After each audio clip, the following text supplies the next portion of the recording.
Atomic 2. By Mark E. Cooper. 1. The New Normal.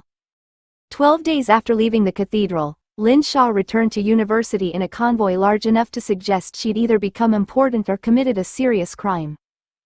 Chen Rui drove the lead sedan through the west gate while a uniformed officer checked its registration against a printed list. A second guard inspected the support vehicle, and Luo Wei spoke into his concealed radio before the temporary barrier lifted. The ordinary student entrance remained open beside them. Buses, bicycles and pedestrians passed through while her car waited alone beneath armed scrutiny. Lin Xia watched 3 classmates slow beside the pavement. One recognized her through the window and immediately pretended not to. "Couldn't you have dropped me outside the gate?" she asked. Luo closed his route notebook. "Yes." She waited for the rest. "We didn't." The sedan entered the campus service road. Students turned as it passed. The dark support vehicle followed at a measured distance, conspicuous enough that nobody could mistake the first car for a wealthy parent's indulgence. Chen Rui glanced at her through the mirror. "The dorm entrance is clear." "That's wonderful. Perhaps someone could announce it over the university speakers." "The communications office would require notice," Luo said. Lin Xia looked at him. His expression remained perfectly serious. She couldn't decide whether the security team's humor was improving or prolonged contact with her had damaged professional standards.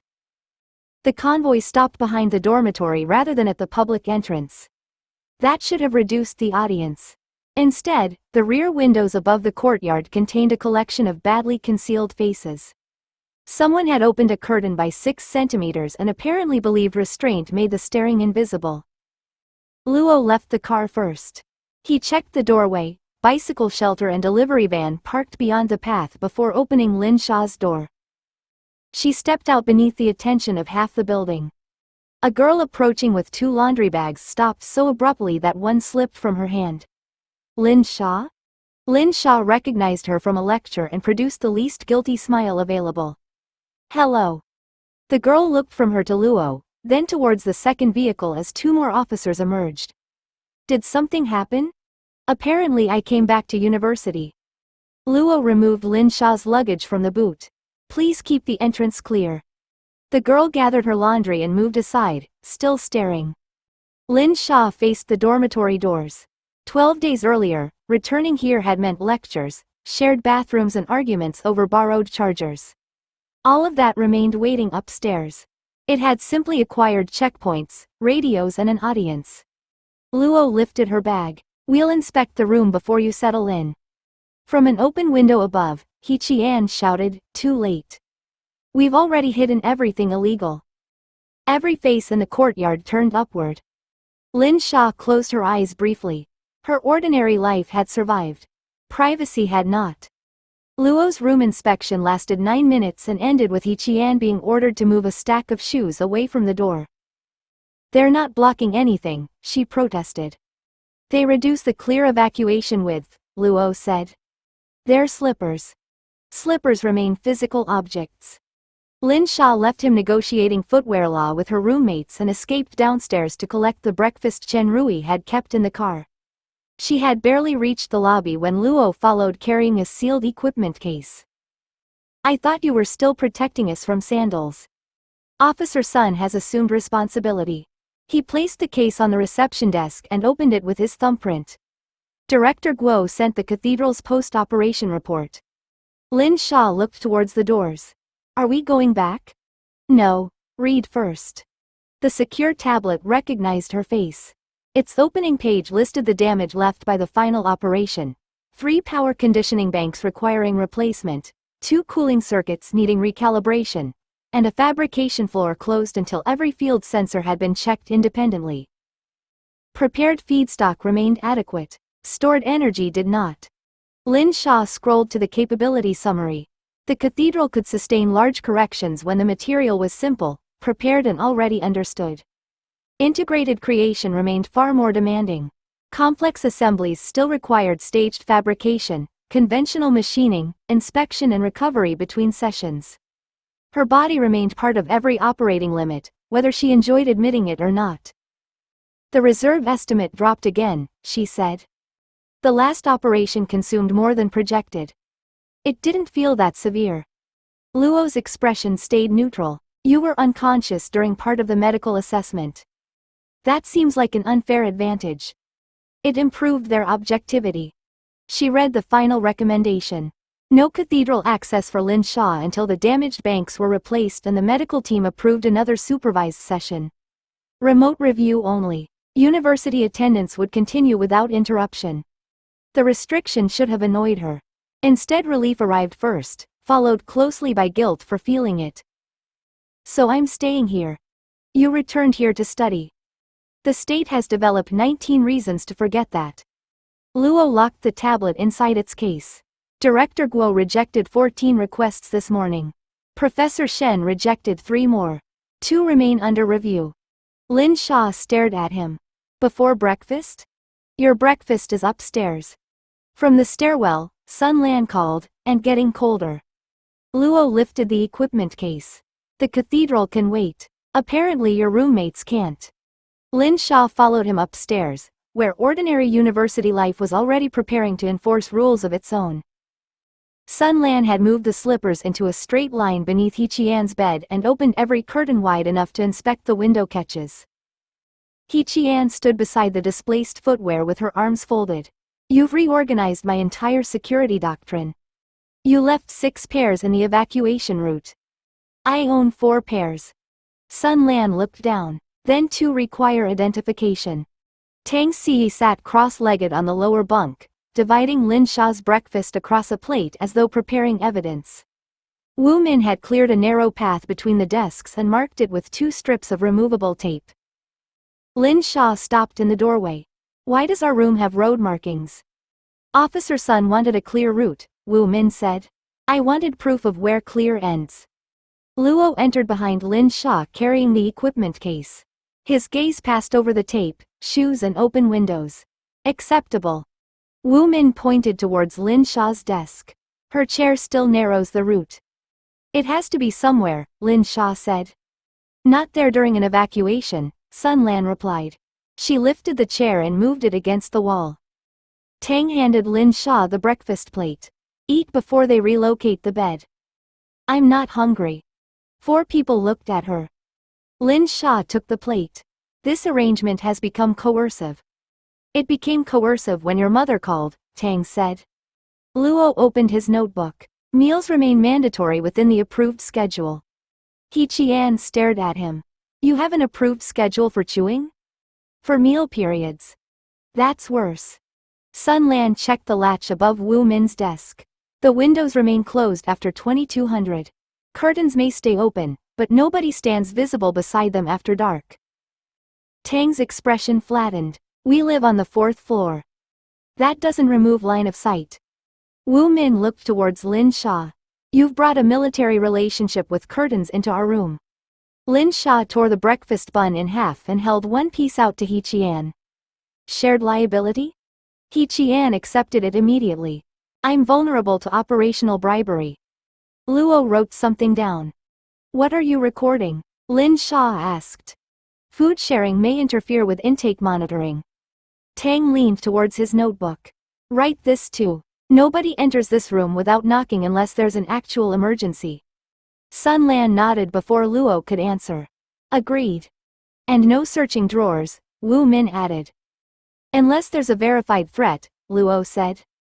The roommates looked at Lin Xia together. She swallowed the first bite and realized they weren't only resisting the guards. They were setting terms around her as well. Tang slid the rest of the plate closer. Finish eating. Then we negotiate visiting hours for the state. 6 hours later, Dr. Evelyn Shaw received a satellite report that had already passed through 2 automated filters and 1 analyst who'd marked it unlikely to matter. She reopened the file because the cathedral site had taught her not to trust that category. The complex had drawn power again shortly before dawn. Not enough for sustained industrial production, but far above ordinary maintenance demand. 3 substations had balanced the load while temporary cooling systems discharged heat across the secured zone. Consumption had then fallen sharply, and a protected vehicle group had departed through the eastern gate. Shaw enlarged the movement record. 1 sedan, 1 support vehicle, rotating traffic control and a route chosen to avoid commercial cameras. The convoy had traveled to the university district and entered through a service gate normally used for faculty deliveries. A junior analyst leaned over the partition beside her. Could be a project scientist returning to campus. Could be. The cathedral employs university staff. So do several thousand ordinary laboratories. He waited, recognizing that she hadn't dismissed him. You think the route matters? I think the timing might. Xia placed the power trace beside older imagery. Construction surges. Emergency medical activity. Procurement of prepared metals and ceramics. Vehicle movements between the cathedral, a hospital and university-controlled property. None proved anything alone. Together they suggested the site's most important output might not remain there. She opened a university map and traced the convoy's final approach. The vehicles hadn't gone to an engineering institute, senior faculty housing or a secure research annex. They'd stopped behind an undergraduate dormitory. The junior analyst frowned. That doesn't make sense. It makes several kinds of sense. Most of them are probably wrong. A protected student? Or a relative? A courier? A political symbol? Someone being hidden in plain sight because we'd assume importance looks older. He studied the image. Students clustered near the entrance while security officers moved luggage from the sedan. One young woman stood beside the open rear door, too small in the frame for facial identification. Xia entered a request for higher resolution route analysis, university enrollment records and any public links between the cathedral's contractors and protected students. She did not mark the woman as the source. Evidence didn't permit that. But she removed the report's original classification. The cathedral had used extraordinary power. Hours later, extraordinary security had delivered one young woman back to an ordinary dormitory. Whatever the connection meant, it was no longer unlikely to matter. 2. A very grateful state. The state chose Saturday morning to express its gratitude, which Lin Xia suspected had less to do with courtesy than preventing her roommates from attending. Guo Jian had arranged the meeting in a university guesthouse sitting room ordinarily reserved for visiting professors. Luo Wei checked the corridor before closing the door, while Sun Lan remained outside with two officers Lin Xia hadn't been introduced to. Her parents occupied one side of a polished table. 3 officials occupied the other, supported by folders thick enough to suggest gratitude required extensive administration. Guo sat between them rather than with either group. Nothing presented today requires an immediate answer. Zhao Mei looked at the folders. Then why are there so many signatures marked? The youngest official quietly moved his pen away from the top document. Lin Guozhang covered a cough that failed to disguise amusement. Lin Xia kept her expression neutral, although her mother had been inside the room for less than 2 minutes and had already improved the meeting. A woman from the provincial administration opened the first folder. The measures recognize the Lin family's contribution and reduce vulnerabilities created by recent events. They include permanent security support for the family residence and business premises, access to protected housing if required, compensation for disruption, and a formal holding through Janae. Another official added, the structure would provide long-term income without requiring Miss Lin to interrupt her education. Zhao Mei didn't look impressed. Who owns the holding? The family would benefit from it. That wasn't my question. The official paused. The ownership structure is detailed in the annex. Then answer from the annex. Lin Xia glanced at Guo. He lowered his eyes towards his tea, wisely refusing rescue. The woman turned several pages. Voting rights would be distributed between the family vehicle, protected institutional trustees and designated national partners. Dividend rights would accrue primarily to the family. Primarily, Zhao Mei repeated. And the house? It would be available for your exclusive use. Owned by whom? The relevant authority. Zhao Mei folded her hands upon the table. You're offering guards we didn't request, a house we wouldn't own and shares whose votes belong partly to people you haven't named. What does the state receive in return? Silence settled across the polished table. The youngest official looked towards Guo. The provincial woman looked towards the annex. Lin Guozhang's humor disappeared. Guo set down his cup. Access, continuity and cooperation are clearly expected. Expected isn't the same as written, Zhao Mei said. My daughter has already given your people enough that armed guards now inspect her slippers. Before this family accepts gratitude, I want to know what obligations are hidden inside it. Lin Xia reached for the nearest folder. The first marked clause used the word voluntary twice and reserved approval authority elsewhere. Her mother's question had opened the documents. Now Lin Xia intended to find out whether they opened from both sides. She drew the first folder towards her and read the marked clause again. Voluntary cooperation subject to operational requirements, she said. Who decides when the requirements stop being voluntary? The provincial woman answered carefully. Certain circumstances may require urgent national coordination. That isn't consent. Lin Xia turned the document so the officials could see the sentence. It's permission to ask politely until someone decides politeness is inconvenient. Guo leaned back slightly. He didn't defend the wording. The youngest official said, no one intends to compel you. Then writing that down shouldn't be difficult. Lin Xia took the pen he'd moved aside and drew a line beneath the clause. The papers had been prepared by people accustomed to protecting institutions from uncertainty. She understood the instinct. She simply refused to become the uncertainty they controlled. Security support can't create an obligation to work, she said. Housing can't become a place I'm ordered to live because accepting it was interpreted as agreement. Requests for analysis, travel or cathedral access must be separate decisions, made after I'm told what the work involves. The provincial woman exchanged a glance with the official beside her. There may be classified details that cannot be disclosed in advance. Then I may not be able to agree in advance. Zhao Mei's expression remained composed, but approval warmed it by a degree. Lin Xia opened the Jinnei Annex. And beneficial ownership isn't enough. If the shares are meant to compensate my family, they belong to my family. Income rights, voting rights and transfer restrictions need to be clear. Institutional trustees can protect classified interests without controlling our property. The state financed the company's formation and assumes substantial risk, the older official said. Then list what the state owns and why, Lin Xia replied. Don't call something ours while keeping every useful decision elsewhere. Guo reached across the table and rotated the annex towards himself. Separate the arrangements, he said. Family compensation, security provision, Jinnei ownership and future cooperation should not depend upon one another. The provincial woman frowned. That would require redrafting the package. Yes, Guo said. The youngest official looked at Lin Xia's pen marks. You're asking for individual consent before each assignment. I'm asking you not to purchase permanent access with gratitude. Nobody answered immediately. Lin Xia placed the pen beside the folder rather than signing anything. Across the table, Lin Guozhang had begun reading the section governing the family business. His face had lost its earlier amusement. He turned one page, then another, before tapping a clause with one blunt fingertip. This part, he said. Who decided Jinnei gets authority over my shop? The older official found the clause before anyone else answered. Jinnei would hold an oversight interest in any production using protected intellectual property. Lin Guozhang kept his finger on the page. That isn't what this says.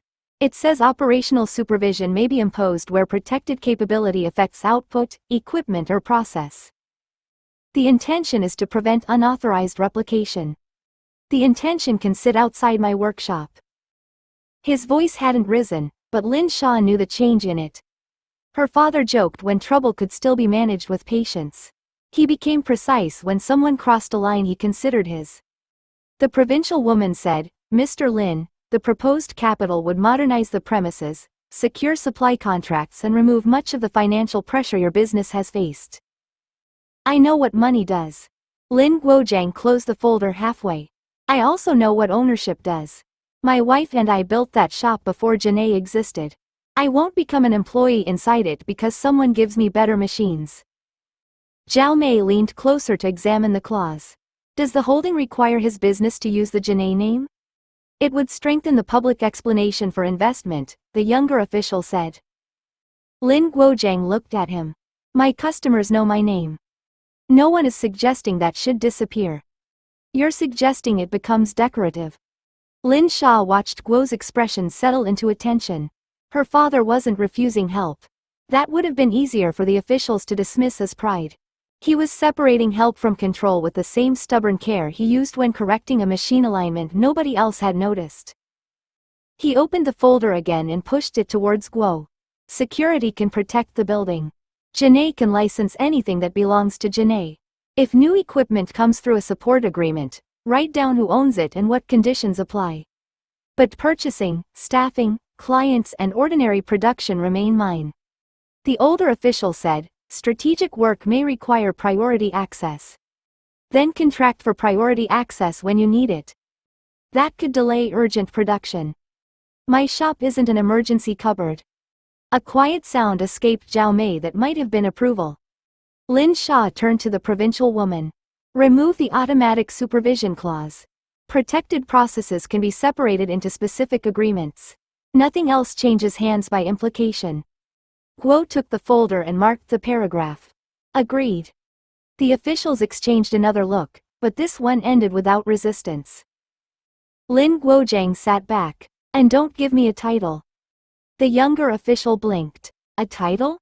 Honorary director, senior advisor, founder emeritus. Whatever impressive nonsense you prepared to make me grateful while other people run things. Guo's mouth moved slightly. We'll remove the ornamental status. Good. Lin Guozhang reached for his tea. I already have a job. He drank as if the matter had been settled by tea. Across from him, the officials began collecting marked pages into separate piles for redrafting. The package that had entered the room as a finished expression of gratitude now required 4 agreements, named ownership, limited authority and several fewer titles. Guo waited until the provincial woman had confirmed the revisions, then reached beneath his chair and lifted a narrow red case onto the table. Zhao Mei looked at it without enthusiasm. Is that more gratitude? No. Guo placed his thumb against the lock.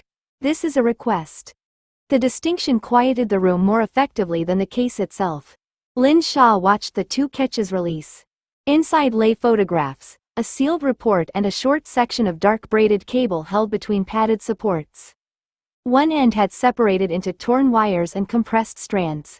The failure looked violent even without context. Lin Guozhang leaned forward despite himself. What was it carrying? An aircraft, Guo said. His answer removed the last trace of humor from the table. Guo opened the report but didn't slide it towards Lin Xia. A naval arrestor wire failed during a controlled test. The aircraft cleared the deck and the pilot recovered. No one was killed. Was anyone injured? Lin Xia asked. 2 deck crew, neither critically. The provincial officials had stopped arranging papers. Lin Xia could feel the meeting turning towards the red case, exactly as every meeting around her eventually turned towards the next urgent thing. She looked at Guo. You said I wasn't being sent back to work. I said this is a request. He closed the report again. Professor Shen has already seen the scheduling proposal. You haven't assessed practical before any review could occur. One of the officials said, the program would prefer an earlier examination. Guo didn't look at him. The program can prefer quietly. Lin Xia's mother rested one hand near the unsigned agreements. And if she says no? Then the case closes and leaves with me. The answer came without delay or qualification. Lin Xia studied his face, searching for the pressure behind the words. There was urgency, certainly.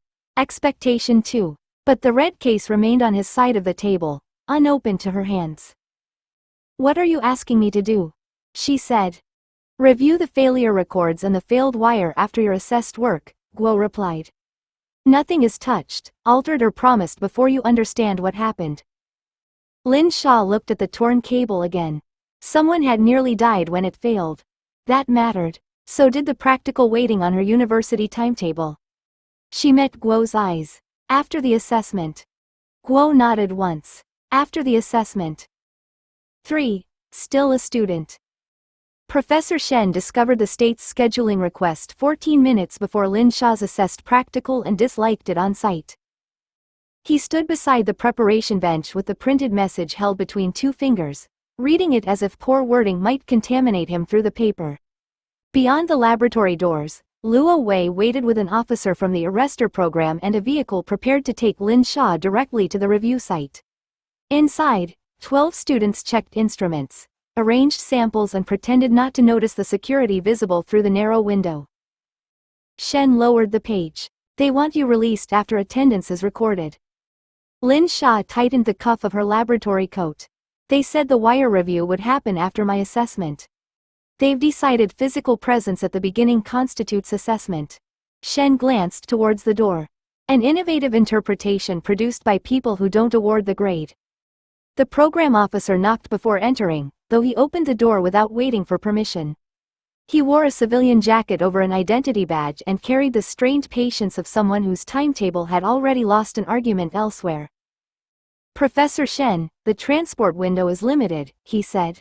Miss Lin can complete the practical under supervision later. No. The officer paused. The request has senior approval. The practical has mine. This is a matter of national importance. Shen placed the message on the bench. Then the nation may practice waiting. Several students became intensely interested in their trays. Lin Xia looked down before anyone caught her reaction. The officer's voice hardened slightly. We only require her for the technical briefing. Alternative assessment arrangements can be authorized. Not by you. Shen checked the wall clock, then turned to Lin Xia. Your practical begins in 9 minutes. If you leave, you receive no mark. Luo Wei appeared in the doorway behind the officer but made no attempt to intervene. Guo Jian said her assessed work takes priority unless Professor Shen and Lin Xia both agree otherwise. Shen's expression suggested Guo had narrowly avoided disappointing him. She doesn't agree. Nobody had asked her yet. Lin Xia met the officer's gaze. I said after the assessment. The tension remained for another second before he stepped back into the corridor. We'll wait. Shen picked up the practical instruction sheets and began distributing them. How reassuring. The state has discovered chairs. He placed Lin Xia's copy face down before her. Around the room, conversation stopped as students moved to their assigned stations. Normal rules, Shen said. Normal time. Normal evidence. Whatever is waiting outside this laboratory has no place in your answer.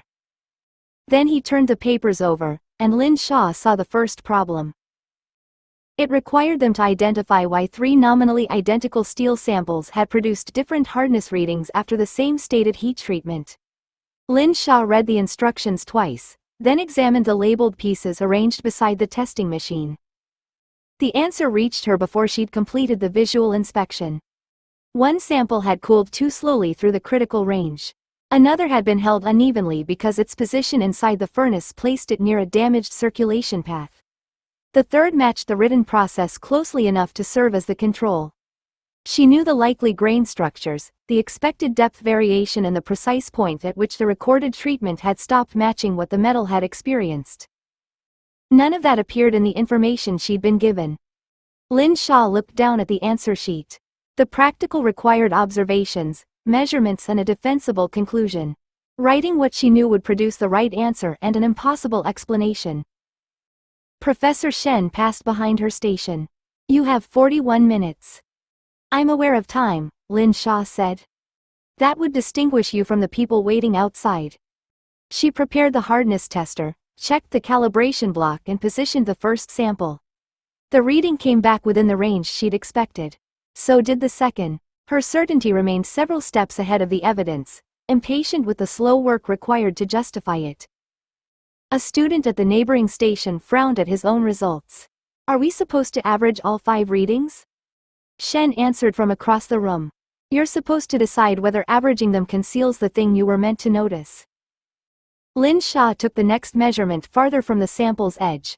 The variation began to emerge, but not strongly enough to support everything already waiting in her mind. She could write about inconsistent cooling. She couldn't write about the furnace circulation path without seeing the furnace records. She couldn't name the process failure simply because the sample had told her. Her pen hovered over the page. Shen stopped beside her again. His eyes moved from the measurements to the blank conclusion section. Problem? The evidence is incomplete. It usually is. I know what probably happened. Then prove the part you can prove. Lin Xia looked at the 3 samples. And leave out the rest? Shen's expression remained severe. This is an assessment, not a confession of intuition. Record what your measurements support. Mark what requires further testing. Don't decorate uncertainty with confidence. She forced herself to write a narrower conclusion, each sentence accurate and frustratingly incomplete.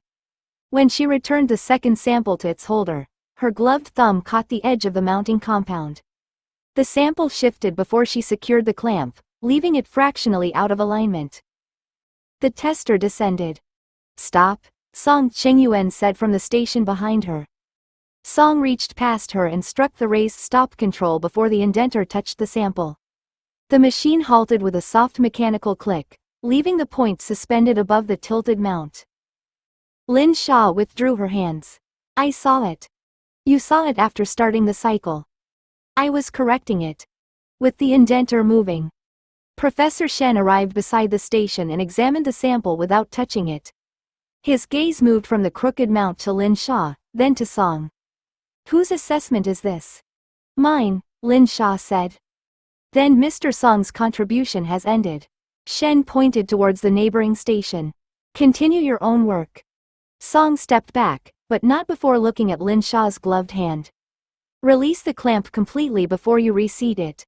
You're trying to force the mount straight under tension." "I know how a clamp works." Today's evidence is mixed. Irritation arrived quickly enough to cover the embarrassment. Lin Xia cancelled the cycle, raised the mechanism fully and opened the clamp. The sample remained caught against the mounting edge.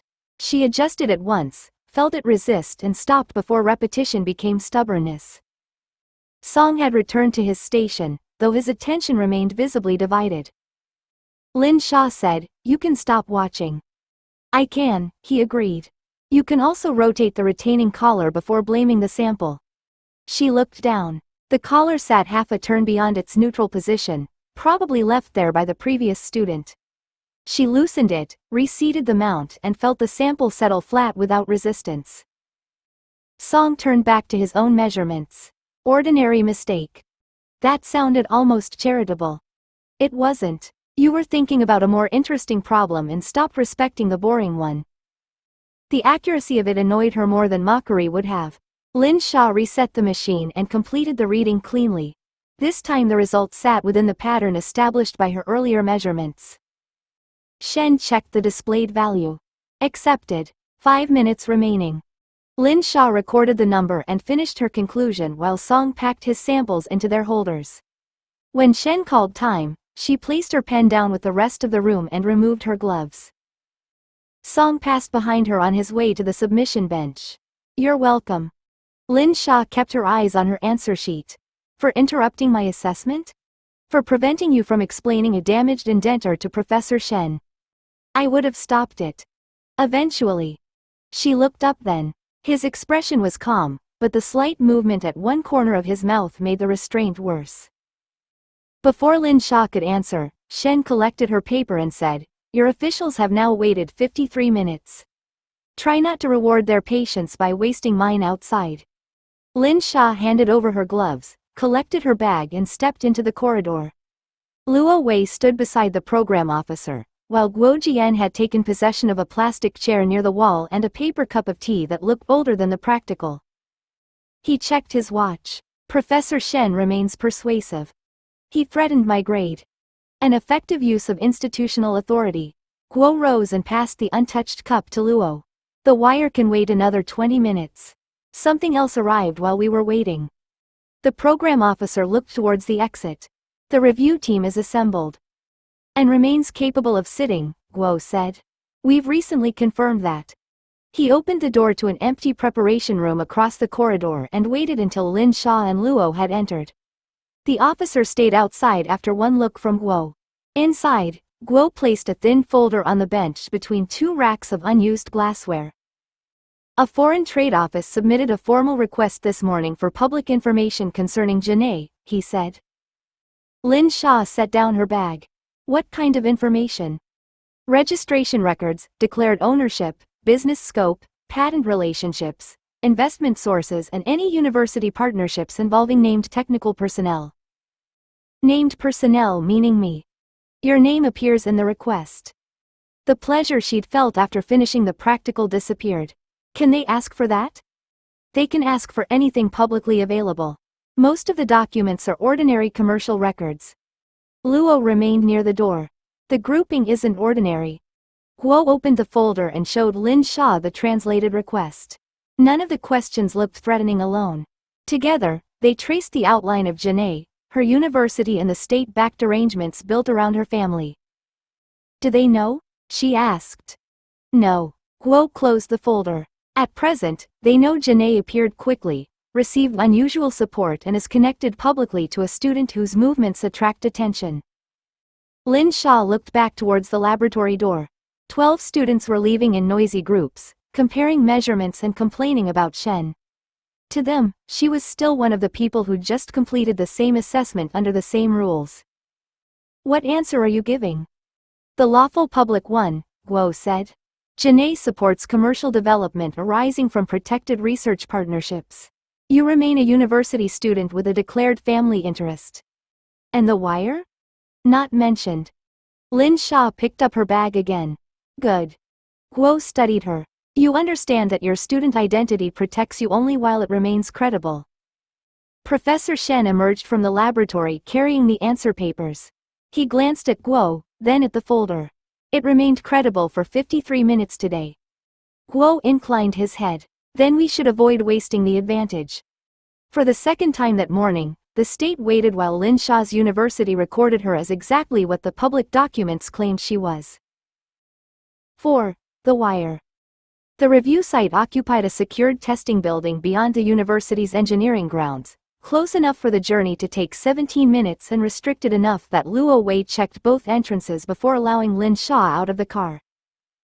Inside, the program officer led them through a changing area and into a conference room where 6 engineers had arranged photographs, production records and test data around a long table.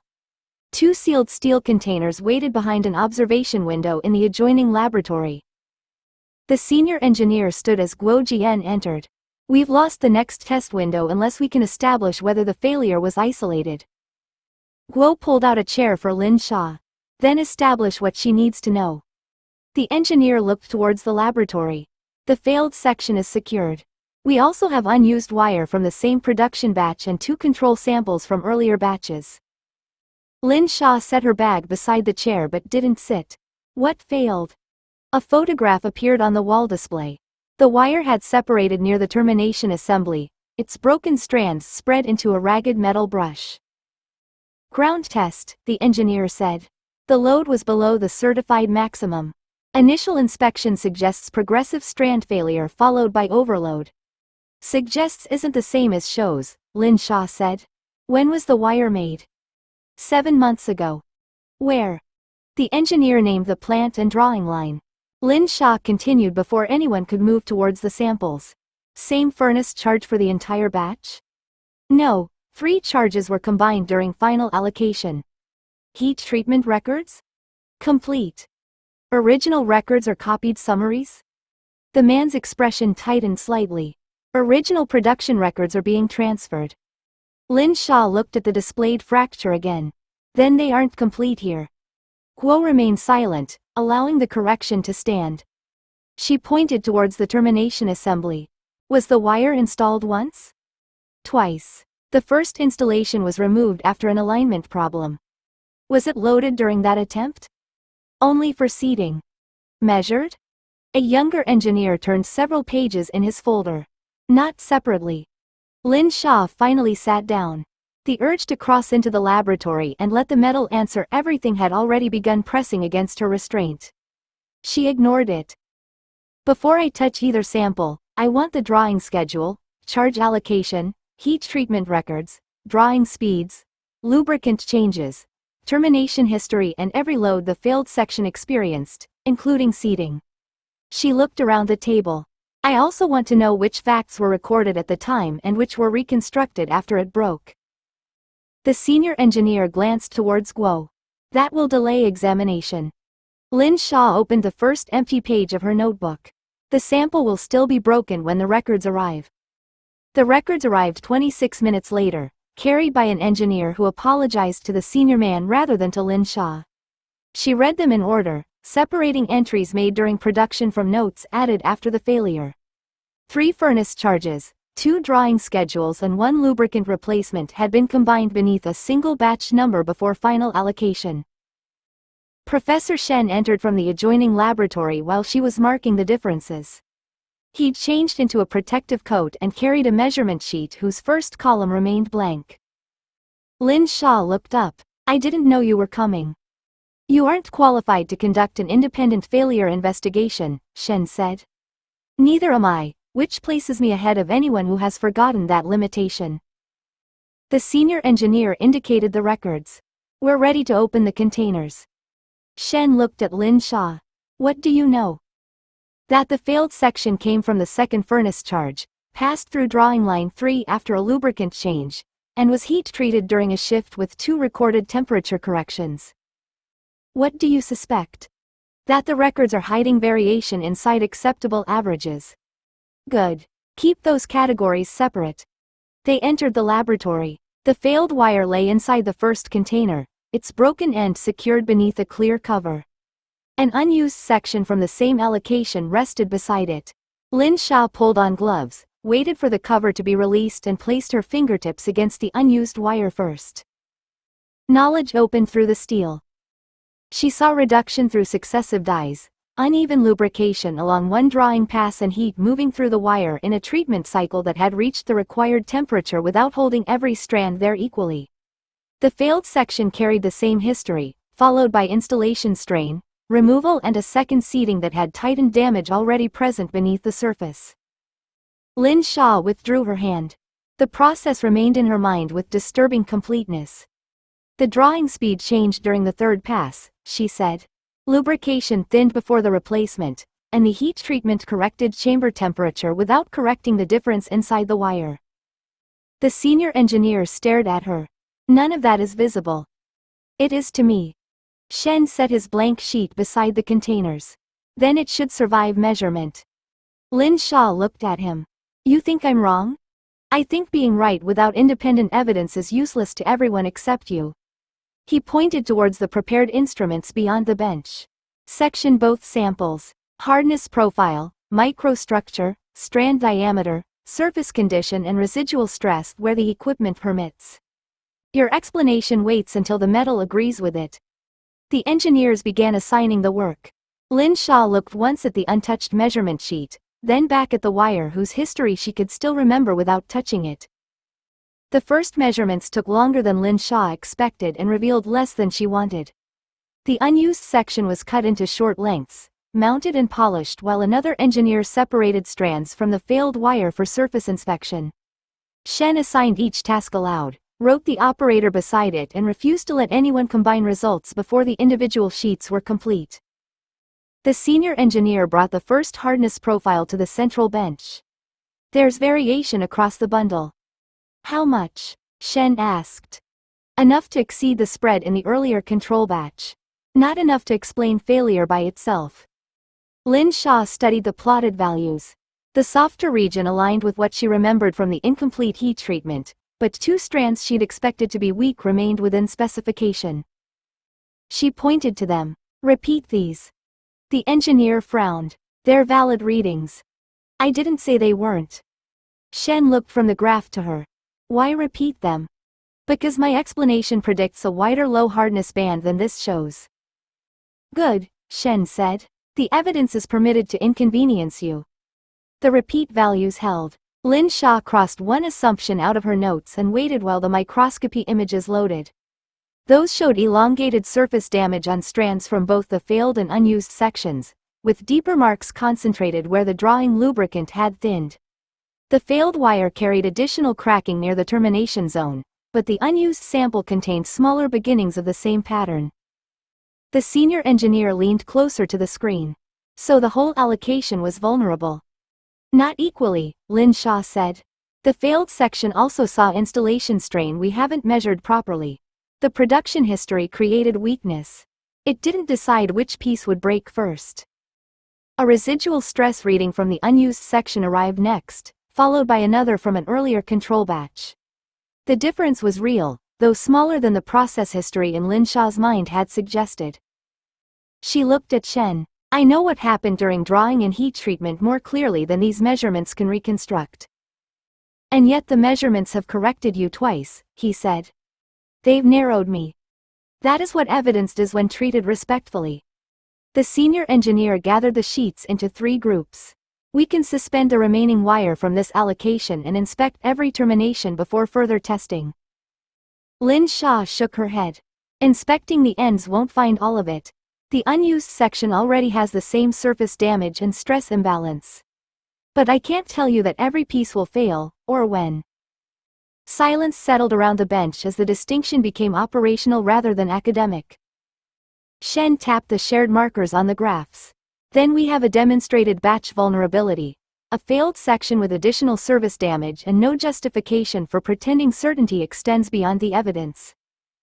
The senior engineer looked towards the sealed remainder of the wire. That's enough to stop the next test. Lin Xia looked at the confirmed pattern and the unanswered spaces around it. It's enough to decide what must be corrected before another one begins. The engineers moved from diagnosis to remedy with less agreement than Lin Xia expected. One wanted the remaining allocation rejected and remade from the original specification.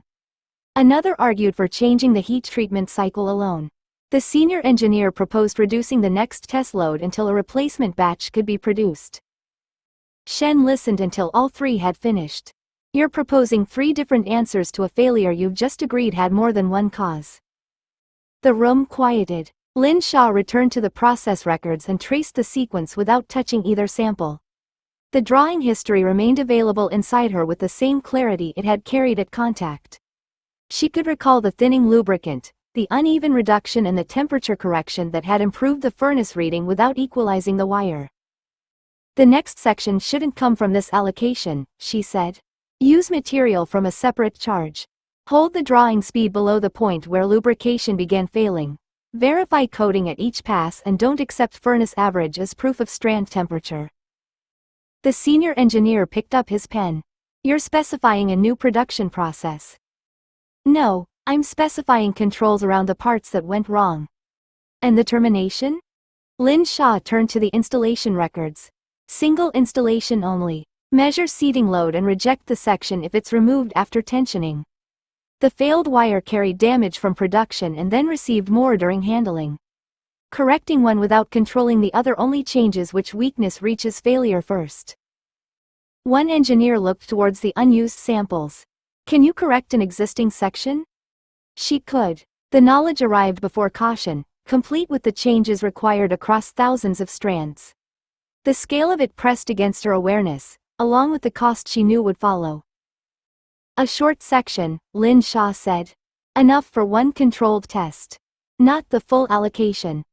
Guo Jian spoke from beside the observation window. Under what conditions? The team prepares it normally first.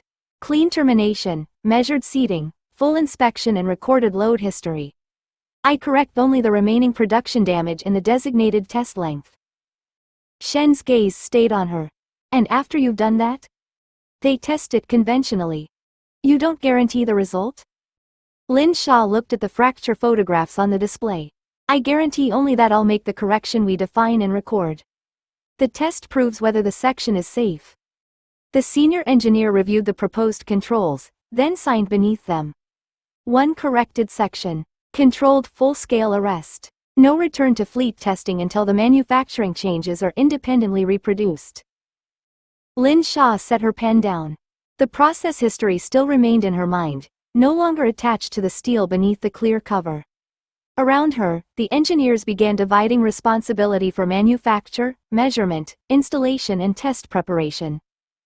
What she knew had opened the path. Everything that made the answer trustworthy still belonged to the team. 5. Dinner with escorts. 4 evenings after leaving the wire with its engineers, Lin Xia returned to the family villa and discovered that dinner now required a security conference. Luo Wei stood in the entrance hall speaking into his radio while Sun Lan checked the garden doors and Chen Rui carried 2 insulated food boxes from the kitchen as if transporting them had become part of his official duties. Beyond them, Zhao Mei waited beside the dining room table with her arms folded. You're 12 minutes late, her mother said. Lin Xia slipped off her shoes. The convoy changed routes twice. I know. They called ahead both times. That sounds responsible. It sounds like my daughter now arrives with traffic reports. Sun Lan returned from the garden and offered Zhao Mei a brief nod. The rear boundary is clear. We'll keep 2 officers outside and rotate the others through dinner. Zhao Mei looked at the table, which had been set for 8 rather than 3. Or everyone could sit down before the dumplings become evidence from an earlier civilization. Luo lowered his radio. Mrs. Lin, the team can eat separately. You're in my house at dinner time. We're working. So was I when I made enough food for you. Lin Xia hid a smile as Luo discovered that command authority worked differently beneath Zhao Mei's roof. Her father emerged from the kitchen carrying a bowl of braised pork and stopped beside Chen Rui. You drive the large sedan? Lin Guojiang asked. Yes, Uncle Lin. The cooling fan has a rough bearing. Chen glanced towards the front entrance. It was inspected this morning. That doesn't make the sound smoother. Luo closed his eyes briefly. No one is dismantling a protection vehicle during dinner. I didn't say I'd dismantle it. Lin Guojiang set down the bowl. I said it sounds wrong. That is usually how dismantling begins, Zhao Mei said. Lin Xia took her usual chair and watched the room organize itself around radios, jackets, food and people trying not to inconvenience one another. At the secured testing building, the replacement wire was being drawn, treated and documented without her. Nobody had called for an update. Nobody needed her to watch the work continue. Here, the changes were smaller and harder to ignore. Her mother had bought extra slippers for the guards. Her father had moved his chair so Luo could see the entrance.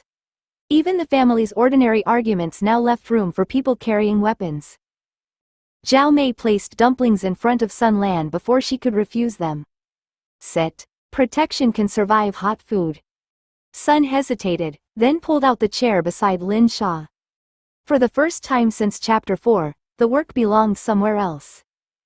The meal began with Luo Wei refusing a second helping and ended, 3 minutes later, with Zhao Mei placing one on his plate anyway. You're responsible for my daughter, she said. That requires food. Luo looked towards Sun Lan as though protocol might provide an appeal. Sun concentrated on separating a dumpling from the serving dish without damaging it. Chen Rui sat across from Lin Guojiang, answering questions about the sedan between mouthfuls of rice. The bearing was checked yesterday. No abnormal play, no temperature rise and no fault code. Lin Guojiang pointed his chopsticks at him. Machines don't wait for a fault code before making a bad noise. The maintenance team used diagnostic equipment. I used my ears. Chen considered that with more seriousness than Lin Xia expected. Would you like to listen again after dinner? Luo set down his chopsticks. No. Lin Guojiang looked towards him. You don't know what the noise is. I know what happens when an experienced machinist hears one. Chen's phone vibrated against his jacket before Lin Guojiang could answer. He glanced at the screen, then towards Luo. Take it, Zhao Mei said. Anyone calling during dinner either loves you or intends to ruin the evening. Both deserve an answer. Chen excused himself and stepped into the entrance hall. He kept his voice low, but the dining room carried enough of it for Lin Xia to hear him reassure someone that he'd eaten, that the assignment remained quiet and that he would call properly before his daughter went to sleep. When he returned, Zhao Mei placed 2 more dumplings in his bowl without comment. Sun Lan's phone rang next. She checked the number and rejected the call. Family? Lin Xia asked. My younger brother, Sun said. He wants advice about buying a motorcycle. Lin Guojiang looked up immediately. Which motorcycle? Sun named the model. Tell him no. A surprised laugh escaped her before she could contain it. You haven't met him. I've met the motorcycle. Chen sat down again and nodded towards Lin Guojiang. He may be right. You're agreeing with him because you want him to stop discussing the sedan, Luo said. That doesn't make him wrong. Lin Xia watched Sun smile over her bowl and Chen checked the time before sending a message home. Their weapons remained beneath their jackets and Luo's radio sat beside his elbow, but for several minutes they were no longer a protection detail occupying her parents' dining room. They were people with children, brothers, inconvenient vehicles and families waiting for calls. Then her father pushed back his chair. After dinner, we listened to the bearing. Luo closed his eyes. I knew the dumplings were a tactical mistake. The bearing inspection lasted less than a minute because Zhao Mei stood in the entrance hall with a dish towel over one shoulder and announced that anyone allowing dinner to cool twice would wash every plate. Lin Guojiang returned to the table dissatisfied but vindicated. There's a roughness under acceleration. Chen Rui nodded as he sat down. I heard it. Luo stared at him. You weren't supposed to encourage this. I'm not encouraging him. I'm reporting evidence. Zhao Mei carried the final serving bowl from the kitchen and paused behind Luo's chair. Would your officers prefer tea now or before they rotate outside? You don't need to organize the rotation, Luo said. I'm organizing the tea. Lin Xia heard the carefulness in her mother's voice and disliked it at once. Zhao Mei had never asked guests when they preferred tea. She made it, placed it in front of them and expected gratitude to keep pace. Now she waited for security arrangements, checked where weapons might catch against chairs and avoided closing the kitchen door because Sun Lan needed sight of the entrance hall. Her father had changed too. He carried empty dishes towards the kitchen instead of leaving them beside his elbow, not from sudden domestic reform but because Luo's radio occupied the corner of the table where he usually stacked them. He lowered his voice whenever Chen answered a call. Before stepping into the garden for air, he asked Sun rather than simply opening his own back door. Lin Xia pushed her bowl away. You don't have to ask permission to walk around your own house. Her father stopped with one hand on the chair back. I wasn't asking permission. Sun Lan set down her cup. He was telling me where he intended to go. That helps us without restricting him. It still means he has to think about you before opening a door. Zhao Mei gave Lin Xia a warning look. They're here to keep you safe. I know why they're here. Luo's voice remained even. And your parents are adapting because none of us has found a way to provide close protection without occupying space. That doesn't mean they should have to be polite about it. Her mother folded the dish towel with unnecessary precision. This is our home. We decide how people are treated inside it. The correction left Lin Xia with nowhere respectable to place her anger. She looked around at the extra slippers, the repositioned chairs and the teapot kept warm for people who might be called away before drinking it. Her parents hadn't surrendered their home. They were making room for her consequences. They left after Zhao Mei had packed enough leftovers to suggest the university had stopped feeding students entirely. Luo carried one insulated bag. Chen Rui took the other and Sun Lan walked Lin Xia to the waiting sedan while her parents remained beneath the entrance light. The convoy had traveled less than 2 kilometers when Lin Xia leaned forward. Stop at the convenience shop. Luo looked at her from the passenger seat. Why? Toothpaste. You have toothpaste at the dorm. I had toothpaste this morning. He Qian used the last of it to clean ink from her sleeve. Chen slowed as the small row of neighborhood shops appeared ahead. Luo studied the pavement, the parked scooters and the customers visible through the glass. We can have someone buy it. Lin Xia stared at the back of his head. I'm capable of purchasing toothpaste. Sun Lan touched her earpiece, checked the lead vehicle's response and said, 2 minutes. I'll go inside with her. The convoy stopped badly because there was no discreet way to place 3 dark vehicles beside a shop intended for bicycles and pedestrians. Heads turned before Lin Xia had opened her door. A child tugged his mother's sleeve and pointed. 2 university-age men beside a noodle stall stopped talking altogether. This is why someone else buying it was an option, Luo said. Lin Xia stepped onto the pavement. That would make toothpaste a classified supply. Sun stayed close without crowding her as they entered. Lin Xia selected toothpaste, soap and a packet of sunflower seeds she didn't need, mostly because buying one item under armed observation felt too ridiculous to justify. At the till, Sun's attention shifted towards the front window. A man stood across the road beside a parked delivery bicycle. He held his phone chest high, apparently reading it, but the camera remained aimed towards the vehicles. When Lin Xia and Sun emerged, he raised it slightly and took another photograph. Sun didn't confront him. She turned enough to shield Lin Xia's face, spoke quietly into her microphone and watched while the man pocketed the phone, mounted the bicycle and rode into the side street. Did he photograph us? Lin Xia asked. Yes.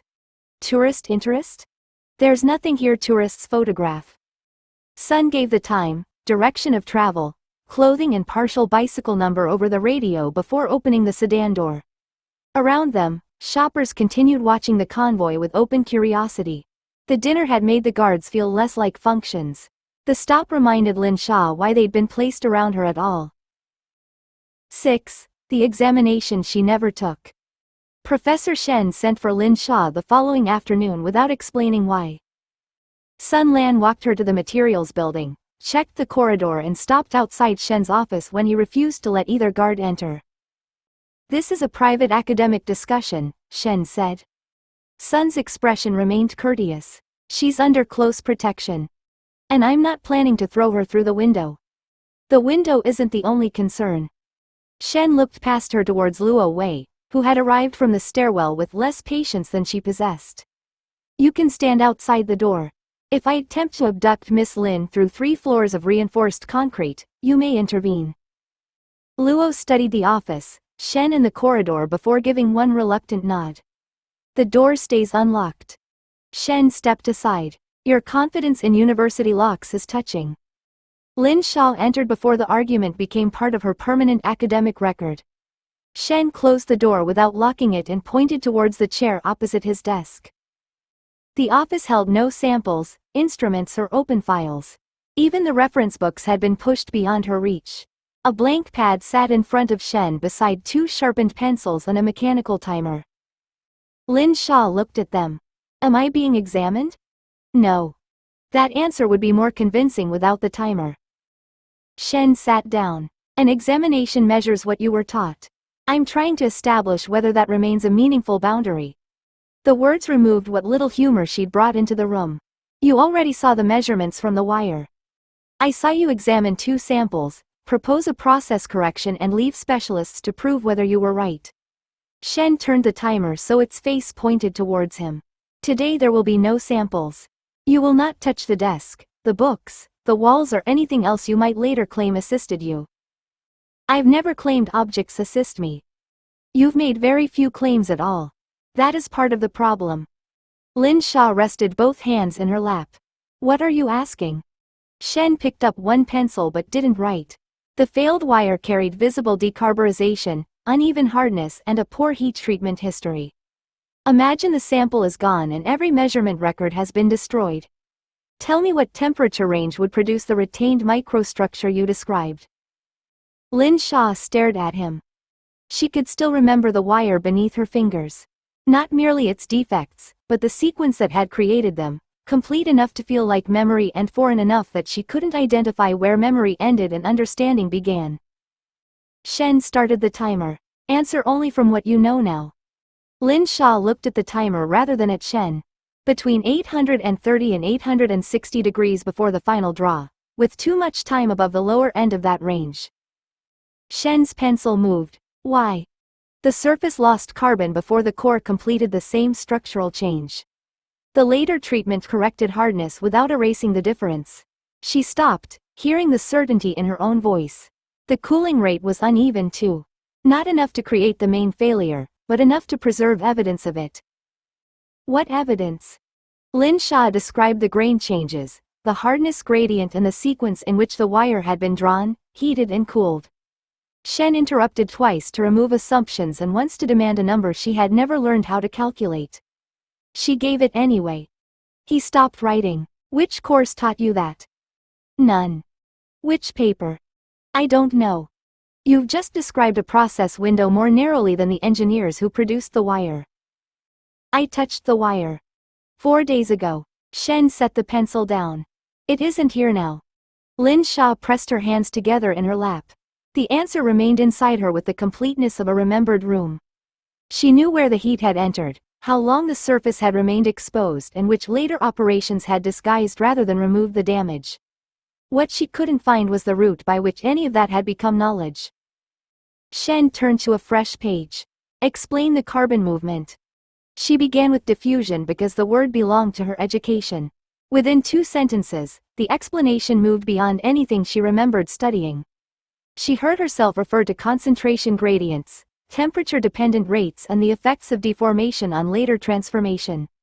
Each part felt obvious until Shen asked her to derive it. Lin Xia reached for the pencil, then stopped before touching the desk. Use the pad, Shen said. She wrote the first relationship she knew from class. The next step refused to appear. The conclusion remained certain, but the mathematics beneath it had vanished into a gap she couldn't cross. Shen watched her stare at the unfinished line. You know the answer. Yes. But you cannot prove it. Not from what I've been taught.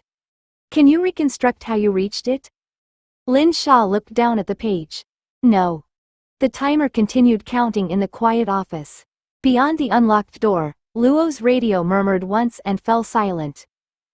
Shen drew the pad towards himself without examining the incomplete work. Then what remained from that sample isn't ordinary memory.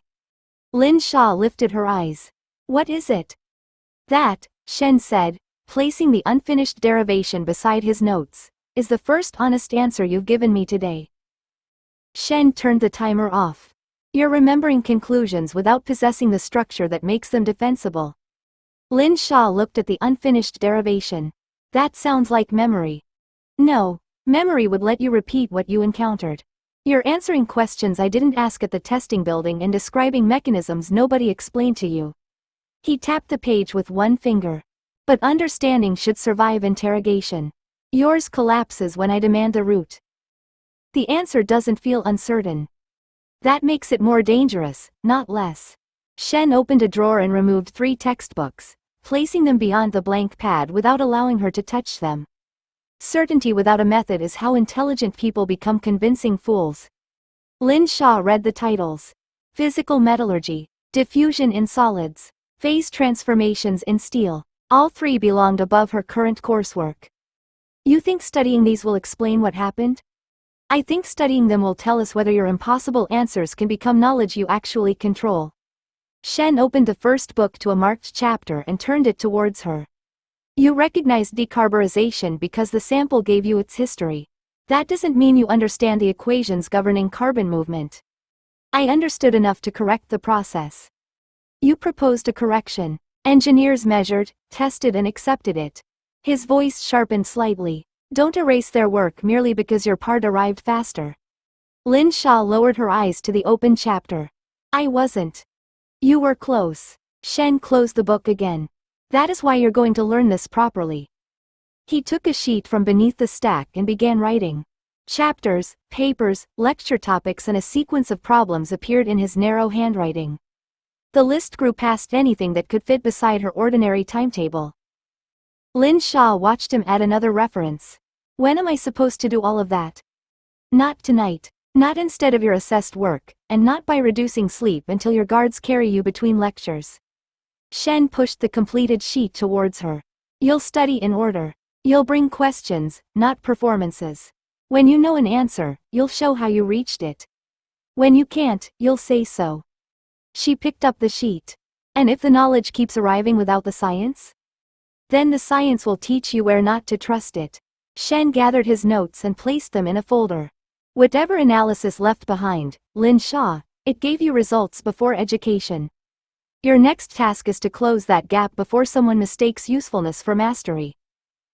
6 time zones away, a commercial intelligence analyst named Martin Hale opened the university records package because one protected student had appeared in 2 unrelated client requests.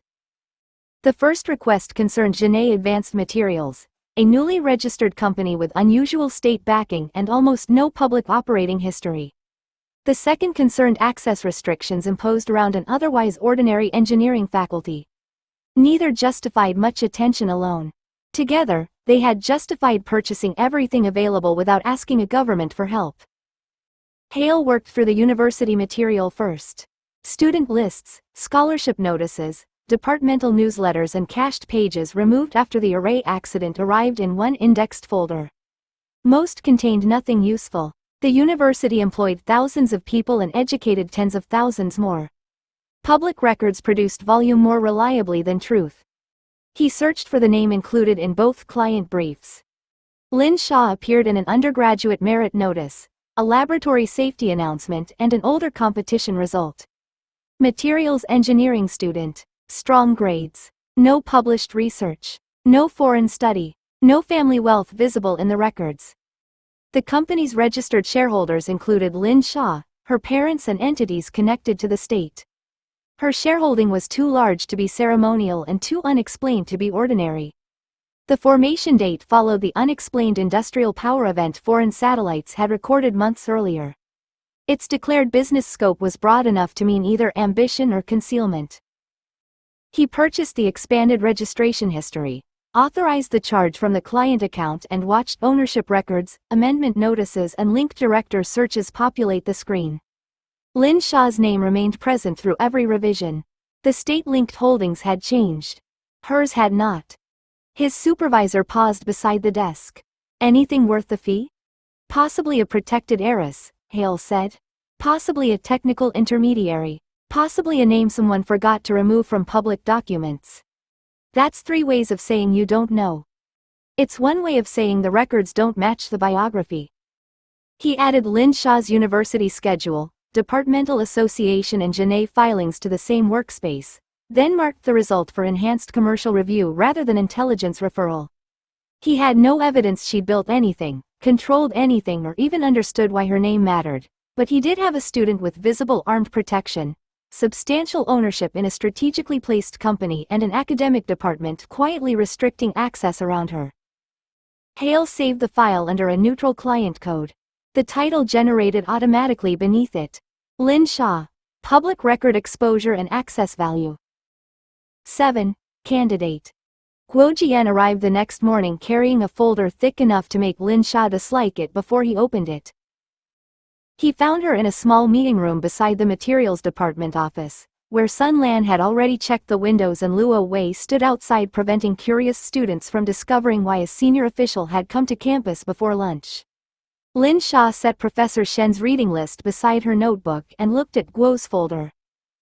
That appears unhealthy. For whom? Guo asked. Me, judging by where you've placed it. Guo sat opposite her and opened the folder. The first page held a typed list divided into ministries, institutes and state-owned companies. Each entry carried a project description, urgency rating, proposed location and requested duration.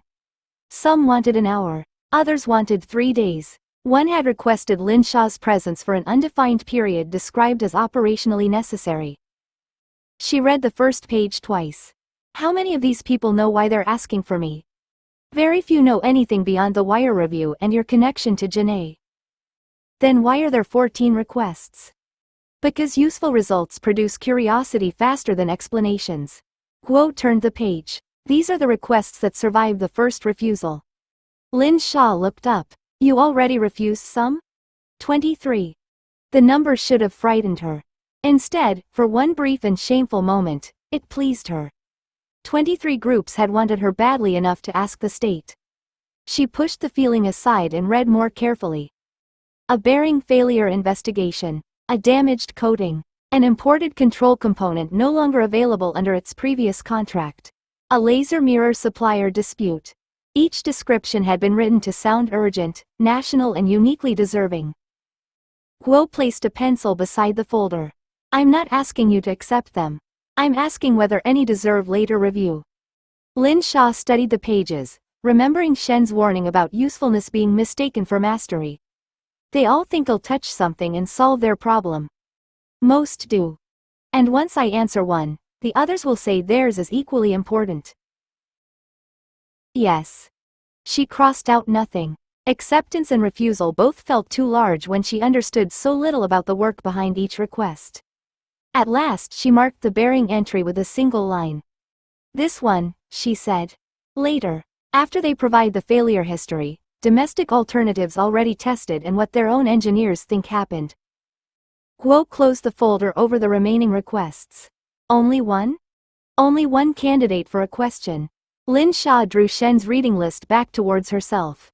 Not one more assignment. Guo nodded once. That distinction is going to disappoint a great many important people. Lin Xia opened her textbook. They can form a queue somewhere I'm not standing. By 6 that evening, the queue Lin Xia had refused had found another route into her life. Sun Lan met her outside the dorm with a revised movement sheet and the careful expression she used when delivering restrictions she hadn't created.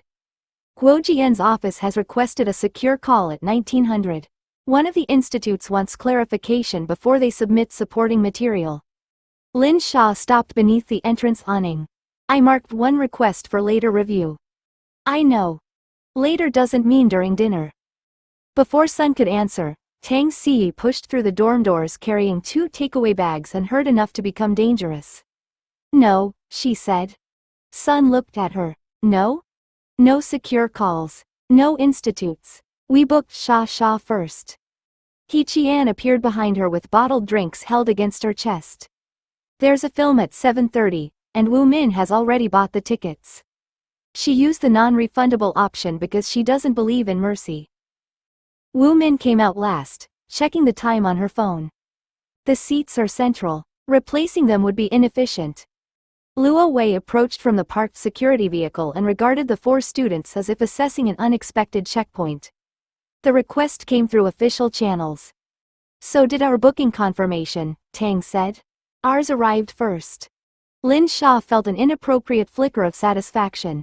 The state wanted her opinion. 3 different offices had passed the request along because her answer mattered.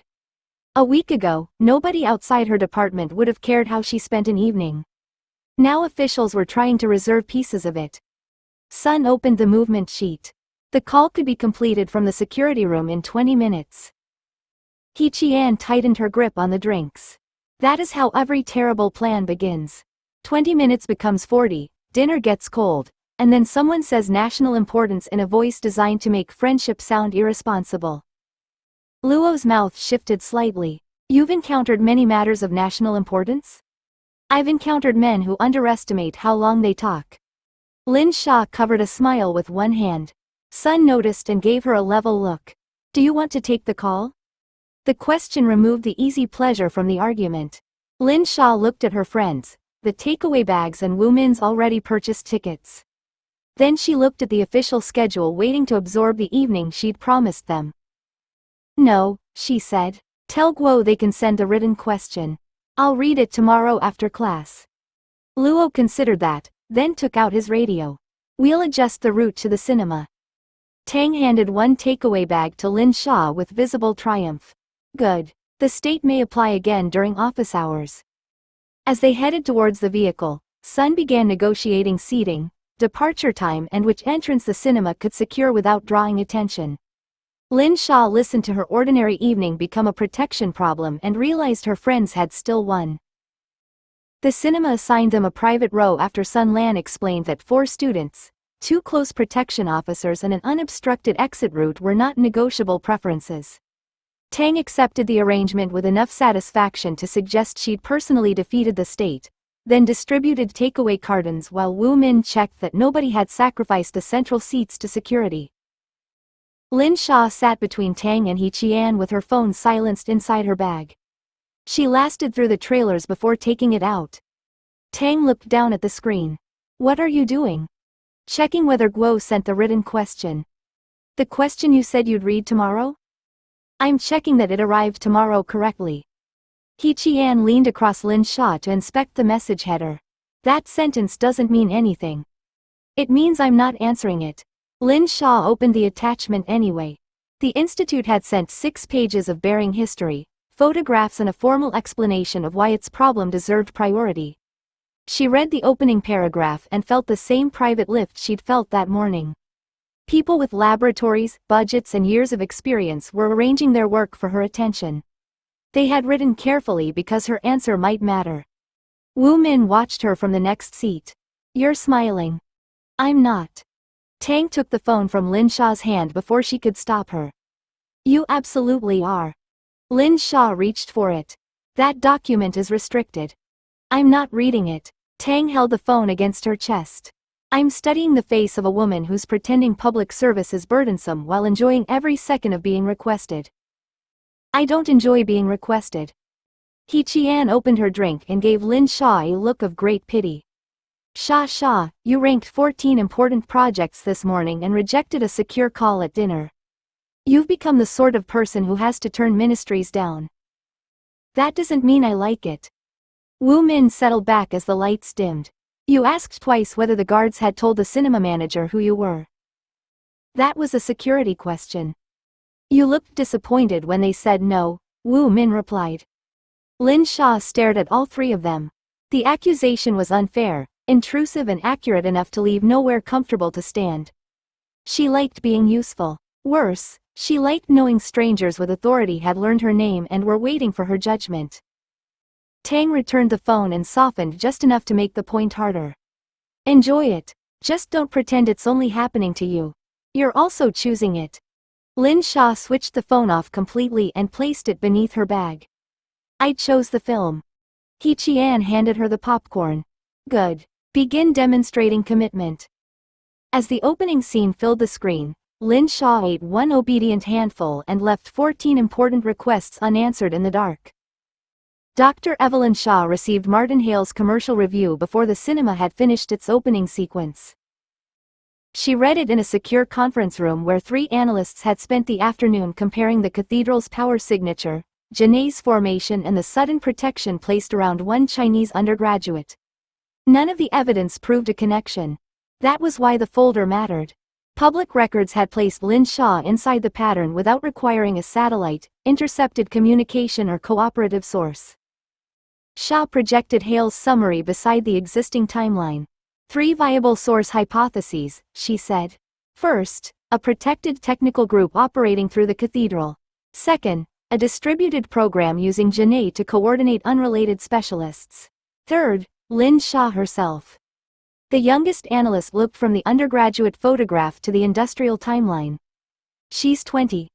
She's also a substantial shareholder in a strategically backed company created after the cathedral event, Xia replied. Her university restricts access around her, and 2 commercial clients independently paid to learn who she is. That could make her a courier or a public cover. Yes. Or a gifted participant whose importance has been exaggerated by proximity. Yes. He frowned. You're agreeing with every objection.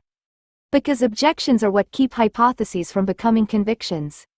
Another analyst enlarged the university photographs. Most showed Lin Xia at ceremonies, competitions or departmental events. In the newest image, 2 people identified as security personnel stood far enough away to preserve the appearance of ordinary student life and close enough to reach her before anyone else. The protection changed after the cathedral, he said. Genet followed. Then the wire program acquired unusual attention at the same time her department began restricting visitors. Correlation, Xia said, not causation. She entered Lin Xia's name beneath the third hypothesis and changed its status from incidental association to named candidate. The system requested a confidence level. Xia selected low. The youngest analyst glanced at her. That cautious? We have a protected student near several unusual events. We don't have proof she caused any of them, understands them or even knows why she's protected. What would raise it? A clean correlation between her movement and a result that cannot be explained by the institution around her. Xia closed Hale's purchased records but left Lin Xia's photograph on the central screen. No approach. No contact. No operational referral. We wait for the next program event and ask whether she appears where the value changes. Across the screen, Lin Xia remained an undergraduate holding a competition certificate and smiling as if nobody important had learned to look for her. 8. Catch. 3 days after Dr. Evelyn Xia placed Lin Xia's name beneath a low-confidence hypothesis, a secured vehicle carried that hypothesis through the final checkpoint of a naval test range. Lin Xia lowered Professor Shen's reading list as a guard examined the underside of the vehicle with a mirror. Another compared her identification to a photograph taken before the cathedral had made her face important to strangers. Luo Wei watched the inspection through the open window. They searched us before we left the university. Sun Lan handed her own identification to the guard. Perhaps they believe you acquired prohibited equipment on the motorway. I'd have declared anything interesting. Lin Xia looked between them. Tang Xi asked whether we could replace this vehicle with something less respectable. Luo met her eyes in the mirror. No. Guo Jian waited beyond the inner barrier with the senior engineer who had led the wire investigation. Neither man carried the anxious urgency Lin Xia remembered from her first visit. The arresting section had already been manufactured, documented, installed and instrumented without her. Engineers occupied the control shelter while ground crews completed inspections along the marked lane. Farther down the range, the test aircraft waited with its engine running. Lin Xia stopped beside the prepared section. Is this the latest wire? Yes, the engineer said. The corrected section produced after your review. Was it made under the controls we agreed? He opened a production folder rather than asking her to accept reassurance. Recorded heat treatment, controlled draw sequence, dimensional checks, hardness measurements from both ends and the center, surface inspection and retained reference samples from the same batch. Lin Xia read each signed page before looking towards the installed wire. The program had not waited for her to supervise its work, and nothing in the records suggested it had needed her to. She closed the folder. Do you want analysis before the arrest, after it, or both? Both, the engineer replied. Before, to confirm the section matches the process history. After, to identify anything the instruments may not capture. Then this is a checkpoint, Lin Xia said. Not another investigation. Guo nodded. The team owns the program. You return to university when your part is finished.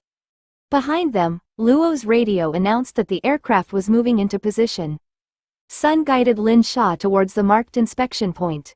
Please complete the first examination before anything begins traveling quickly. That was already my intention.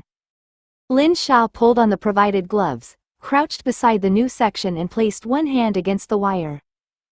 The wire opened beneath Lin Xia's hand as a complete record of manufacture rather than a concealed surprise. Its composition matched the retained sample from the earlier investigation. The heat treatment range stayed within the corrected limits, the final draw had not lingered above them, and the surface preparation carried none of the damage markers that had made the failed section dangerous. She released it and stood. The paperwork agrees with the wire. The senior engineer glanced towards the control shelter. No hidden variation? None that analysis can find. The process history is consistent with the measurements and the retained samples. Lin Xia removed one glove, then stopped before pulling off the second. That doesn't guarantee the arrest.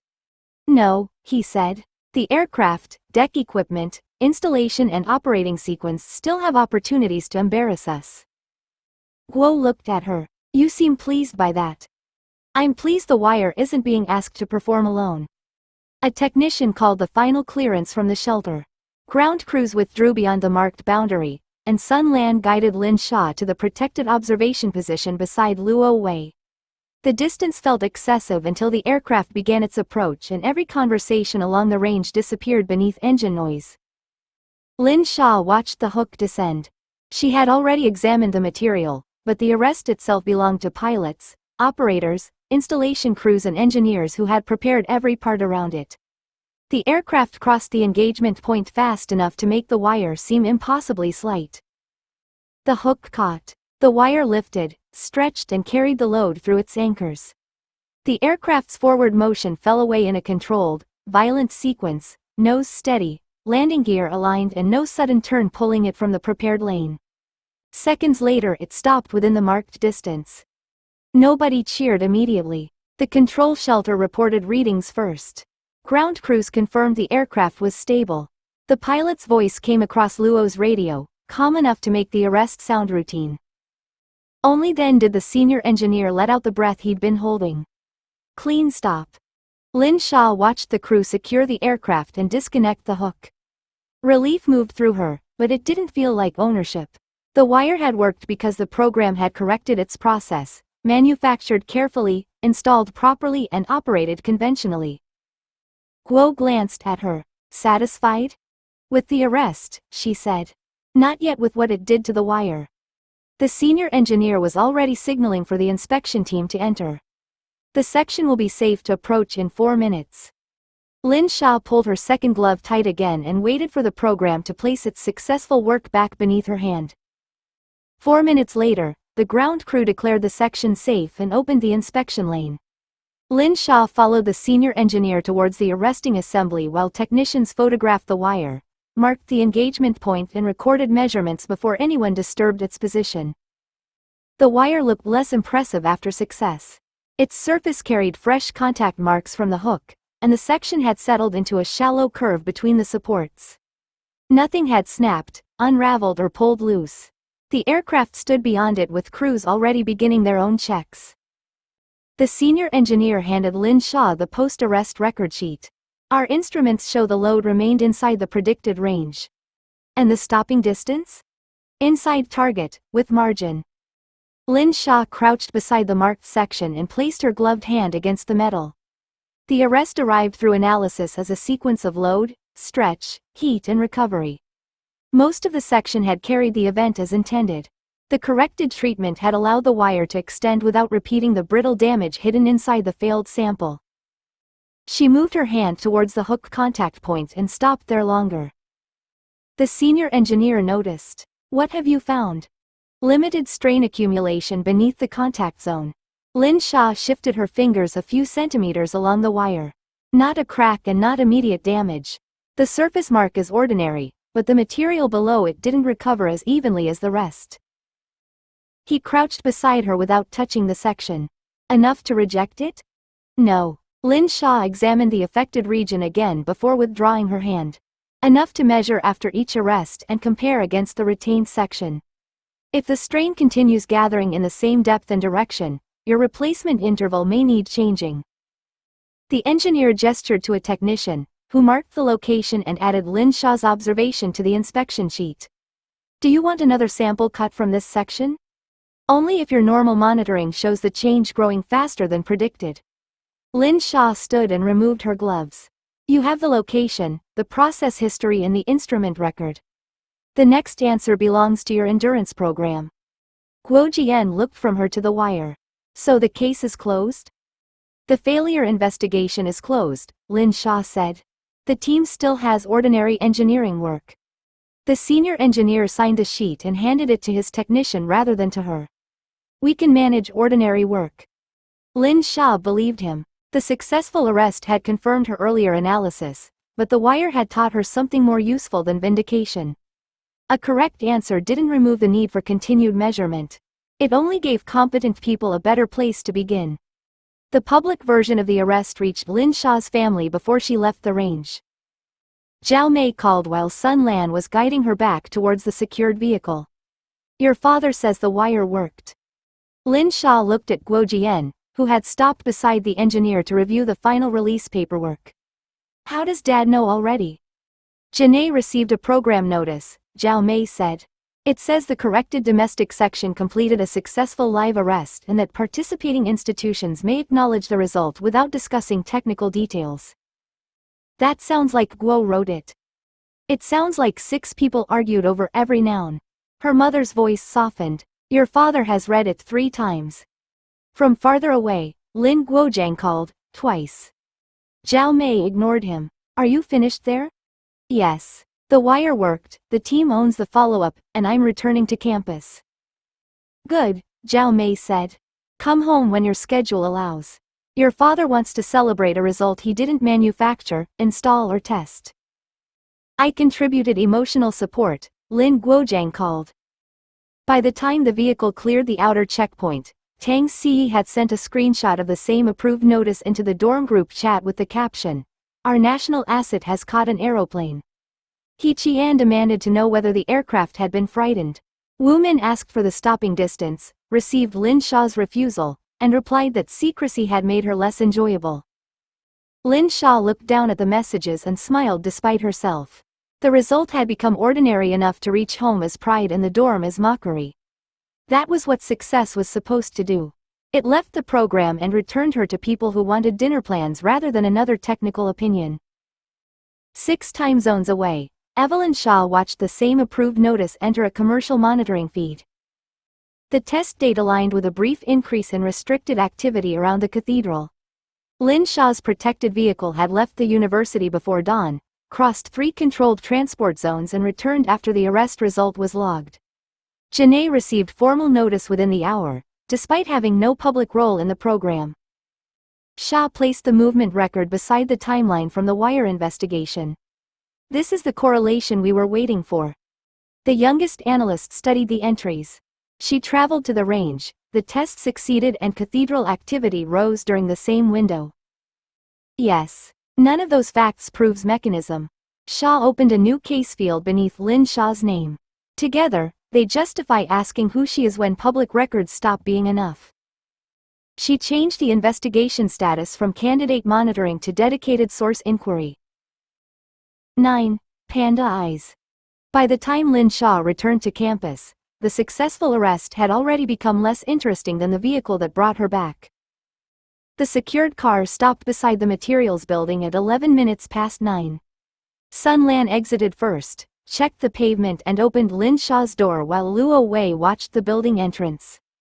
3 students standing beneath the covered walkway stopped pretending to discuss an assignment. Lin Xia climbed out with Professor Shen's reading list under one arm and her university bag over the other shoulder. They're staring again. Sun closed the door behind her. They may be admiring your commitment to punctuality. They're looking at the car. The car is punctual too. Lin Xia crossed the pavement without hurrying. The staring followed her through the entrance hall and into the second-floor classroom, where Tang Si had saved her a seat between He Qian and Wu Min. The conversation around them quietened just enough to become obvious. He Qian looked towards the corridor. Your respectable prison has returned. It caught an aeroplane yesterday, Tang said. Show some national gratitude. The wire caught the aircraft, Lin Xia replied, sitting down. The vehicle contributed nothing. A boy in the row ahead turned halfway around. You were really at the test range? Lin Xia took out her notebook. I was absent from campus. That isn't the same answer. It's the answer available to you. Another student leaned across the aisle. My roommate says your family owns part of Janae now. Wu Min glanced up from her laptop. Your roommate also said the cathedral was a secret weapons factory beneath the monastery. He corrected that. It's apparently beneath the university. Tang rested her chin on one hand. Yesterday she was a national asset. Today she's a wealthy industrial heiress. By Friday she'll be engaged to someone's grandson. Lin Xia opened her pen case. Can I choose which grandfather? The laughter eased the room, but it didn't remove the attention. Questions kept arriving in smaller forms. Whether senior officials visited her dorm. Whether the guards carried weapons. Whether her absences were classified. Whether Janae had given her shares because she'd invented something nobody was allowed to discuss. Lin Xia answered none of them properly. Every refusal made the rumors more certain, and every joke gave them another shape to wear. Song Qingyuan entered through the side door carrying a stack of laboratory records. His gaze moved from the students gathered around Lin Xia to the shadows beneath her eyes. Tang noticed where he was looking and murmured, "Panda eyes." Lin Xia touched the skin below one eye.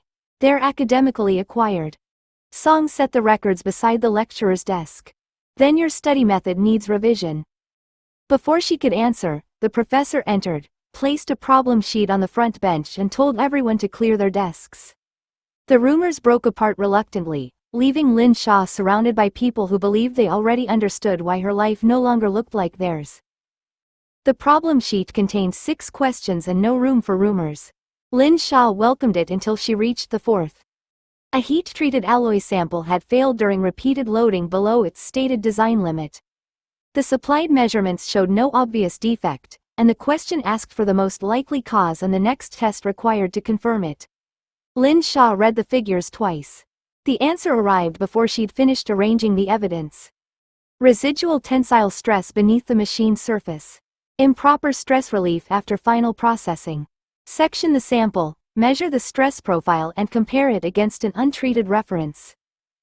She wrote the conclusion, then stopped. The root beneath it was incomplete. She knew what the hidden stress would look like, how deep it would sit and why the failure had begun there, but none of that came from the figures on the page. Analysis had left the answer behind without leaving enough ordinary steps for an undergraduate to defend it. Lin Xia added 2 cautious sentences about machining history and submitted the sheet when time was called. The lecturer returned it before the class ended. A red line crossed her 4th answer, with half credit written beside it. Lin Xia raised her hand. The proposed cause is correct. The lecturer looked over his glasses. Correct according to what? The loading pattern and the absence of a bulk material defect. Those support several possibilities. He tapped her paper. You selected residual surface stress, specified its direction and recommended the correct measurement, but you haven't shown why those conclusions follow from the information provided. They do follow. Then show me. Lin Xia looked down at her own answer. The missing route remained missing. She could describe the result, but every attempt to explain how she'd reached it would require evidence the question hadn't supplied. The lecturer waited, giving her enough time to make the failure public. At last Lin Xia said, "I can't show a defensible route from this data alone." "Then you don't receive full credit for possessing an answer you cannot defend." His voice remained calm, which made the judgment harder to resent. Engineering is not a guessing competition where accuracy excuses method. A student behind her whispered, "Maybe classified people don't need workings." Several others laughed quietly. Lin Xia felt heat rise beneath her collar but kept her eyes on the lecturer. "Would you have marked it wrong if the conclusion had been wrong?" "I would have marked it more wrong." He handed the sheet back.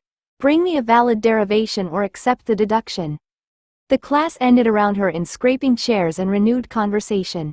Lin Xia remained seated, staring at the red line across an answer she knew was true. The rumors could explain her guards, absences and access for everyone else. They couldn't explain to her why knowledge had begun arriving faster than education could justify it. Song waited until the last students had left before taking the marked problem sheet from the desk beside her. He read the fourth answer, the lecturer's comment and the half credit without asking permission. Lin Xia reached for it. "That's mine." He held it beyond her fingers long enough to finish reading, then returned it. "The mark is fair." She stared at him. "I didn't ask you to review it." "No, you were sitting here looking offended on behalf of an answer you can't explain." "I can explain the answer." "You can state it." Song glanced towards the open classroom door, where two students had slowed to watch them. "That's what the lecturer marked." One of the students smiled. "Perhaps her real working is classified." His companion laughed. "Ask the guards. They probably carry the derivation in a sealed case." Lin Xia expected Song to dismiss them. Instead he looked directly at the pair. "She received half credit because her method was incomplete. You received less because your answer was wrong. Her vehicle doesn't alter either result." The smiles disappeared. Both students continued into the corridor without another word. Lin Xia gathered her notebook. "You could have laughed." "I didn't find it funny." "They would have left faster." They left. She slid the problem sheet between two pages with more force than necessary. "You've become very serious about rumors that don't concern you." Song looked at the shadows beneath her eyes. "They concern me when you use them to hide how exhausted you are." "I'm not hiding." "You've been to a naval range, returned for class and tried to argue an answer you couldn't defend. Now you're supposed to report to the laboratory." "I know my timetable. I told Professor Shen you shouldn't work tonight." Lin Xia stopped fastening her bag. "You did what?" "He asked whether you were fit for the shift. I said no." "You don't get to decide that." "No," Song said. "Shen does. I refused to tell him you were fine because you wanted the inconvenience removed." Heat moved through her face that had nothing to do with the watching students. "I didn't ask you to cover for me." "You expected it." "I expected you not to interfere."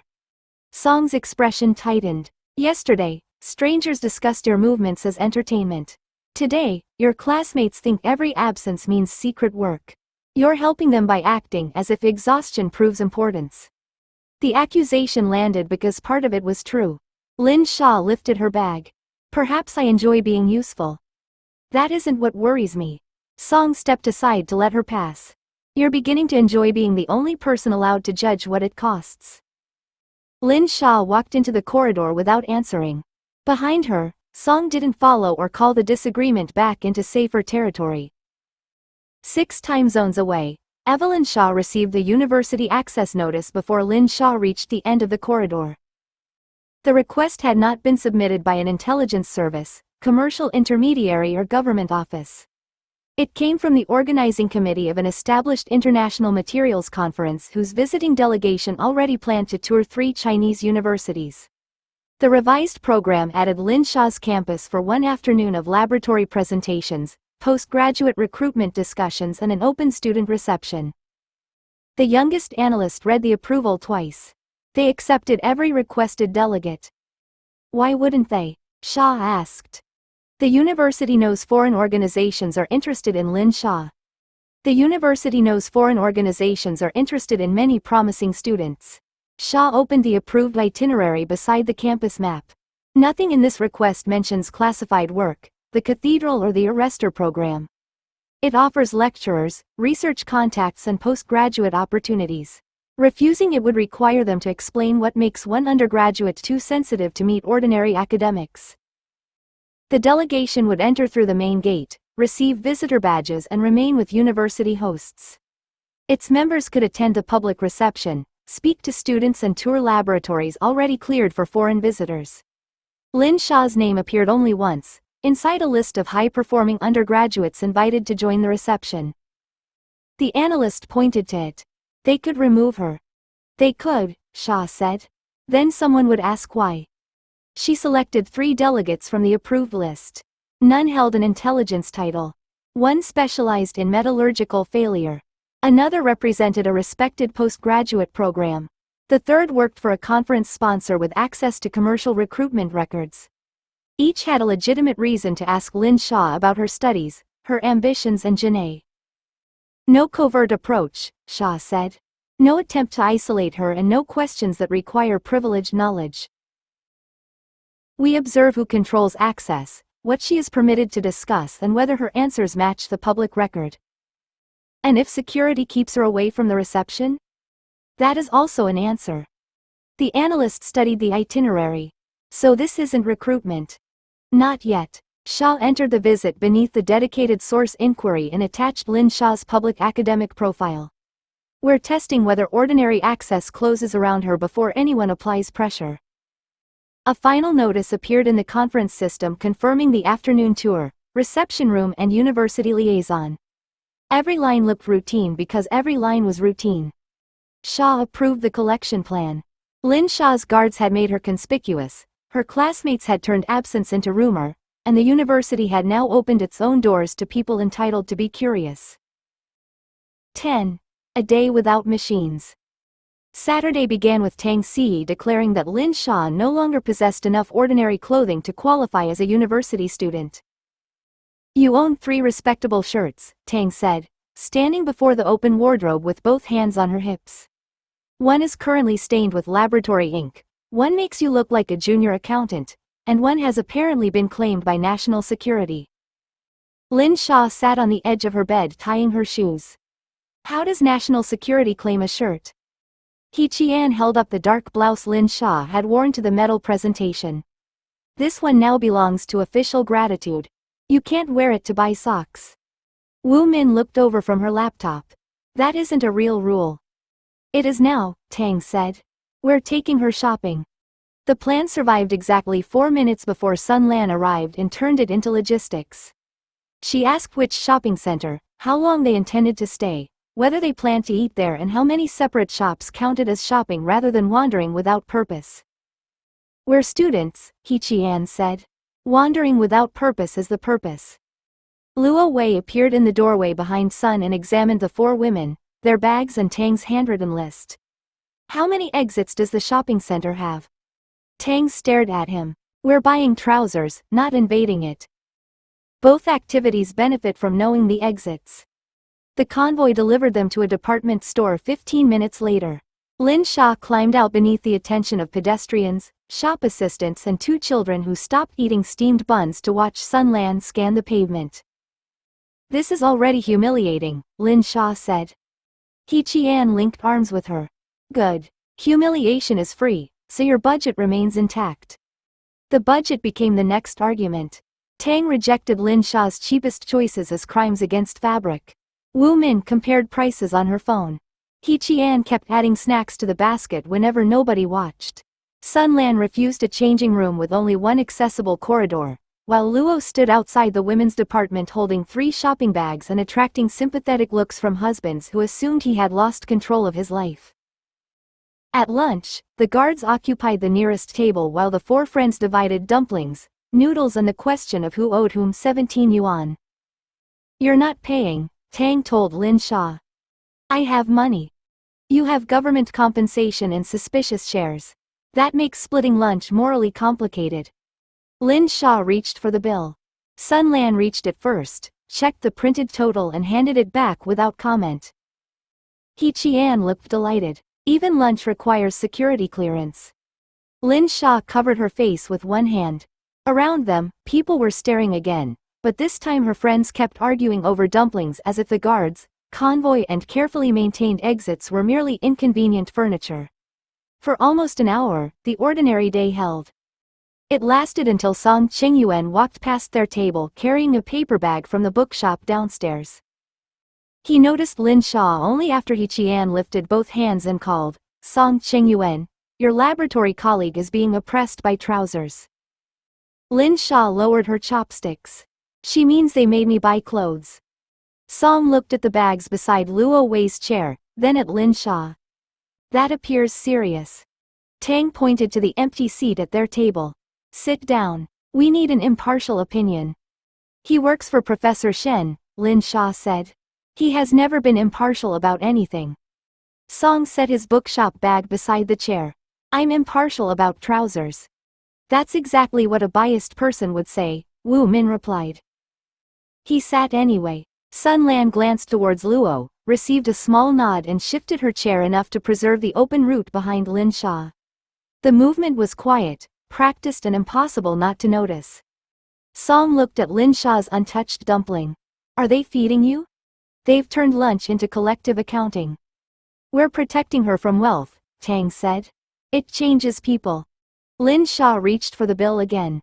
I've owned Genet shares for less than 2 weeks.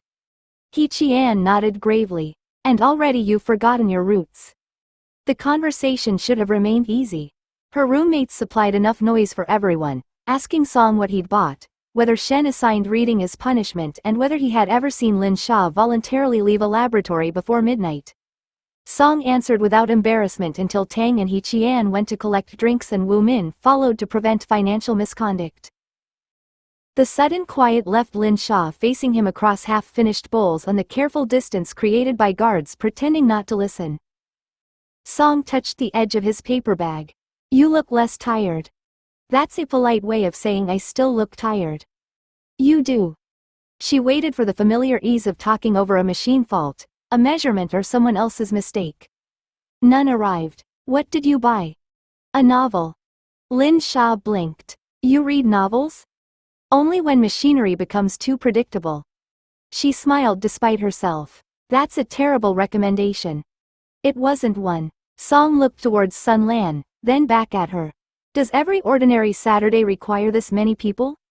Lin Xia followed his glance to the guards, the shopping bags and Luo's untouched tea. Apparently ordinary is now a protected activity. Song's expression softened, but he didn't laugh. Do you still enjoy it? The question reached further than she wanted. Lin Xia looked down at the bill between them. Sometimes. Tang returned carrying 4 drinks and stopped beside the table. Excellent, she said. We leave for 3 minutes and they begin having a meaningful conversation. Lin Xia took the nearest cup from her. You've ruined it. Song picked up his bookshop bag. She may have rescued us. He left after Tang declared that buying one novel didn't excuse him from future social obligations. Lin Xia watched him disappear into the weekend crowd, then turned back to find He Qian smiling at her over the rim of her drink. Don't, Lin Xia said. I haven't said anything. That has never prevented you from being offensive. They collected their bags and returned to the arcade, where Tang remembered another shop Lin Xia allegedly needed to visit. The first time Lin Xia noticed the man in the gray jacket, he was standing beside a directory board near the escalators with a conference badge clipped to his chest. He glanced at their group, looked away and became another person waiting for someone. She saw him again outside the shoe shop. This time he was examining a display he had already passed. When Luo Wei looked towards him, the man stepped inside and asked an assistant about a pair of trainers. His manner remained ordinary enough that Lin Xia wondered whether protection had taught her to turn repetition into suspicion. He Qian emerged wearing shoes with yellow laces. These make me look fast. Wu Min checked the price. They make you look financially reckless. Tang pointed towards Lin Xia. Ask the wealthy one. I'm not financing your feat. The jokes carried them into the next shop. Sun Lan remained close without appearing to herd them, but her attention had shifted. She checked the mirrored column beside the entrance, then the arcade behind them. The man appeared a third time near the payment counter. He stood 2 customers away with a folded conference program in one hand and no purchase in the other. When Lin Xia looked directly at him, he smiled with the mild recognition of someone who had finally confirmed a face. He began moving towards her.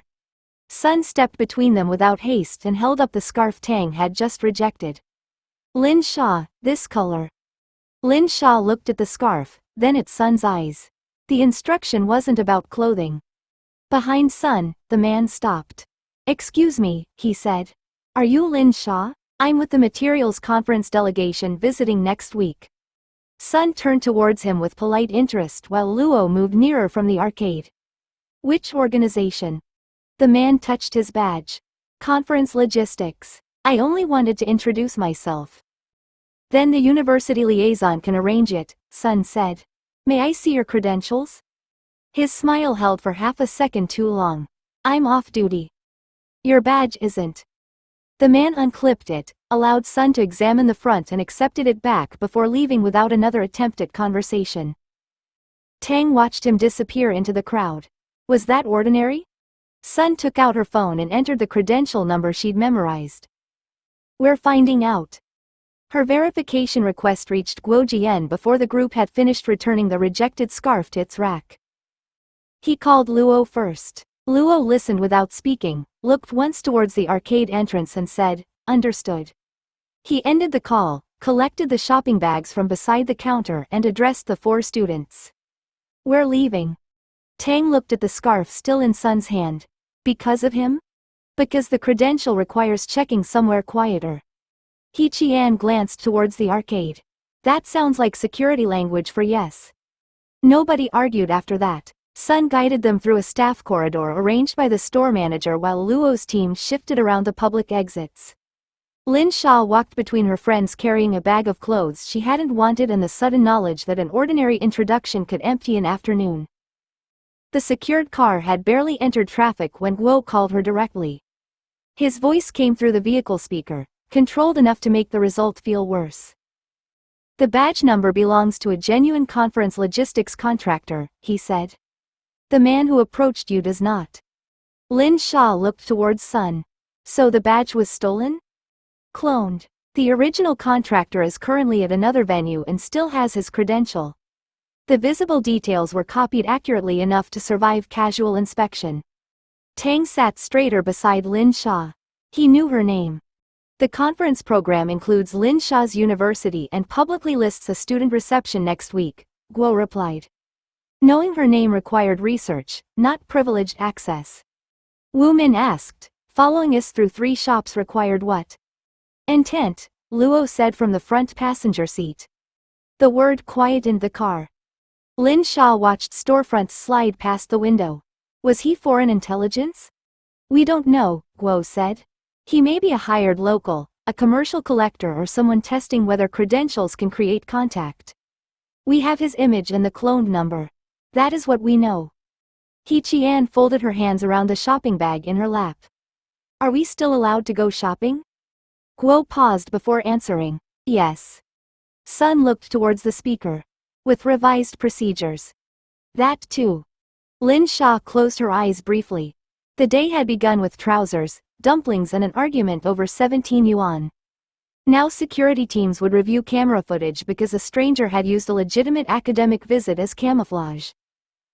Guo's voice softened only slightly.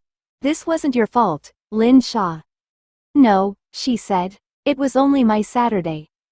The call ended. Around her, her friends remained close. The guards watched the road and the shopping bags shifted against one another with every turn. Nothing had been taken from them except ease, which was precisely what the stranger had proved he could reach. 11. The Old Man. On Monday morning, Guo Jian asked Lin Xia whether she would agree to meet an academician who had rejected 3 official invitations, 2 secure conference rooms and every attempt to provide him with a briefing package. Lin Xia paused outside her lecture hall while students flowed around Sun Lan and the guard positioned near the stairs. Why does he want to meet me? He says he wants to speak to a student. That sounds suspiciously simple. Guo gave a tired breath through the phone. Academician Chao Zhenyu has spent 60 years making simple statements difficult for officials to refuse. Professor Shen knows him and considers the request legitimate. Does he know about analysis? No, he knows you advised the arrestor wire team, that Janae used your process work and that several departments now consider you unusually useful. Useful again. Lin Xia looked through the lecture hall doors at rows of students arranging notebooks, drinks and ordinary complaints. Saturday's stranger had approached through a false conference badge. Now a genuine academician wanted access through the university, and nobody seemed to find the timing comforting. Where? She asked. Professor Shen's office after your final class. Academician Chao insisted that you not be taken to a government building or excused from assessed work. Lin Xia glanced at Sun, who had already heard enough to begin adjusting the afternoon's movements. All right. Chao Zhenyu was waiting when she arrived, seated in Shen's visitor chair with a wooden walking stick between his knees and an oxygen tube running beneath his nose. He looked smaller than his reputation should have allowed, wrapped in a dark coat despite the heated office, but his eyes remained sharp enough to make weakness seem like an inconvenience rather than a definition. Shen closed the door behind Lin Xia. Academician Chao, this is Lin Xia. I know what she's called, Chao said. His voice was thin but carried without effort. What I don't know is what everyone is trying to turn her into. Lin Xia took the remaining chair. Most people haven't told me. That means they're still arguing. Chao studied her face, then looked towards Shen. Leave. Shen's brows rose. This is my office. And yet you know where the corridor is. Shen gave Lin Xia a look that contained warning, resignation and perhaps amusement before stepping outside. Chao waited until the door shut. Good. Now there are no officials, program directors or professors in the room. He adjusted the walking stick beneath his hands. Tell me, student Lin, when people stop bringing you emergencies, what do you want to understand? Lin Xia considered the question long enough for Chao to become impatient. That shouldn't require permission, he said. It requires choosing between answers that sound admirable and answers that are true. She rested her hands on her knees. I want to understand why things fail before everyone else notices. Then I want to know how to make them better. Chao's expression remained severe. That's still usefulness speaking. You've described a service. Lin Xia looked towards the closed office door, aware that Shen stood somewhere beyond it pretending not to listen. Most people seem satisfied with useful. Most people are satisfied with miracles too. Chao shifted the walking stick beneath his hands. The movement cost him more than he allowed his face to admit. A miracle solves one problem while leaving everyone dependent on the person who performed it. Impressive, valuable and strategically worthless the moment that person is absent. Lin Xia's attention sharpened. You think I'm producing miracles? I think other people are eager to call them that because miracles excuse them from understanding. Chao tapped one finger against the polished wood. Suppose you correct one failed component. That is an event. Suppose Professor Shen's team records what changed, reproduces it and proves why it works. That is a process. An industry? Industry is when people you've never met can follow that process with materials you've never touched, machines you've never seen and supervisors who don't know your name. Chao leaned back, breathing carefully through the oxygen tube. It survives mediocre Tuesdays, missed trains, bad managers and your decision to stay home. Lin Xia thought of the wire team measuring, manufacturing and installing the corrected section after she had left. The achievement had felt less personal because so much of it belonged to other hands. Chao was telling her that this was not dilution. It was success. So the goal is to make myself unnecessary. No. His answer came at once. That's the sort of noble stupidity clever young people enjoy. Your goal is to become necessary for the next question rather than permanently trapped inside the previous answer. Lin Xia looked down at his walking stick, its worn handle shaped by years of use. No sample lay on the desk. No damaged object waited for analysis to open it. He had removed the easiest route between them on purpose. Chao watched recognition reach her and gave a small, unsympathetic nod. Good. Now tell me what must exist between one correct answer and an industry capable of surviving without you. Lin Xia began with documentation, then stopped when Chow's expression turned disapproving. Drawings, tolerances, process controls, trained workers, suitable equipment and people willing to record failures instead of hiding them, she said. Then enough repetition to prove the answer survives outside the first team. Chow nodded once. Better. You're describing an institution rather than a clever person. His phone began vibrating inside his coat. He ignored it until it stopped, then resumed as though nothing had happened. Less than a minute later it rang again.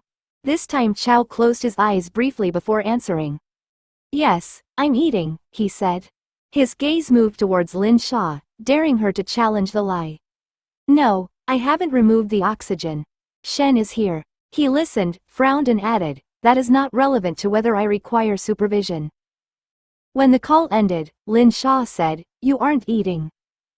I intended to. That's also what people say when they don't intend to. Chow looked offended by the accuracy. 10 minutes later Shen returned carrying 3 boxed meals and the expression of a man who had expected resistance. They ate around the low table beside the office window because Chow refused the staff dining room and Shen refused to let him leave hungry.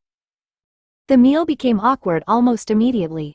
Chow criticized the rice, Shen criticized Chow's sodium restrictions, and Lin Xia discovered that watching 2 eminent men argue over pickled vegetables was less dignified than any government ceremony she had attended.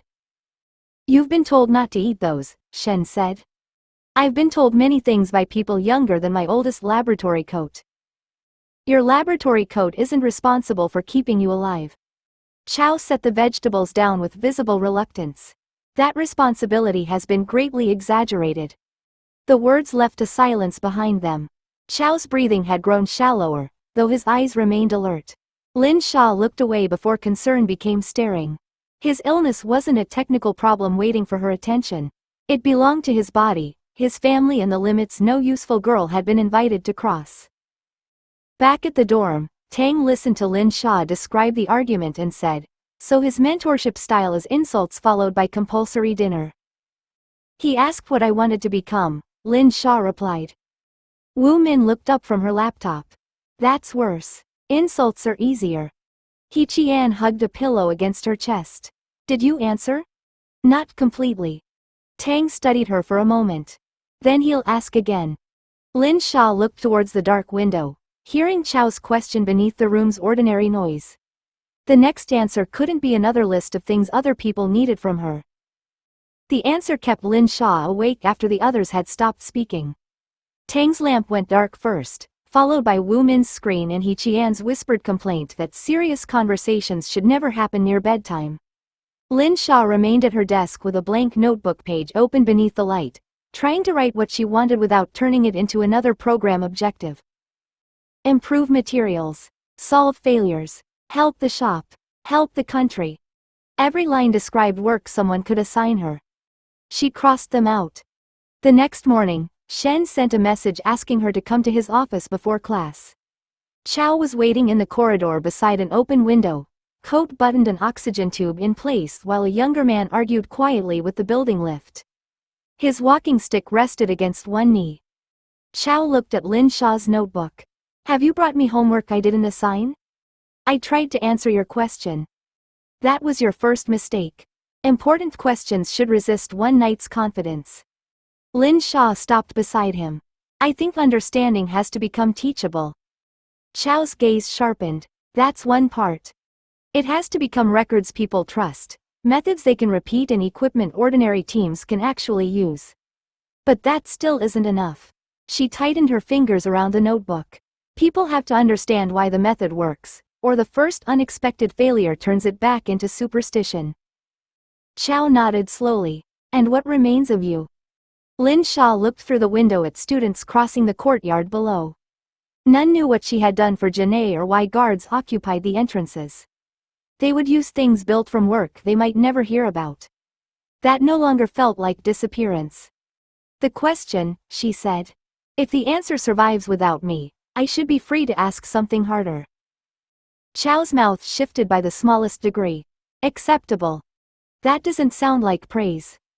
It isn't. Praise makes young people protect conclusions that should still be attacked.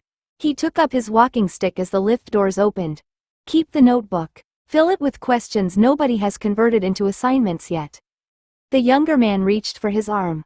Chow ignored the assistance until the first step proved he needed it, then accepted without comment. Before entering the lift, he looked back at Lin Xia. Useful people are consumed by immediate problems. Learned people leave behind ways of thinking. Decide which loss you can tolerate.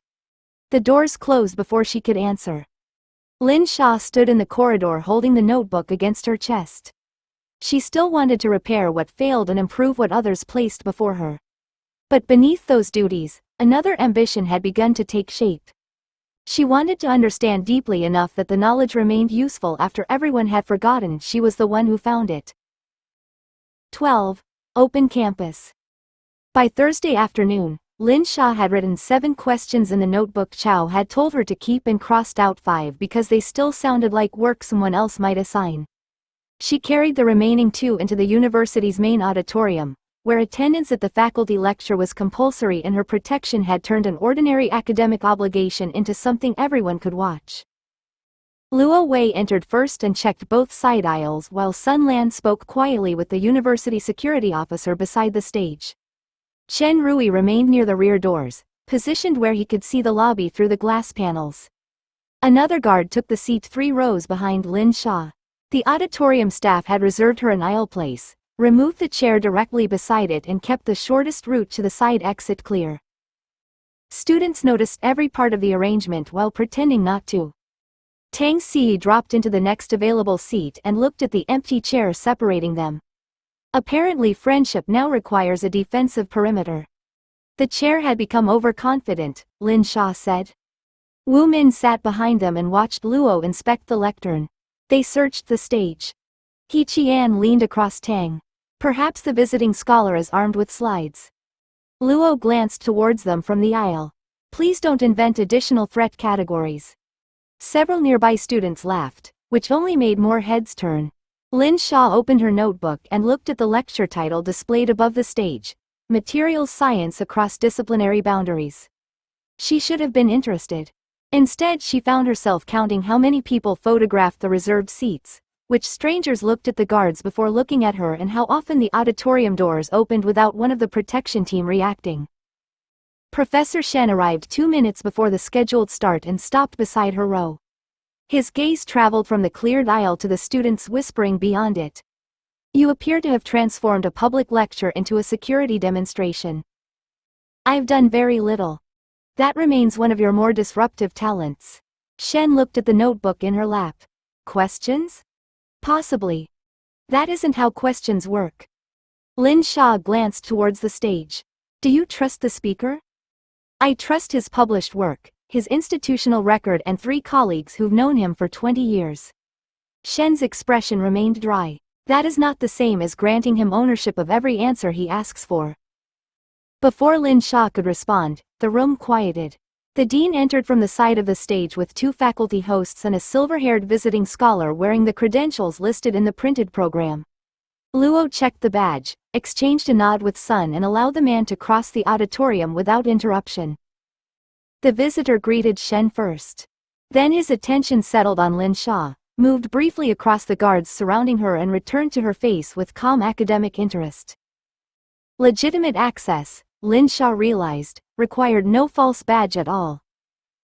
The dean introduced the visiting scholar as Professor Julian Mercer of the Halden Institute, a specialist in manufacturing systems whose published work crossed materials science, industrial policy and process reliability.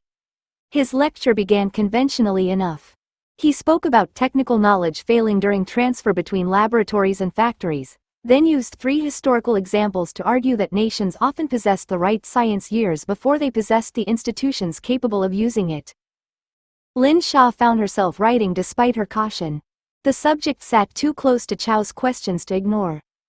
During the discussion, Mercer answered 2 faculty members, corrected a doctoral student's assumption without embarrassing him and then looked directly towards Lin Xia's row. Student Lin, I understand you've had some practical exposure to manufacturing problems. The auditorium's attention shifted towards her with almost physical unity. Lin Xia closed her notebook. Some. Mercer smiled as though the modest answer had confirmed something. Then perhaps you can help us. Suppose a laboratory produces a material that performs perfectly in controlled testing but fails when transferred to 3 factories. Where would you investigate first? Whether all 3 factories receive the same process rather than the same drawing, Lin Xia said. A murmur moved through the nearest rows. Mercer didn't look surprised. And if the process records match? Then I'd question whether the records describe what actually happened. Professor Shen folded his arms beside the aisle, attentive but giving nothing away. Mercer nodded. Good. Now widen it. The factories use different furnaces, different suppliers and workers with different levels of training. Which variable matters most? That depends on the failure. Assume you haven't been permitted to examine it. The restriction was deliberate. Lin Xia felt it at once. No sample, no report, only a broad problem designed to reveal how she organized uncertainty. I'd ask what changed consistently before deciding what mattered most, she said. Mercer moved without pause. Would your answer differ for an arresting cable, a turbine blade or a semiconductor substrate? The examples were ordinary enough within materials engineering. Together, they covered too much ground. Lin Xia heard Tang stop moving beside her. Mercer continued before she could answer.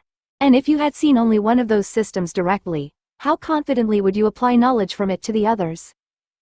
His tone remained courteous. Nothing in the question violated academic practice, and every credential Sunland's team had checked was genuine. Yet he had moved from transfer, to failure, to breadth, then finally to the boundary between knowledge and disclosure.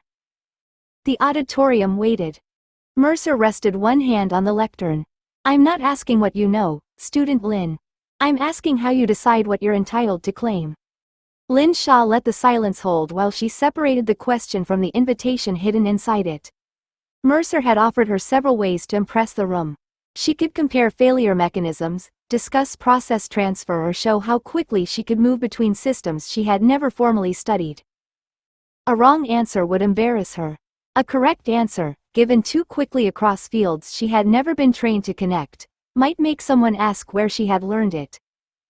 I'd claim only what the evidence supported, she said. If I hadn't examined the failure, I'd describe possible lines of investigation and leave the conclusion to the people who had. Mercer's fingers remained on the lectern. Even if you recognized a familiar pattern? Recognition isn't proof. And if waiting for proof delayed an urgent decision? Then the decision-maker should know which part of my answer is evidence, which part is inference and which part is a guess. The response produced no murmur this time. It was too ordinary for that. Mercer watched her closely, waiting to see whether caution would become retreat. He changed direction. Suppose the same defect appeared in several unrelated systems. Would you consider a shared cause? I'd consider one. What kind? I couldn't identify it without records. Mercer's smile thinned. Student Lin, you're being unusually cautious for someone whose advice has already influenced industrial work. Lin Xia kept her hands folded over the notebook. Public lectures seem like a good place for caution. A few students laughed. Professor Shen did not, though neither did he look displeased. Mercer glanced towards him, inviting intervention. Shen gave it. Caution is appropriate. Evasion isn't. His gaze remained on Lin Xia. Answer the reasoning problem without claiming evidence you don't possess. The distinction opened a narrow path between exposure and refusal. Lin Xia understood what he wanted. Not a display of impossible knowledge. A disciplined account of how she would think. Mercer said, then let me make the question simpler. Do you believe knowledge from one field can expose failures in another? Lin Xia considered the wording before answering. It can reveal similarities worth testing. Shared temperatures, loads, contamination routes or process controls may produce related weaknesses. But similarity only gives you a better question. It doesn't give you permission to skip examination. Mercer's attention sharpened. So you would transfer methods, but not conclusions. Yes. And where does intuition belong? At the beginning of an investigation, Lin Xia said. Not at the end of one. Shen's arms remained folded, but the tension in his posture eased by a degree. She had answered honestly without revealing how much certainty analysis could place behind intuition. Mercer stepped back from the lectern and nodded slowly. That is a more difficult boundary than most researchers admit. Lin Xia reopened her notebook, though she didn't write yet. Restraint had protected the secret without requiring her to pretend she lacked curiosity. More importantly, Shen had understood the difference. Mercer looked towards the next raised hand, but the pause before he called on it lasted long enough to make clear that his examination of Lin Xia was not finished. Professor Mercer waited until the university car had cleared the campus gates before opening the secure application on his phone. The driver had been provided by the university, and a faculty liaison occupied the front passenger seat, so he kept the screen angled towards the window and entered only the agreed confirmation code. Dr. Evelyn Shaw answered through an encrypted audio channel before the second signal completed. "Well?" she asked. Mercer watched the secured entrance recede behind them. She knew she was being tested. That wasn't the question. It affects the answer. He lowered his voice as the liaison began speaking to the driver about evening traffic. Lin Xia demonstrated competent process reasoning, strong evidential discipline and considerably more restraint than most students her age possess. Xia paused. Did she cross fields? She refused to do so carelessly. Mercer opened the notes he had written during the lecture. When I offered arresting cables, turbine blades and semiconductor substrates, she recognized the breadth test immediately. She answered at the level of method rather than displaying specific knowledge. So she gave you nothing? No, she gave me a boundary. Mercer scrolled to the final exchange. She separates recognition, evidence, inference and conclusion with unusual precision. Professor Shen reinforced that distinction rather than encouraging disclosure. That could be training. It is training, Mercer said. The question is why a protected undergraduate requires it. The liaison glanced back, and Mercer changed the screen to the public lecture program until the man faced forward again. Xia said, could she simply be gifted and overprotected because of the wire work? She may be gifted. She is certainly protected. Neither explains the coordination around what she doesn't say. Mercer looked down at his notes. Lin Xia had shown no panic, no vanity and no eagerness to impress an international visitor. Her caution had been too structured to be shyness and too selective to be ignorance. A student uncertain of herself retreats broadly. Lin Xia withdrew only where the questions approached undocumented breadth. And your assessment? She remains unproven. Mercer let the answer stand before adding, but her restraint increases the likelihood that others have taught her to conceal strategic value. The line remained quiet for several seconds. Then Xia asked, recommendation? Deeper access through legitimate channels. Smaller setting, narrower audience and a problem she has reason to care about. Mercer closed the application as the car turned towards the hotel district. Don't send another stranger with a false badge. Give her an opportunity she might choose. When the secure channel ended, Evelyn Xia changed Lin Xia's file from promising candidate to protected source priority and began drafting an approach designed to look like education rather than recruitment. 13. Hotter than it should be. The following Tuesday, Lin Xia's timetable listed industrial placement from 9 until 4, as though the university had arranged nothing more complicated than an educational visit. The convoy, sealed route plan and advance inspection suggested otherwise. Professor Shen met her inside the Turbine Research Center wearing a visitor badge he seemed personally offended by. Luo Wei remained near the laboratory entrance while Chen Rui checked the connecting corridor. Beyond the security line, 6 engineers waited around a steel examination table beneath lights bright enough to expose every scratch in its surface. The oldest of them glanced at the guards before addressing Shen. We were told this was a university placement. It is, Shen said. The university student has inconvenient travel requirements. Lin Xia set her notebook on the table. I can stand outside and arrive again with less drama. No, Luo said from the door. One of the younger engineers failed to hide a smile. The tension eased just enough for the team leader to uncover 3 trays. The first held 4 turbine blades darkened by service, their coatings discolored and broken near the tips. One had lost a thin section along its leading edge. Another showed branching cracks beneath a patch of surface damage that looked almost scorched.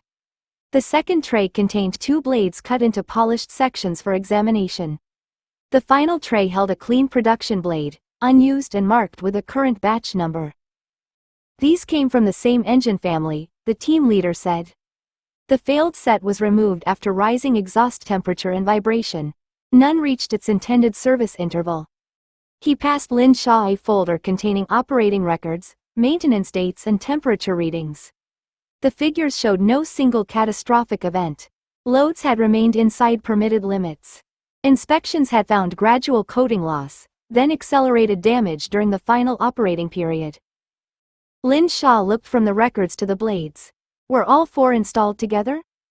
Same overhaul cycle, an engineer answered. 2 manufacturing batches. And the production blade? Current process. Same nominal alloy, revised coating schedule. Shen tapped the closed notebook beneath her hand. You have records, failed hardware and one example of what the factory currently believes it is making. Don't reward their confidence prematurely. The team leader gave him a restrained look. We're aware the answer may not be flattering. Good, Shen said. Then nobody will mistake expense for innocence. Gloves were placed beside the trays. Lin Xia pulled on the first pair and reached for the least damaged blade. The instant her fingers settled against its root, composition, heat treatment, coating layers and years of accumulated thermal stress opened through her awareness in dense, ordered detail. The blade had not merely failed. It had arrived carrying the history of every decision that had made failure possible. Lin Xia kept her hand on it long enough to separate that history from the urgency surrounding it. The nickel-based alloy had been cast, heat-treated and machined within acceptable ranges, though not with the consistency implied by the production records. Its internal cooling passages carried small deviations left by manufacture. The bond coat beneath the ceramic surface had oxidized unevenly before installation, and the outer coating had been applied over a surface prepared well enough to pass inspection but not well enough to age uniformly. She set the blade down and reached for the section sample.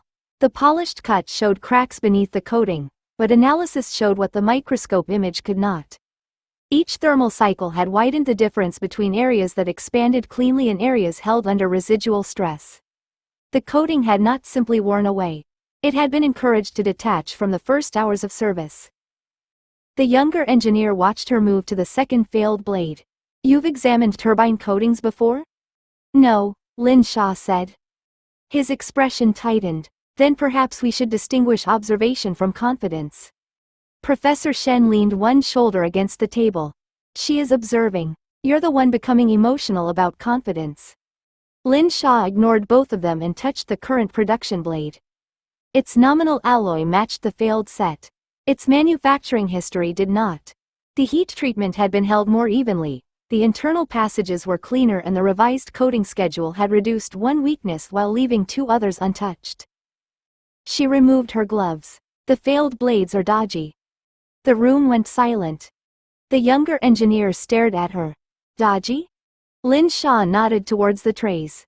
The alloy isn't counterfeit, the coatings aren't obviously defective and each individual departure probably sits close enough to tolerance to survive an argument.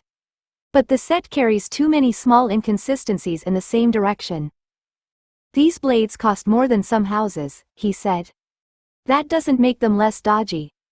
The team leader covered a brief cough with one hand. Professor Shen made no effort to hide his satisfaction. Lin Xia opened the operating folder and placed 3 records beside the damaged sections. The surface preparation varied. The bond coat entered service with uneven oxidation. The cooling passages weren't identical, and the substrate carried residual stress from manufacture. Heat then concentrated damage where those weaknesses overlapped. Nothing here had to be catastrophically wrong on its own. The younger engineer looked towards the clean production blade. And the revision solves it? It improves it, Lin Xia said. That isn't the same answer. At the far end of the table, the senior metallurgist drew the temperature map closer and studied her without speaking. Then he turned it so the others could see. 4 colored traces followed the blade height, each rising sharply near the damaged region before separating in ways Lin Xia's explanation did not predict. Your account is plausible, he said.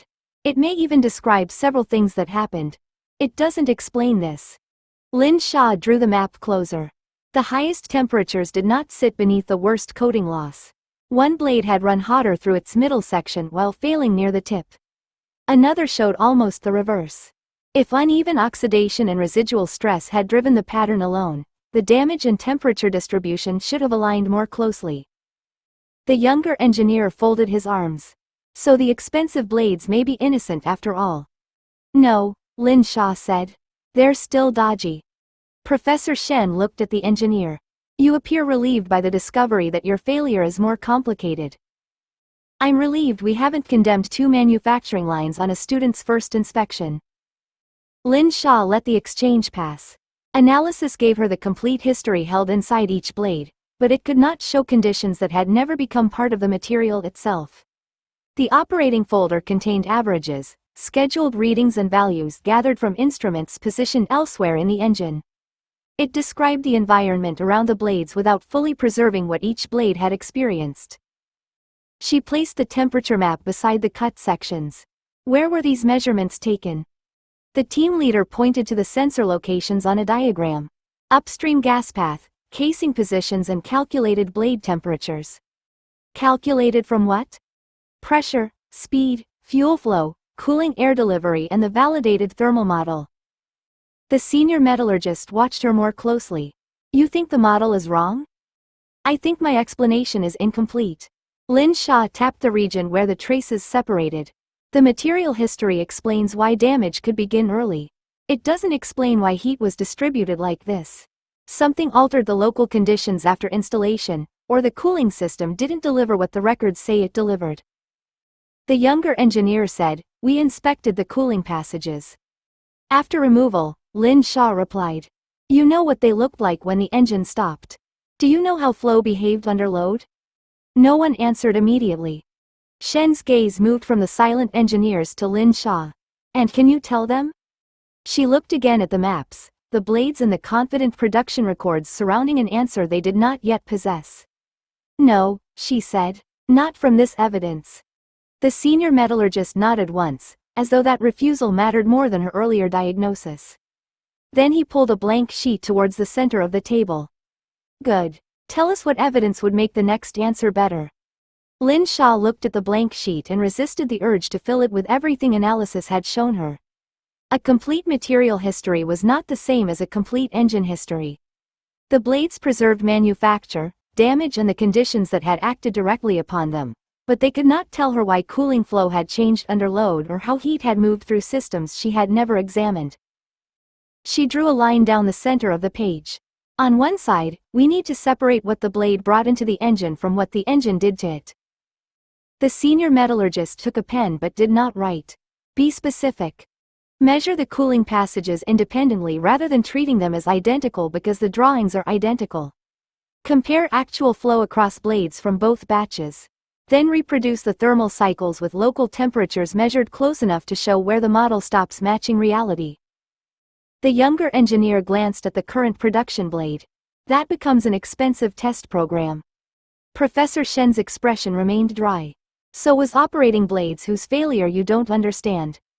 Lin Xia pointed to the revised sample. Don't test only whether this blade lasts longer. Change one condition at a time where you can. Surface preparation, bond coat oxidation, passage geometry and cooling delivery. If every improvement is bundled together, a successful result still won't tell you which explanation was right. The team leader said, you're proposing several blades. I'm proposing that one improved blade can prove survival without proving understanding. That silenced the objection more effectively than Shen's irritation had. The senior metallurgist began writing, reducing her suggestions into measurements, controls and test articles that belonged to specialists rather than to her. He asked 2 questions about sample numbers and one about acceptable variation. Lin Xia answered only where the evidence allowed and said she didn't know twice without apology. When the list was complete, the team leader slid it towards Shen. We'll model the flow first, then manufacture a limited revised set. Shen pushed the sheet back. Send the plan through the university placement office. Student Lin has classes. The younger engineer looked surprised. You're taking her away now? I'm preventing your unresolved turbine problem from becoming her new timetable. Lin Xia removed her visitor badge and placed it beside the unused gloves. Luo Wei opened the laboratory door before anyone could invent another reason for her to remain. As she followed Shen into the secured corridor, Lin Xia looked back once at the blades and the engineers gathering around the test list. Her answer had been useful because it had shown them where certainty ended. The next answer would belong to measurements, manufactured hardware and people who could continue after she left. 14. Midterms. By Thursday morning, the turbine blades had become someone else's test program and Lin Xia had acquired 4 examinations of her own. The university had not altered the timetable for guarded travel, classified placements or the inconvenient fact that some questions now produced answers faster than she could explain them. At 8:45, Luo Wei walked her to the examination building, confirmed the corridor with Chen Rui and stopped beside the door reserved for authorized staff. "You'll remain inside for 2 hours, Luo said. "That's generally how examinations work." "I'm confirming the arrangement." Lin Xia handed over her phone. "Try not to reorganize the university before I finish." Inside, desks stood in measured rows beneath fluorescent lights. Bags had been left against the wall, water bottles were clear, calculator covers removed and student cards placed where invigilators could inspect them without conversation. Nothing about the room recognized national importance. Lin Xia found her assigned seat, set down 2 pens and felt a relief she hadn't expected. The paper arrived face down. When permission was given, she turned it over and began. The first section was ordinary enough. Definitions, short derivations and one calculation designed to punish anyone who had memorized a formula without understanding its limits. Lin Xia worked steadily, showing each step because marks belonged to evidence rather than private certainty. The fourth question concerned thermal stress across a coated component exposed to cyclic heating. The answer opened before she had finished reading. She knew where the assumptions failed, how the simplified boundary condition distorted the result and which coupled effects the course had not yet taught. For several seconds she stared at the blank space beneath the question while knowledge from the turbine blades pressed forward with seductive completeness. None of it belonged on the page unless she could justify it. Lin Xia drew a line through the first sentence she had written and began again using only the methods established in lectures. The result was less complete than what she knew and more defensible than what she couldn't explain. It felt uncomfortably like withholding truth from the paper, but an examination did not ask what existed inside her head. It asked what she had learned well enough to demonstrate. At the end of the row, an invigilator paused beside her desk. "Is there a problem?" "No," Lin Xia said, lowering her pen. "I was deciding which answer I could support." The woman glanced at the crossed outline. "Support the one you submit." Lin Xia nodded and continued. When time was called, she had answered every question and trusted 3/4 of what she had written. Outside, Luo Wei waited beside the returned phones. Beyond him, Tang Xi, He Qian and Wu Min stood together near the stairs, watching the security corridor that had formed around Lin Xia's ordinary examination. None of them looked impressed. Tang waited until Luo had returned Lin Xia's phone before saying, "We need to discuss the occupation." Luo looked past her towards the cleared corridor. "Which occupation?" "Our lives," Tang said. "By people with earpieces." He Qian pointed towards the stairwell, where Chen Rui stood beneath an emergency exit sign while students redirected themselves around him without being asked. "Yesterday someone checked beneath my desk before I was allowed to sit down. I've never felt so important or so suspected." "It was a routine sweep," Lin Xia said. Wu Min adjusted the strap of her bag. "That sentence no longer means anything reassuring." They let the security team escort them back to the dormitory because refusing would only have turned the walk into a longer argument with more witnesses. Luo remained in the lobby. Chen Rui checked the corridor, confirmed the room and left the door open until Sun Lan arrived to take the next watch. By the time all 3 guards had finished making ordinary student housing safe enough for Lin Xia to enter, Tang's patience had become visibly organized. Inside, He Qian shut the door and leaned against it. "There. Shared space. Allegedly." Lin Xia set her pens beside the notebook on her desk. "You knew the security would continue." "We knew guards existed," Tang said. We didn't know our room would become a place where strangers inspect our laundry baskets. They don't inspect your laundry. Wu Min sat down and opened her laptop without turning it on. One of them moved mine. He was checking behind it. That's where laundry generally hides. Lin Xia looked between them and felt the examination fatigue settle more heavily now that there was nothing technical to resist. What do you want me to do? Tang's expression tightened. Stop answering every complaint like it's a request for a corrected procedure. The words landed cleanly enough that Lin Xia found no immediate defense. He Qian crossed to the kettle, found it empty and set it down again. You disappear into placements nobody can explain. Then you come back exhausted, guarded and pretending everything is normal because you still remember our class timetable. I took the same examination you did. That isn't the point, Wu Min said. You're proving you can continue. You're not proving we still have access to you. Lin Xia looked at the closed door. Beyond it, Sun Lan's footsteps passed once and stopped nearby. The protection team had made the corridor safer. They had also made every private conversation feel scheduled inside someone else's perimeter. Tang lowered her voice. We aren't asking what the secret work is. We're asking whether this room still belongs to all four of us. Lin Xia looked at their desks, shared shelves and the kettle nobody had filled. For once, an answer she couldn't justify would not be accepted simply because it sounded comforting. She found Song Qingyuan outside the engineering library after her afternoon examination, sitting on the low concrete wall with 2 unopened drinks beside him. He stood when he saw her, but the warmth she had expected did not arrive with the movement. Tang messaged me, he said. Lin Xia stopped in front of him. About the examination? About everything except the examination. Song handed her one of the bottles. Apparently your room has become a security checkpoint and you're pretending the problem is inefficient furniture placement. She shouldn't have involved you. Song's expression tightened. Why? Because I wasn't there, or because you didn't choose the version I heard? Lin Xia twisted the bottle cap without drinking. Students crossed the courtyard behind them, moving between lectures with bags, complaints and lives that did not require advance inspection. They're frustrated. So am I. That isn't what Tang said. Then perhaps Tang should explain my life to you directly. Song looked at her for a moment, then sat again without inviting her to join him. You're doing it now. Doing what? Turning every question into a problem with the person asking it. His voice stayed controlled, but the control had begun to sound deliberate. Your friends complain, so they don't understand protection. I ask what's wrong, so I'm intruding. Shen tells you to rest, so he doesn't understand the work. Somehow every conversation ends with you being the only person qualified to decide how much anyone gets. Lin Xia felt examination fatigue harden into irritation. You think I enjoy any of this? No, I think you use being tired as proof that nobody should ask more from you. The accusation struck harder because part of it was true. Lin Xia looked away towards the library doors.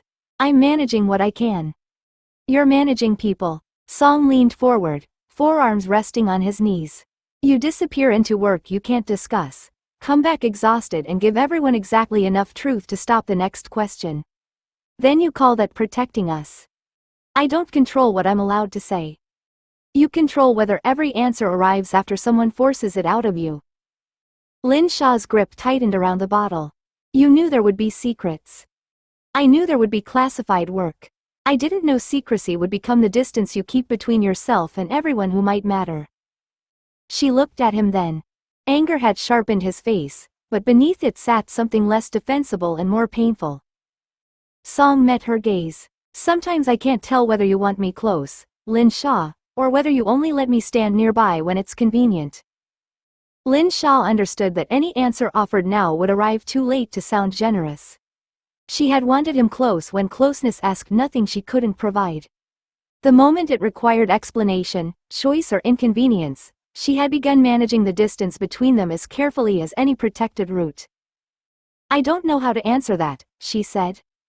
Song stood, leaving the unopened drink beside him on the wall. You do. You don't like the answer. That isn't fair. No, he said. Fair would have been knowing what I was agreeing to before I started caring. Lin Xia felt the words strike against every restriction she hadn't chosen and every silence she had. I can't tell you everything. I haven't asked for everything. Song picked up his bag. I asked whether I'm here because you want me here. I do. Until I ask what being here means. She tightened her grip around the bottle. What do you expect me to do? Ignore security rules because you're angry? Song's expression closed. You're still turning this into procedure. He walked away before she found an answer that wasn't another defense. Lin Xia remained beside the library wall until he crossed the courtyard and disappeared into the flow of students leaving the afternoon examinations. He didn't look back. Neither did she call after him. Calling would have asked him to return without changing the conditions that had driven him away. Luo Wei approached only when the space between them had become unmistakable. The vehicle's ready. Lin Xia looked towards the route Song had taken. My roommates need to be briefed. Luo paused. About what? About the threat around me. Why their room is searched. What they're supposed to report and who they contact if someone approaches them. That information is restricted. Then restrict it properly. Lin Xia faced him. Confidentiality agreements, a formal briefing and enough truth for them to decide whether they still want to live with me. Luo's attention sharpened. They cannot be told about your work. And they cannot become part of the protection operation. They already are. Lin Xia heard Song's accusation inside the answer and didn't soften it. You inspect their room, control who reaches their corridor and change how they move through campus. They're inside the perimeter without being told what the perimeter is. Luo considered her for a moment before taking out his phone.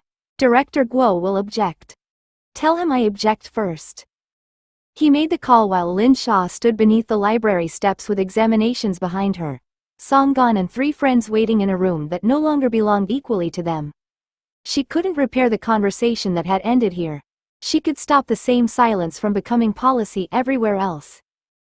15. The lesson she needed.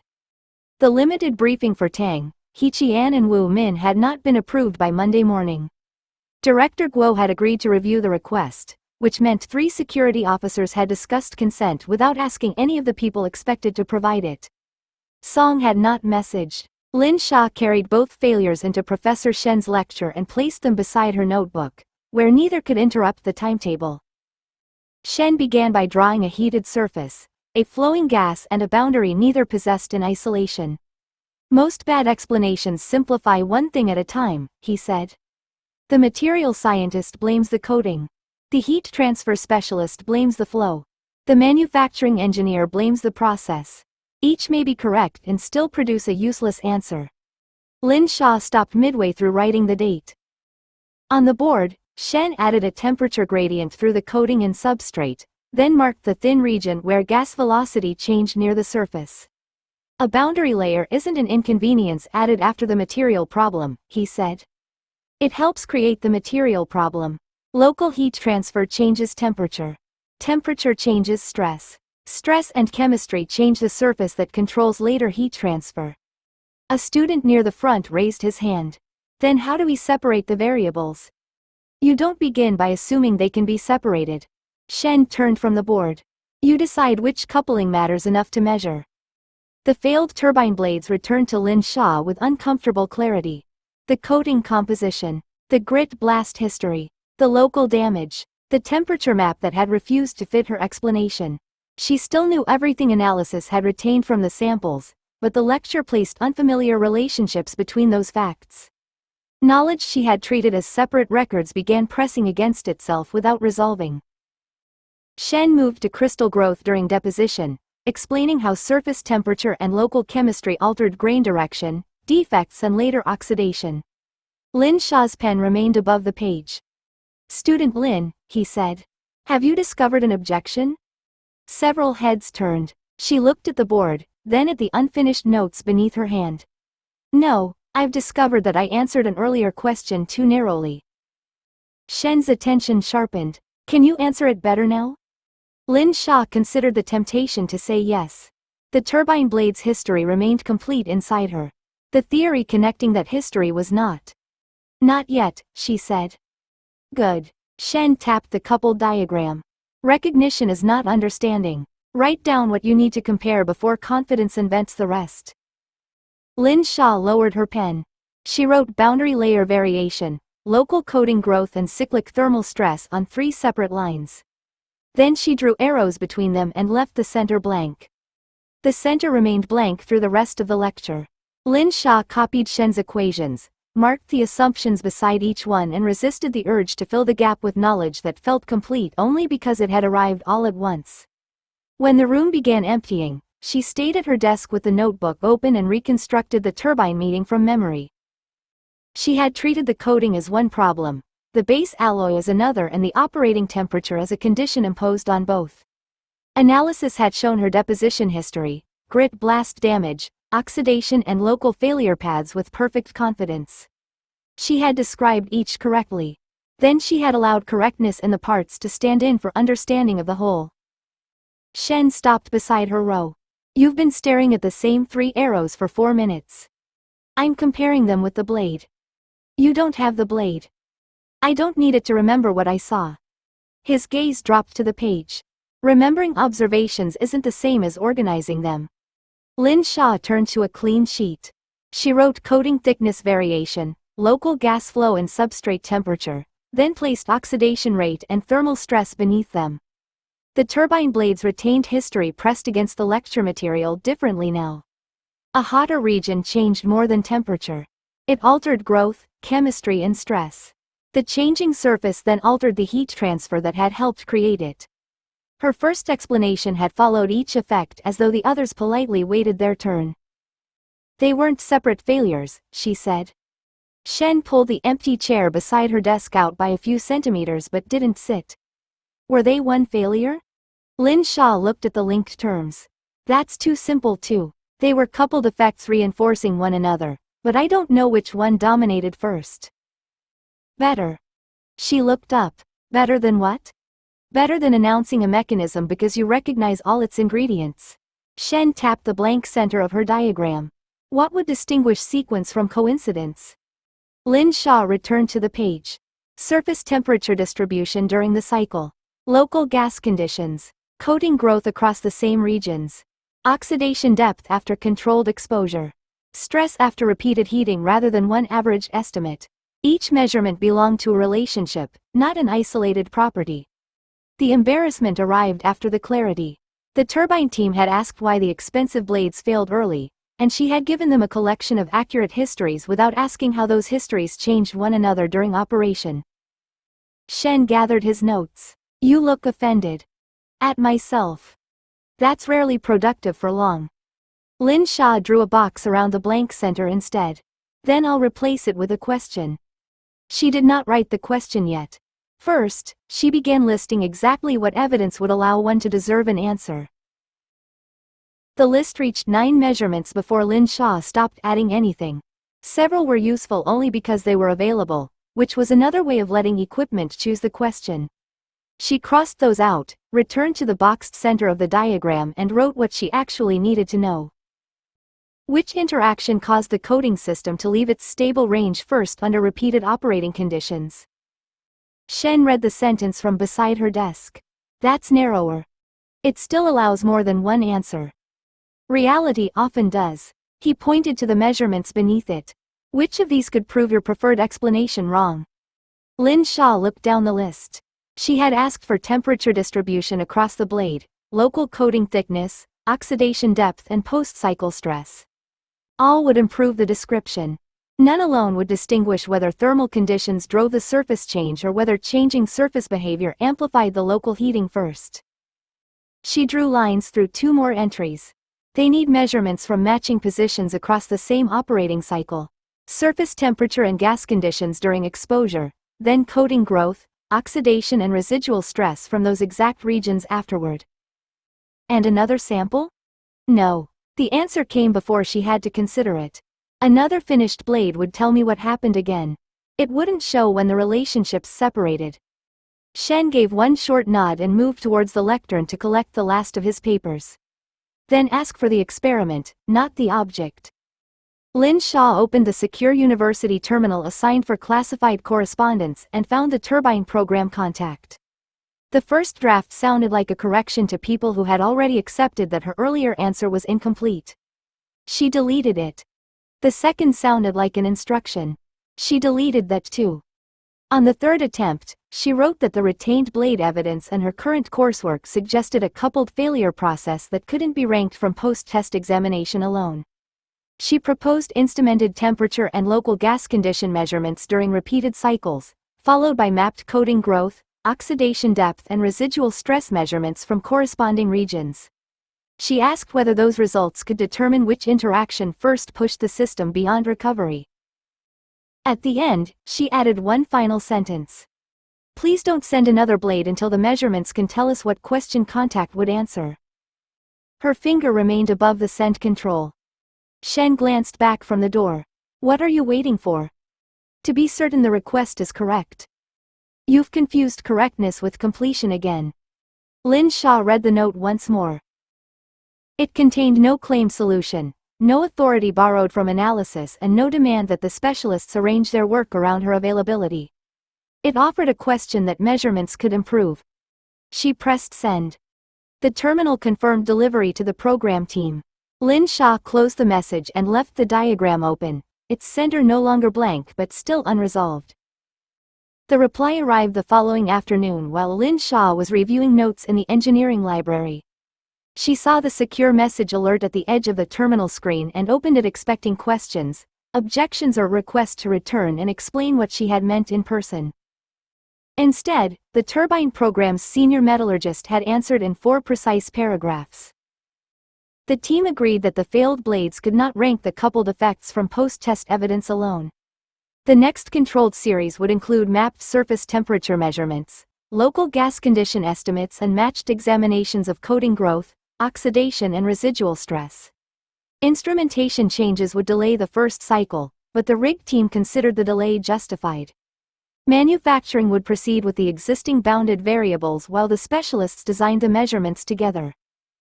The final paragraph was shorter. We'll send a test record when the series is complete. There's no need for you to travel at this stage. Lin Xia read that sentence twice. Her first response was relief. Midterms were not over, the dormitory briefing remained unresolved and Song's silence had acquired enough weight without another classified journey pressing against the weak. Then a less comfortable reaction followed. The program had accepted her question and removed her from the immediate work of answering it. Professor Shen stopped at the end of her table on his way through the library. His gaze moved from the secure terminal to her expression. Bad news? They accepted the test plan. That doesn't generally produce that face. They're continuing without me. Shen pulled out the chair opposite her and sat, though the stack of papers beneath his arm suggested he hadn't intended to remain. Did you ask them to continue? Yes. Did you ask them to call you back? No. Then what exactly has disappointed you?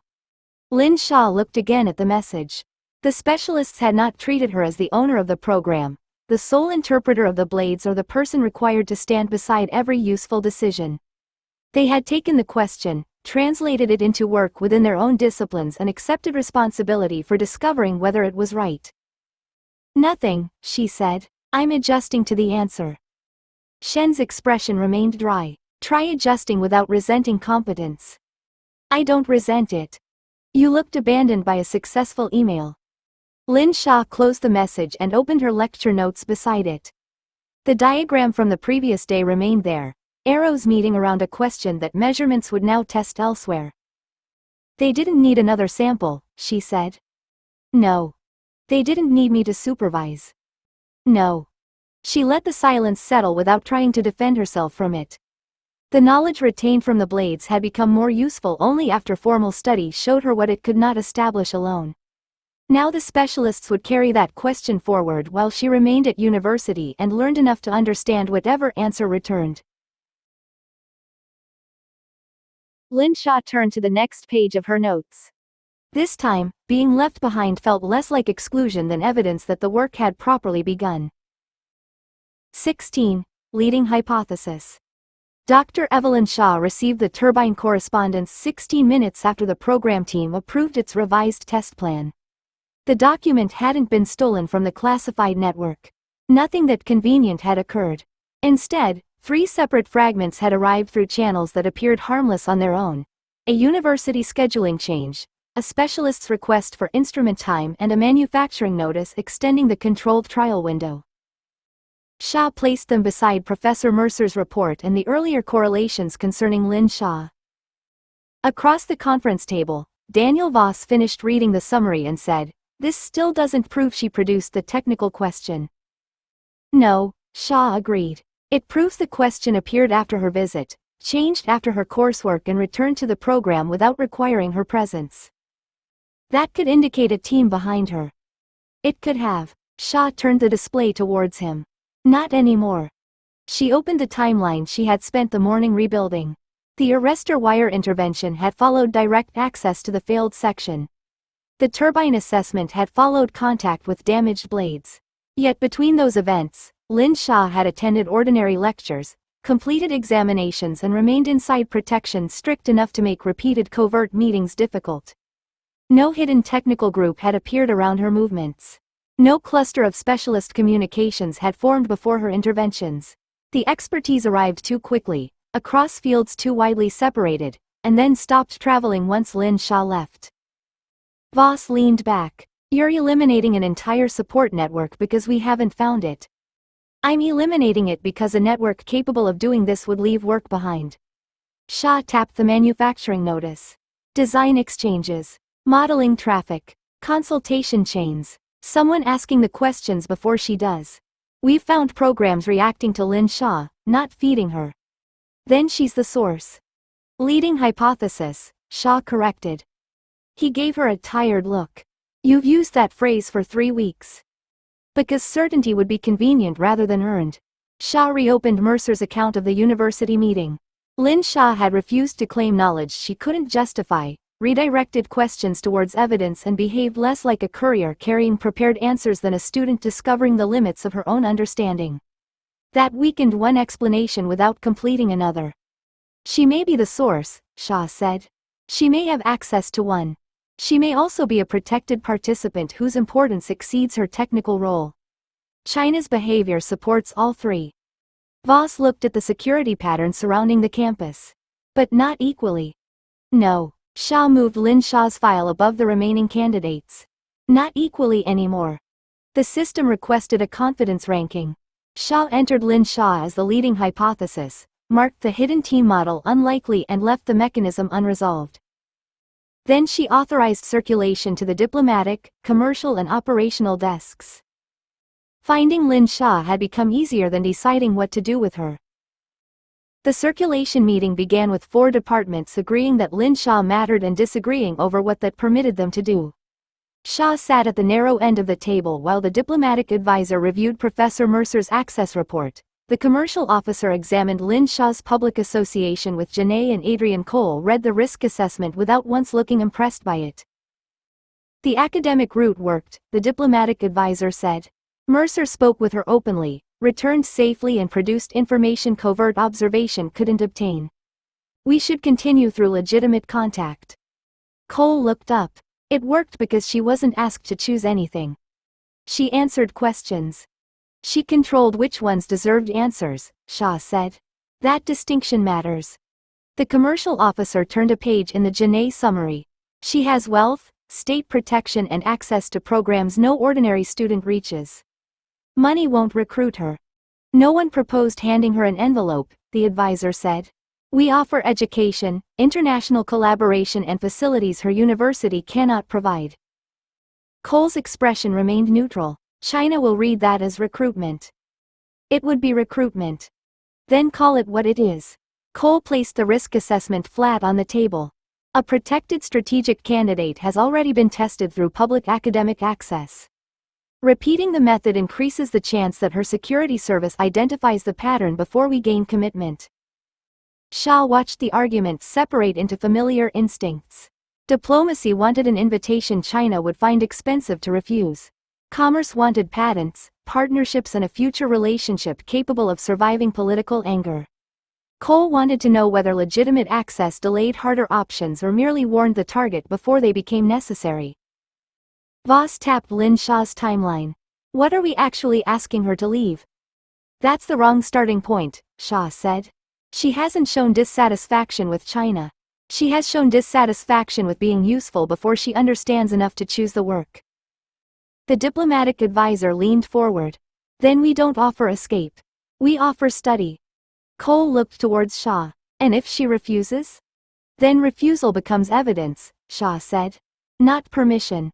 A short silence followed. Cole disliked the boundary, but disagreement didn't give him authority to cross it. The chair of the meeting closed the risk file. Prepare options for a credible academic approach. No intelligence contact, no concealed payment, and no demand for classified disclosure. Commercial will map her public interests. Diplomacy will identify institutions capable of making the offer real. Cole asked, operational review? Contingency only. Xia recorded the decision. Access would be tried before coercion, but the argument had established something almost as important as the choice itself. If legitimate recruitment failed, Adrian Cole would already be waiting with the alternative. Guo Jian received the university's procurement alert before the foreign meeting had finished deciding how politely to approach Lin Xia. The alert didn't concern equipment, classified access, or any request bearing her name. It concerned information already available to anyone willing to pay for it.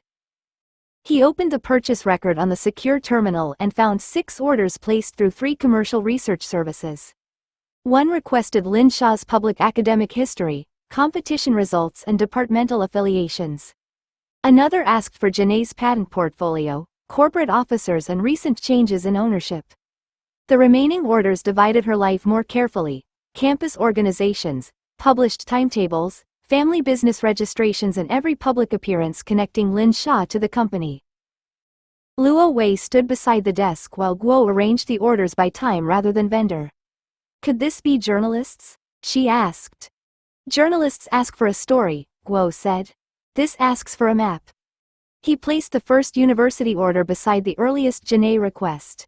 They had been submitted 11 minutes apart through different accounts, paid from unrelated companies, and routed to separate delivery addresses. The separation looked professional until he compared the search language. Both buyers had requested historical records before current ones, excluded consumer reporting, and asked that unavailable material be listed rather than substituted. Luo leaned closer. Same instructions. Same requirement, Guo corrected. The person purchasing may be different. He sent the payment details for financial tracing, then opened the vendor correspondence.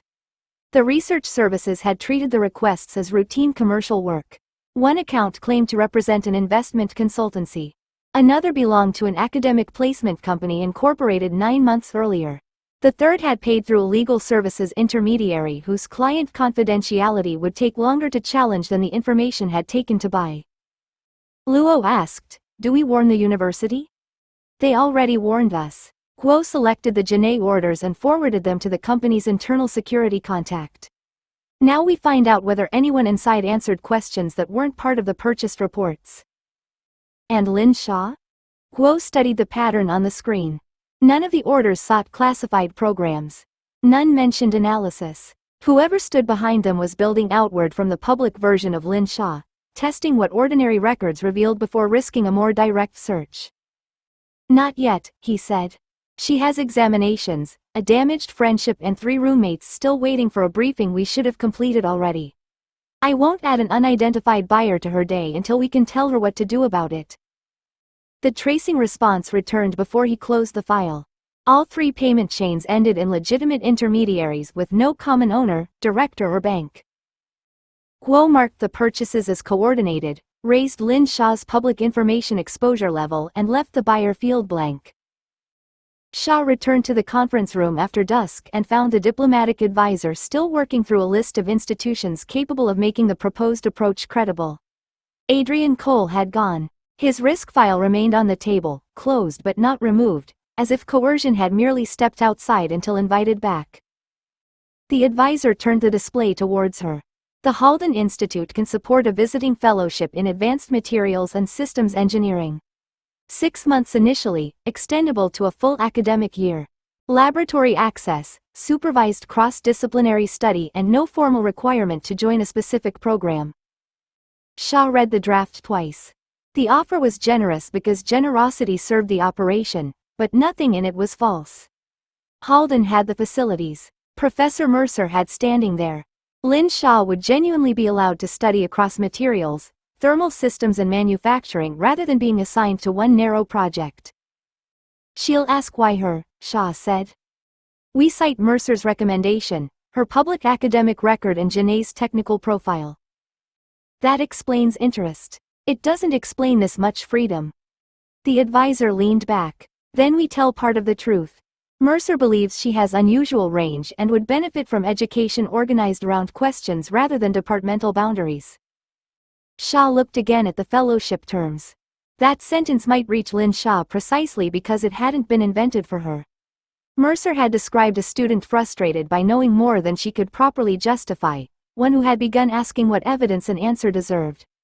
The opportunity offered what her own institutions had not yet formally offered: permission to learn broadly without first proving immediate utility. "What access do we request in return?" Xia asked. "None beyond normal academic participation." "No private technical interviews?" "Not in the offer." "No classified disclosures, consultancy rights or automatic Janae partnership?" The advisor's expression tightened slightly. "Commerce requested all three. And? I removed them." That made Xia look up. "Why?" "Because a trap disguised as education stops being useful the moment an intelligent student reads the terms."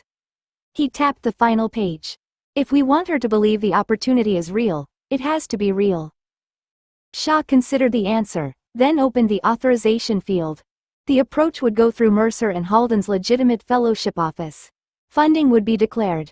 Academic supervision would be named. Lin Xia could refuse without penalty, negotiation or covert pressure.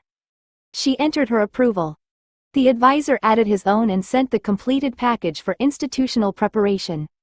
On the display, the fellowship changed from proposal to authorized approach. Somewhere between recruitment and sincerity, they had created an offer Lin Xia might genuinely want. 17. Small frictions. The first call reached Lin Guozhang while he was checking the morning production list beside the shop office. Hengda's accounts clerk spoke politely, apologized twice and informed him that payment on the completed housing order would be delayed until the following week. "The invoice was approved on Monday," Lin Guozhang said. "Your purchasing office confirmed Friday." A pause followed, filled by distant keyboard noise. "The approval remains valid, Mr. Lin. This is only an adjustment to the payment schedule." "An adjustment you're announcing after delivery." "I understand the inconvenience." Lin Guozhang looked through the office window at two workers positioning the next batch beside the older machining line. "No, you understand the sentence.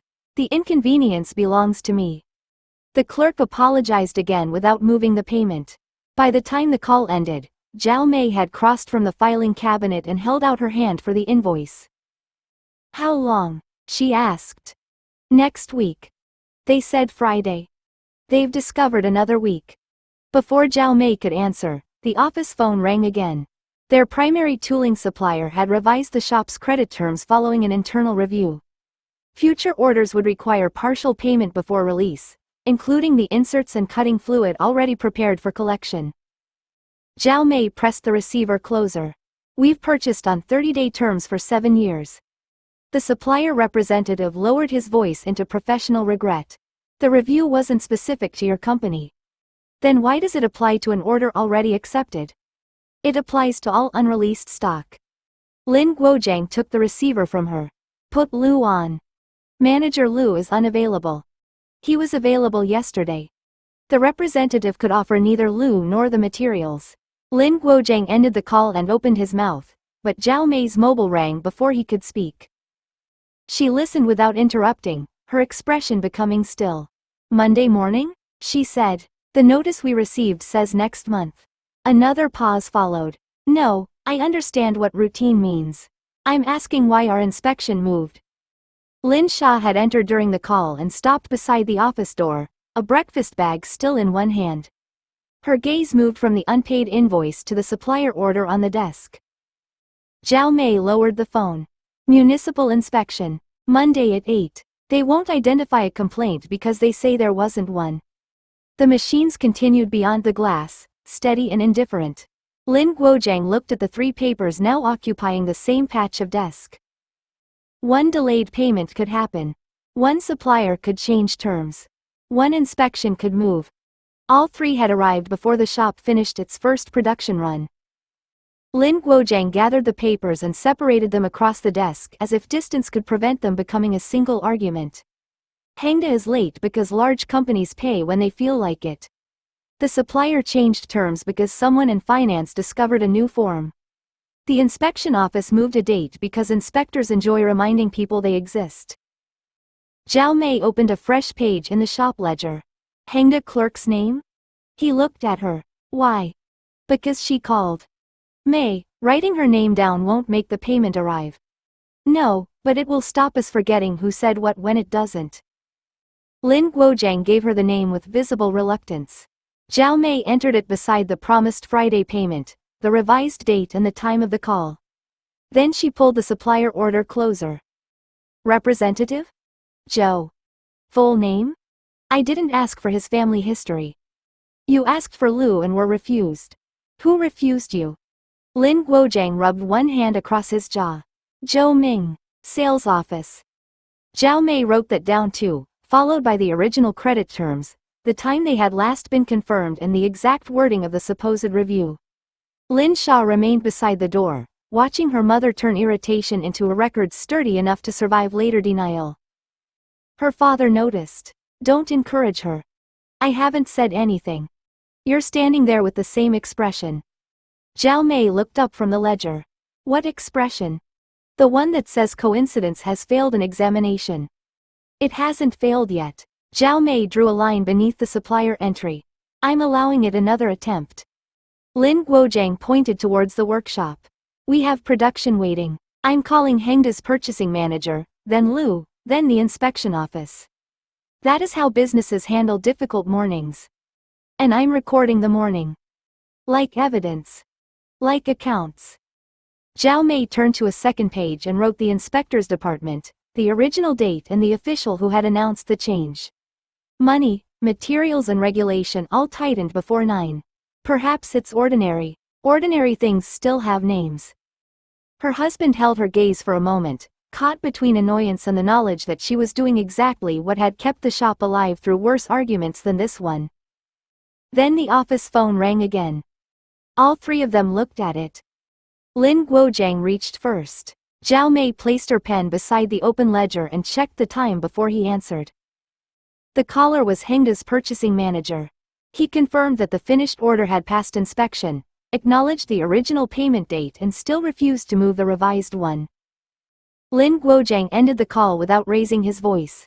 That was how Lin Xia knew the conversation had gone badly. How much does the delay leave you short? She asked. Her father placed the receiver down. We'll manage. That wasn't the question. Zhao Mei named the amount from the ledger. It wasn't large beside Janae's declared holdings or the compensation now sitting under family control.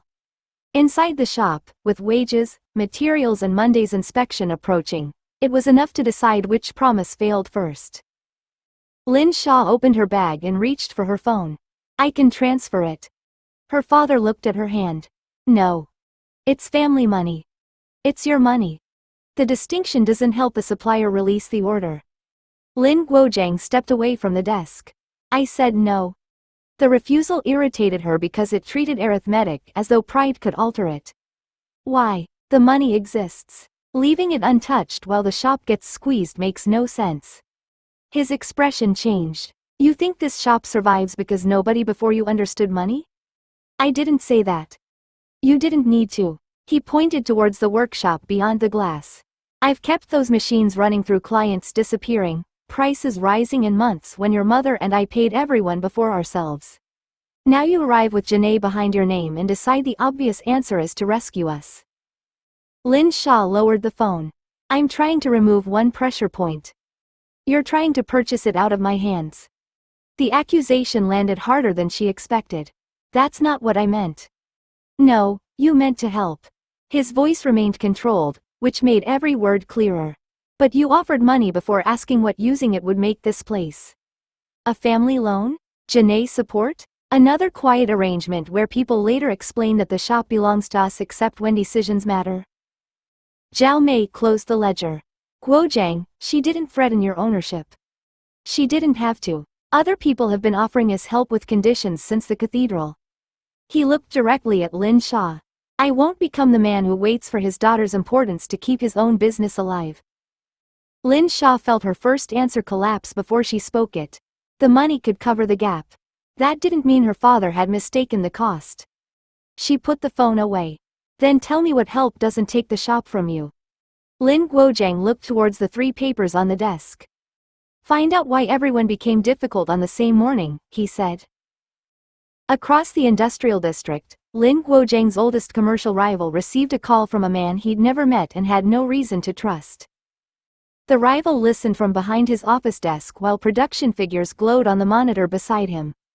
The caller introduced himself as a consultant representing clients interested in small manufacturing firms with unusual growth potential. He knew the shop's principal customers, its preferred tooling supplier and the inspection district responsible for its permits. More importantly, he knew exactly which 3 pressures had been applied that morning. You arranged Hangda? The rival asked. I encouraged someone to review their payment priorities. And the supplier? A routine credit decision. The rival leaned back. He'd asked an old contact for a favor 2 weeks earlier, nothing more serious than making Lin Guozhang's month uncomfortable. A delayed order here, a stricter term there, enough to remind a stubborn man that surviving 1 good year didn't make him untouchable. He hadn't asked anyone to coordinate 3 separate organizations before breakfast. What do you want? He asked. Nothing difficult. Your original concern interested my clients. My concern is that Lin Guozhang has forgotten how business works. So help us understand how his business works. A document arrived while the man spoke. It contained questions rather than demands. Which customers paid late without ending the relationship? Which supplier decisions caused immediate disruption? Did Zhao Mei control the accounts? Would Lin Guozhang accept outside investment if pressure increased? How often did their daughter visit the premises, and did her security accompany her inside? The rival stopped reading at the final question. This is about the girl. It's about leverage, the caller said. Families reveal where importance becomes vulnerable. I asked for commercial pressure, not trouble with protected people. No one is asking you to approach her. The rival looked again at the questions. Answering them would cost little. Most concerned facts already known throughout the local trade. In return, the caller offered something that mattered immediately. Access to a component contract his company had pursued unsuccessfully for 6 months. You can place that order with me? We can ensure your bid receives proper consideration. That isn't the same thing. It became the same thing this morning. The rival stared at the contract reference attached beneath the questions. The opportunity was real enough to verify and valuable enough to make caution feel expensive. He opened a reply, answered the first question about Hangda and paused over the one concerning Lin Xia's visits. Then he typed that her convoy usually entered through the rear yard. 18. 2 hands. By the following afternoon, Zhao Mei's ledger had become the center of a security review nobody in the shop had requested. Guo Jian stood beside the office desk while Luo Wei compared call records with 3 printed reports. Lin Guozhang remained near the window overlooking the workshop, arms folded, visibly resisting the suggestion that ordinary business disputes now required state attention. Lin Xia sat beside her mother with the supplier order and inspection notice arranged between them. The payment delay originated inside Hangda, Luo said. Their purchasing manager received a request from a former colleague to postpone your invoice behind 2 later accounts. Lin Guozhang's expression tightened. Name. Luo gave it. Her father recognized the man immediately. He works for Peng's company now. Guo looked up. Peng? Peng Shuren. We competed for the same contracts before half your officers were old enough to drive. Lin Guozhang pointed towards the supplier report. He's been telling people my prices are only low because Janae protects me. Zhao Mei opened her ledger to a marked page. His company also uses Lu's tooling service. Luo nodded. Manager Lu approved the revised credit terms personally. The municipal inspection is less direct. Someone forwarded photographs of stored material near your rear yard and asked whether the premises remained compliant after recent changes. Lin Guojiang turned from the window. We haven't changed the rear yard. No, Luo said. The photographs were old. The complaint was designed to create a visit, not prove a violation. Guo placed a fourth sheet on the desk. It showed a social media profile photograph of a young man in an expensive jacket, standing beside a car he appeared determined to include in every image. Peng Shuren didn't begin this alone, Guo said. His son asked him to make life difficult for Lin Xia. Lin Xia studied the photograph. The face carried a weak familiarity she couldn't place. Who is he? Guo watched her rather than the page. Peng Hao. He attended a Jinnei University reception 6 weeks ago. She searched the memory and found a crowded room, too many introductions and a young man who had blocked her path towards the refreshments while explaining that his father owned several factories. He asked me to dinner, she said slowly. And you refused, Luo replied. I told him I had an examination. Guo slid a copy of Peng Hao's messages across the desk. The first complained that Lin Xia had humiliated him. The second asked his father whether an important girl remained important when her family's business began failing. Lin Xia looked again at the photograph, finally remembering the face clearly enough to dislike that she remembered it at all. The embarrassment arrived before fear could organize itself. Lin Xia read the messages again, hoping repetition might make Peng Hao's grievance less absurd. It didn't. He had described her refusal as deliberate humiliation, then claimed she'd looked through him because ordinary men were beneath her attention. She remembered checking the time twice during their conversation because Professor Shen had scheduled a midterm review. Apparently Peng Hao had converted punctuality into class warfare. I didn't reject him, she said. I declined dinner. Lin Guojiang looked at the photograph. That is generally how rejecting dinner works. I told him I had an examination. Zhao Mei turned one of the printed messages towards herself. He says you smiled while refusing. I was being polite. Her father's mouth tightened against amusement. A serious tactical error. Lin Xia looked at him. Your business was pressured because I smiled incorrectly at a man I barely remember. The sentence should have frightened her. Instead heat climbed into her face as she imagined Guo Jian's analysts reading Peng Hao's wounded account, tracing delayed invoices and municipal favors back to an exchange she had dismissed before reaching the refreshment table. Guo closed the message file. Peng Hao supplied the motive. His father supplied contacts and favors. Neither appears capable of coordinating the entire campaign we observed. That doesn't make this less humiliating. No, Luo said, but it limits what the Peng family understood they were doing. Lin Xia pushed the photograph away.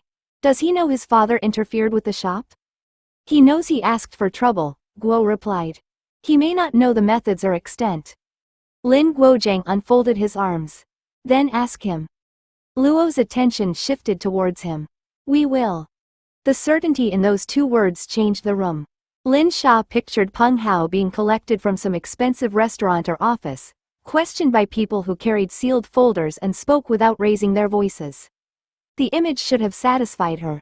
It didn't. He was foolish, entitled and vindictive, but turning his stupidity into a security operation felt almost as disproportionate as turning one refused invitation into pressure on her parents. What happens to him? She asked. That depends on what he knew and who contacted his father afterward, Guo said. For now, we preserve records, interview the relevant parties and prevent further interference. Her father glanced towards the workshop. And the delayed payment? We can address it. The supplier? That too. Lin Xia heard the ease of the answer and saw her mother's hand settle flat upon the open ledger. Zhao Mei looked from Guo to Luo. Before anyone addresses anything, she said, you're going to explain exactly what you intend to do in my husband's business. Guo left his hand beside the report rather than reaching for another page. We can require Hengda to honor its approved payment, ensure the supplier applies its ordinary terms and ask the inspection office to review how the date was moved. Require, Zhao Mei repeated. Ensure, ask. Those are three polite words covering several kinds of pressure. Luo Wei closed the call record folder. Mrs. Lin, the interference was coordinated through favors. Removing it may require contact with the people who granted them. And what will that contact sound like? Luo glanced towards Guo before answering. That depends on what they knew. Lin Guozhang pushed away from the window. You're discussing my customers, my supplier and the officials who can close my workshop for a morning whenever they discover a form. I'd like to hear the answer too. Guo inclined his head. No threats. No invented violations. We identify who altered each decision, establish whether they were bribed or knowingly assisting coercion, and restore the position that existed before the interference. That still leaves men wondering what happens if they inconvenience my family again, Lin Guozhang said. Yes, Guo replied. It probably will. Zhao Mei tapped Peng Hao's messages with one finger. And his father? We preserve the evidence and interview him through lawful channels. Quietly, she said. At first. Lin Guozhang gave a short, humorless laugh. So everyone who helped him gets corrected in private, while I wake tomorrow to discover my problems have vanished by magic. Lin Xia heard the word and kept her expression still. Her mother didn't look away from Guo. Then people in this district decide Guozhang's shop survives because officials stand behind our daughter. The next supplier doesn't negotiate with him. The next customer doesn't argue honestly. They calculate how frightened they should be. We can't leave the interference active merely to protect appearances, Luo said. I didn't ask you to. Zhao Mei turned the ledger so its dated entries faced the room. You investigate the criminal part. My husband contacts Hengda, Lu and the inspection office himself. He tells them what we know, asks for written reasons and decides which commercial relationships continue. You don't make him the last person informed about his own defense. Guo studied Lin Guozhang. Would that be acceptable? Her father looked at the 3 papers that had begun the morning, then at the new evidence explaining only part of them. I want names, records and enough warning that I don't walk blind into your investigation. You'll have them, Guo said. Zhao Mei closed the ledger halfway. And nobody frightens Peng Shuren's son in a basement because he behaved like a spoiled idiot. No basements, Luo replied. That answer was too specific. For the first time since the review began, Guo almost smiled. Then his phone vibrated against the desk, and the expression disappeared before he read the incoming message. Guo read the message twice, then turned the phone so Luo Wei could see it. Luo's expression hardened. Where did they recover this? Peng Shuren's office computer. His assistant was copying commercial records before the interview team arrived. Guo enlarged the attachment and placed the phone beside Zhao Mei's ledger. The pressure didn't stop with Peng Hao's request. Lin Xia recognized the questionnaire before she understood why. Hengda's payment habits, supplier dependence, inspection exposure, whether her father would accept investment, how often Lin Xia visited the shop and which entrance her convoy used. Her embarrassment disappeared. Lin Guozhang read over her shoulder. Peng wrote this? He answered it, Guo said. Someone else sent it after the first favor had already been requested.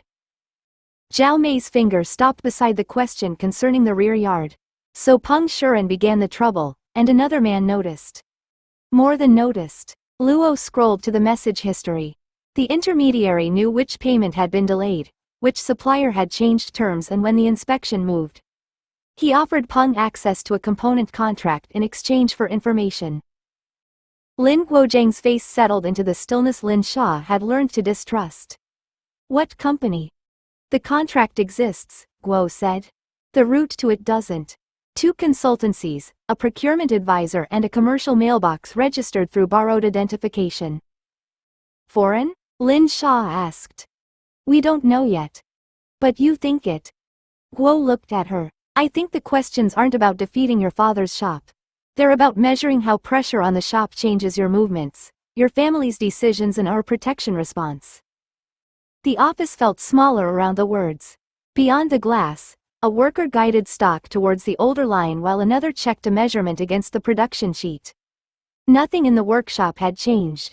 Someone outside it had simply begun treating those ordinary motions as information. Zhao Mei closed the ledger completely. Can you find the intermediary? Perhaps, Guo said. The contact channel is still open. Lin Guozhang looked at him sharply. Then close it. Luo shook his head. If we close it now, we confirm discovery and lose whoever is waiting behind it. You intend to let Peng continue answering? No, Guo replied. We preserve the channel, control what passes through it and watch who reacts. Lin Xia looked at the question concerning her convoy's entrance.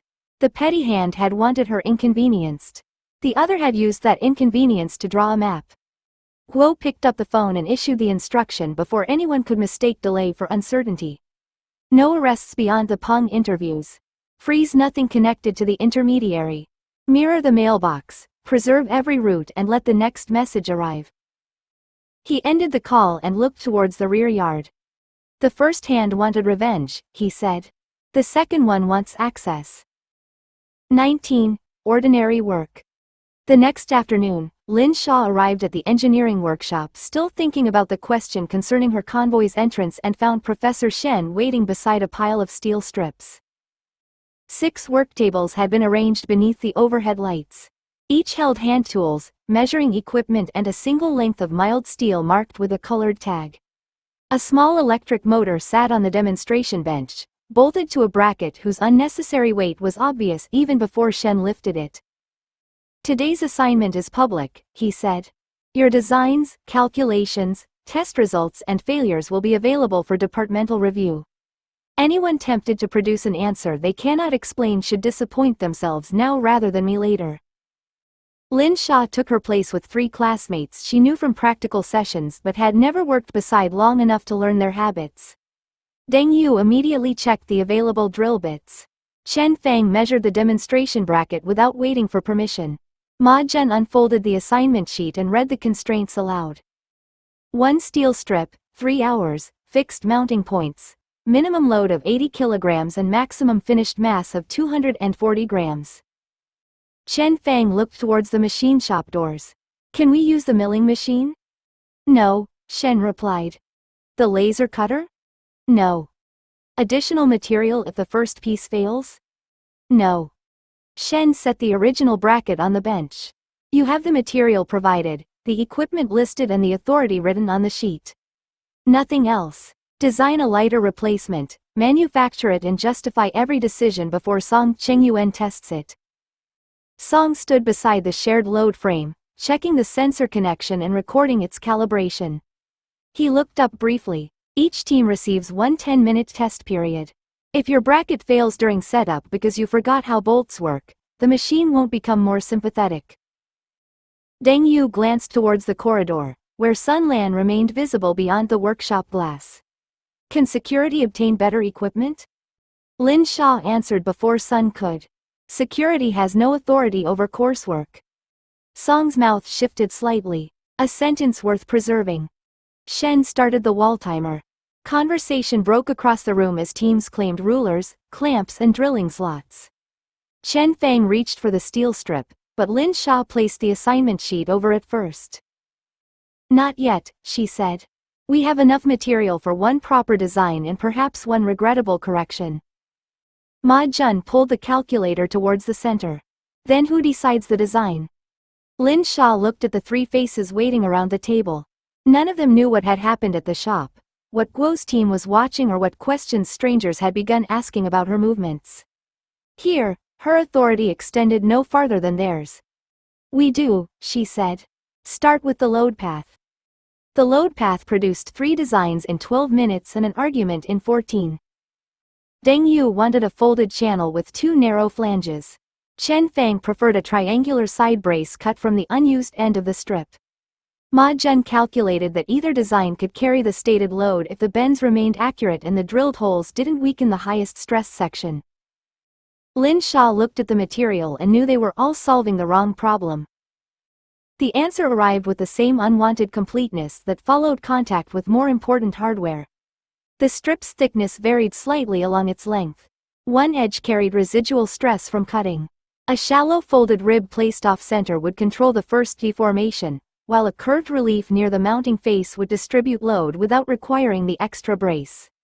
She could see the finished bracket, its bend sequence and the point where failure would begin if they placed the second hole 2 mm too high. We should put the rib here, she said, drawing the line across Ma Zhen's sketch. Move the upper hole down and curve the transition into the mounting face. Chen Fang leaned closer. Why? Because the stress will concentrate beside the bend. It'll concentrate somewhere, Deng Yu said. Why there?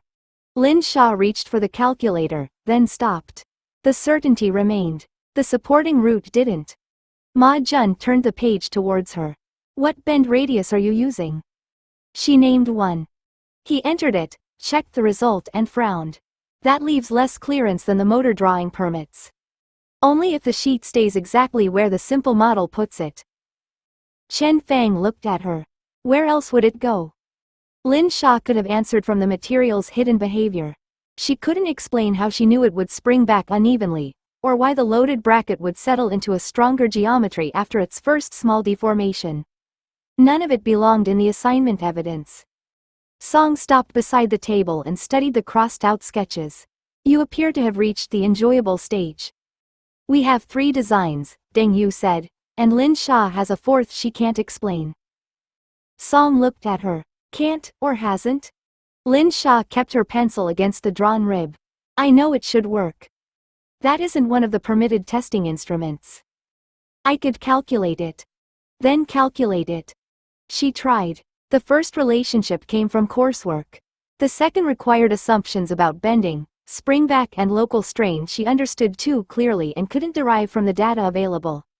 Her pencil stopped above an unfinished line. Shen's voice carried from the next table. Unsupported certainty receives no workshop time.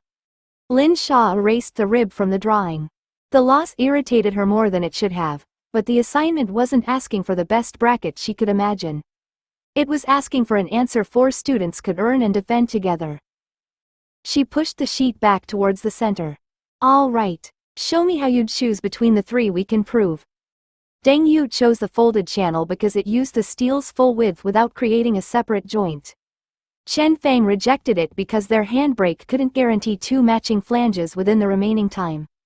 Ma Jun settled the dispute by calculating both options with the bend tolerances they could actually measure rather than the ones the drawing assumed. The triangular brace wins, he said, turning the page so everyone could inspect his figures. Barely. It's heavier, but our failure risk is lower.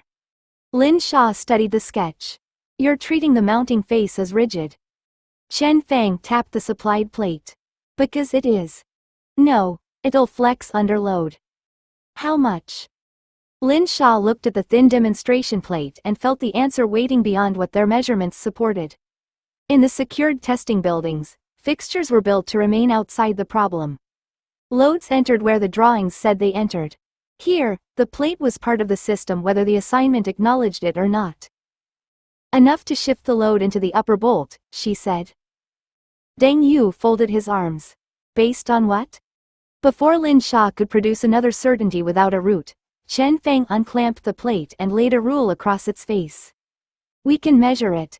Ma Jun looked towards the wall timer. Without using our test booking? We don't need the frame.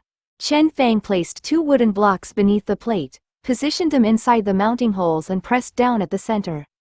We need a known weight and a dial gauge.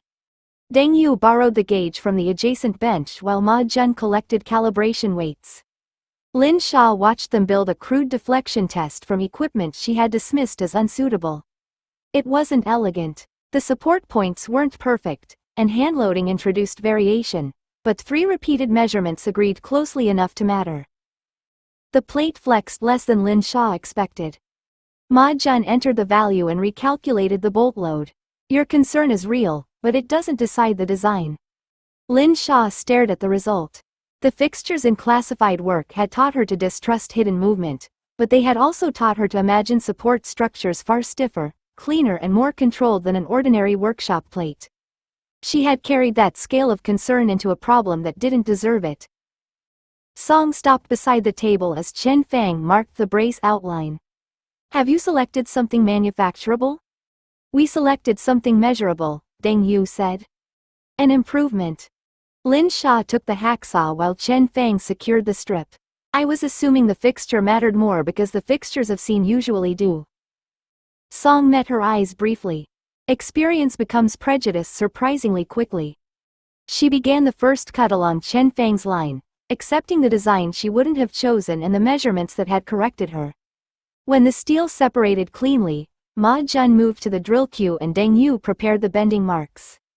Their answer was no longer hers to improve in private. It belonged to 4 people, and they had less than an hour left to build it. The bracket reached the testing frame with 6 minutes left and one hole slightly misaligned. Ma Jun noticed first. He fitted the lower bolt, tried the upper and stopped when the thread refused to enter cleanly. "We're 2 millimeters out." "1.5, Chen Fang said after checking it. "That doesn't improve the bolt." Deng Yu looked towards the wall timer. "We can enlarge the hole." "We'll weaken the mounting edge," Ma Jun replied. Lin Xia could see 3 better corrections before either of them finished speaking. A reshaped transition would redistribute the load. A slight change to the brace angle would compensate for the error. With one private adjustment, she could make the finished piece behave as though they had drilled it correctly. Instead, she took the round file from the bench and passed it to Chen Fang. "You marked the holes. Decide whether we can recover it." Chen Fang examined the remaining edge distance, checked Ma Jun's figures and widened the upper hole only enough to seat the bolt. The bracket mounted with visible imperfection and no attempt to hide it. Song secured the assembly beneath the test frame. Predicted failure load? Ma Jun gave the number from their calculation. "And your confidence?" Deng Yu answered before Lin Xia could. "Moderate. The brace should hold, but the enlarged hole may begin deforming early." Song recorded both answers. "Good. A prediction that includes the part you damaged."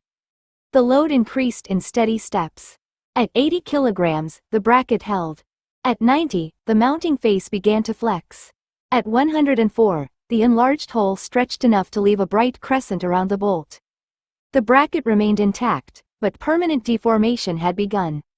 Shen stopped the test. "Passes the assignment. Misses your predicted margin." Ma Jun frowned at the display. The brace carried more than the model expected. "And the mounting face carried less," Chen Fang said. Deng Yu leaned closer to inspect the deformed hole. "So both arguments were partly wrong." "An ordinary engineering result," Song said. Shen handed the assessment sheet to Lin Xia. "Team representative." She looked at the names printed across the top, then passed it to Ma Jun. He did the final calculations. Ma Jun hesitated before taking it. Chen Fang added the measured deformation. Deng Yu wrote the manufacturing deviation and their proposed correction. Lin Xia signed last, beneath work she hadn't controlled and couldn't claim as hers alone. Song watched her return the pen. "You could have made that bracket better." "Yes. But you let them build the one they could defend." Lin Xia looked at her classmates arguing quietly over which correction belonged in the report. The result was imperfect, public and entirely theirs. "That was the assignment," she said. Song's expression softened by a degree. "I don't think it was only the assignment." 20, almost a date. By the time Lin Xia returned to the dorm, her classmates' bracket had acquired 3 proposed redesigns, a shared report folder and an argument continuing through the class messaging group. She was reading Deng Yu's latest defense of the triangular brace when Tang Si took the phone from her hand. "No," Tang said. "You've completed the assignment. We still have to submit the report. Tomorrow." He Qian lifted Lin Xia's coat from the back of her chair and held it out. "Put this on." Lin Xia looked around the room. Wu Min had cleared the desk beneath the window and arranged 2 covered food containers beside a thermos. Sun Lan stood near the door speaking quietly into her radio, while Song Qingyuan waited in the corridor with the wary expression of a man who had arrived for one purpose and discovered other people had rewritten it. "What have you done?" Lin Xia asked. "Nothing improper," Tang replied. "Song brought your assessment sheet because Professor Shen decided electronic delivery encouraged laziness." From the corridor, Song said, "That is almost what he said." "And since you both need dinner," He Qian continued, "we've established an efficient solution that nobody is permitted to describe as romantic." Lin Xia stared at the containers. "You arranged dinner." Wu Min didn't look up from her laptop. "We arranged food in a room that has become unavailable." Tang picked up her finance notes. "The dorm committee requires silence for a confidential study session." There is no committee. There is now. He Qian opened the door wider and passed Lin Xia her coat. The covered courtyard behind the graduate library has benches, lights and enough visibility to satisfy Officer Sun. Sun Lan lowered her radio. The location is acceptable. 2 officers will remain at the entrances. I'll keep the nearest bench under observation from inside the lobby. Song glanced towards her. Was I consulted about any of this? No, Tang said. That preserves plausible deniability. Lin Xia put on the coat because refusing would require more explanation than obedience. Song took the thermos while He Qian placed the food containers in Lin Xia's hands. This isn't a date, Lin Xia said. Certainly not, Wu Min replied. Dates involve planning by the participants. Tang guided them into the corridor, then closed the dorm door before Lin Xia could reconsider. Song looked at the containers, the waiting security officer near the stairwell and finally at Lin Xia. I was only bringing paperwork, he said. I was only coming home. Neither moved for a moment. Then Song lifted the thermos slightly. We could return the food. Lin Xia looked at the closed door behind her. Tang had already turned the lock. No, she said. Apparently that would disappoint the committee. The graduate library courtyard had been designed for people who wanted fresh air without accepting weather as part of the arrangement. A glass roof covered 4 stone benches and a row of winter bear planters, while the lobby windows gave Sun Lan an unobstructed view of every entrance. Lin Xia chose the bench farthest from the doors anyway. Song set the thermos between them. Your committee selected somewhere extremely defensible. They've had professional advice. He opened the first food container and found dumplings arranged beside sliced vegetables. They've also assumed I came hungry. He Qian assumes everyone is hungry. It prevents her from having to ask personal questions. They ate for several minutes without discussing anything that mattered. The bracket report. Shen's assessment language. Whether Deng Yu would ever admit the enlarged hole had been 1.5 millimeters wrong rather than 2. The conversation remained easy because work supplied every answer before either of them had to risk one. Lin Xia noticed the pattern first. She put down her chopsticks. I'm doing it again. Song looked at her. Defending the whole measurement? Using work so I don't have to say anything else. The courtyard remained quiet except for the library doors opening behind the glass and closing again. Song waited rather than helping her escape. Lin Xia looked towards the planter beside the bench. After the midterms, you said you couldn't tell whether I wanted you close or only allowed you nearby when it was convenient. I answered by making everything about security, schedules and what I could explain. She forced herself to meet his eyes. You were right. I was hiding inside the useful parts. Song's expression tightened slightly. I wasn't entirely fair. You were fair enough. No. He rested his hands around the thermos cup without drinking. I kept treating honesty as something you owed me on demand.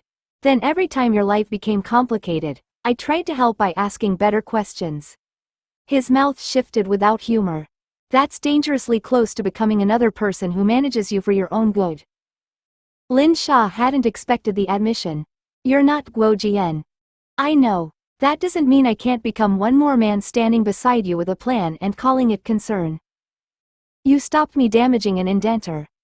That was easier. Machines don't mind being handled. She looked down at the open food container. I don't want you to stop asking. And I don't want every answer extracted under pressure. The distinction settled between them without solving everything. It didn't need to. Lin Xia picked up the thermos and poured tea into the second cup. Then tonight, she said, passing it to him, we don't manage anything. Song accepted the cup. That sounds suspiciously like a plan. It's a limited one. Those are usually the dangerous kind. The limited plan lasted until Sun Lan appeared behind the courtyard glass and touched 2 fingers to her earpiece. Lin Xia saw the change in her posture before Sun opened the door. She wasn't alarmed, but the easy distance she'd allowed them had disappeared. One officer moved past the library entrance towards the northern path while another stepped into view beside the courtyard gate. Song followed Lin Xia's gaze. That looks less ordinary. Sun crossed to their bench and kept her voice low. A man has stopped twice beyond the north entrance and photographed the courtyard. We don't know whether you're the subject, but I need to move you inside while we identify him. The request struck the old pressure point immediately.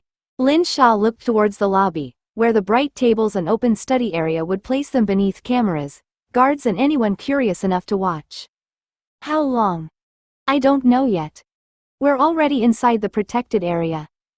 The glass gives him a clear view, and this bench limits our approach routes. Lin Xia felt the evening begin rearranging itself around someone else's attention.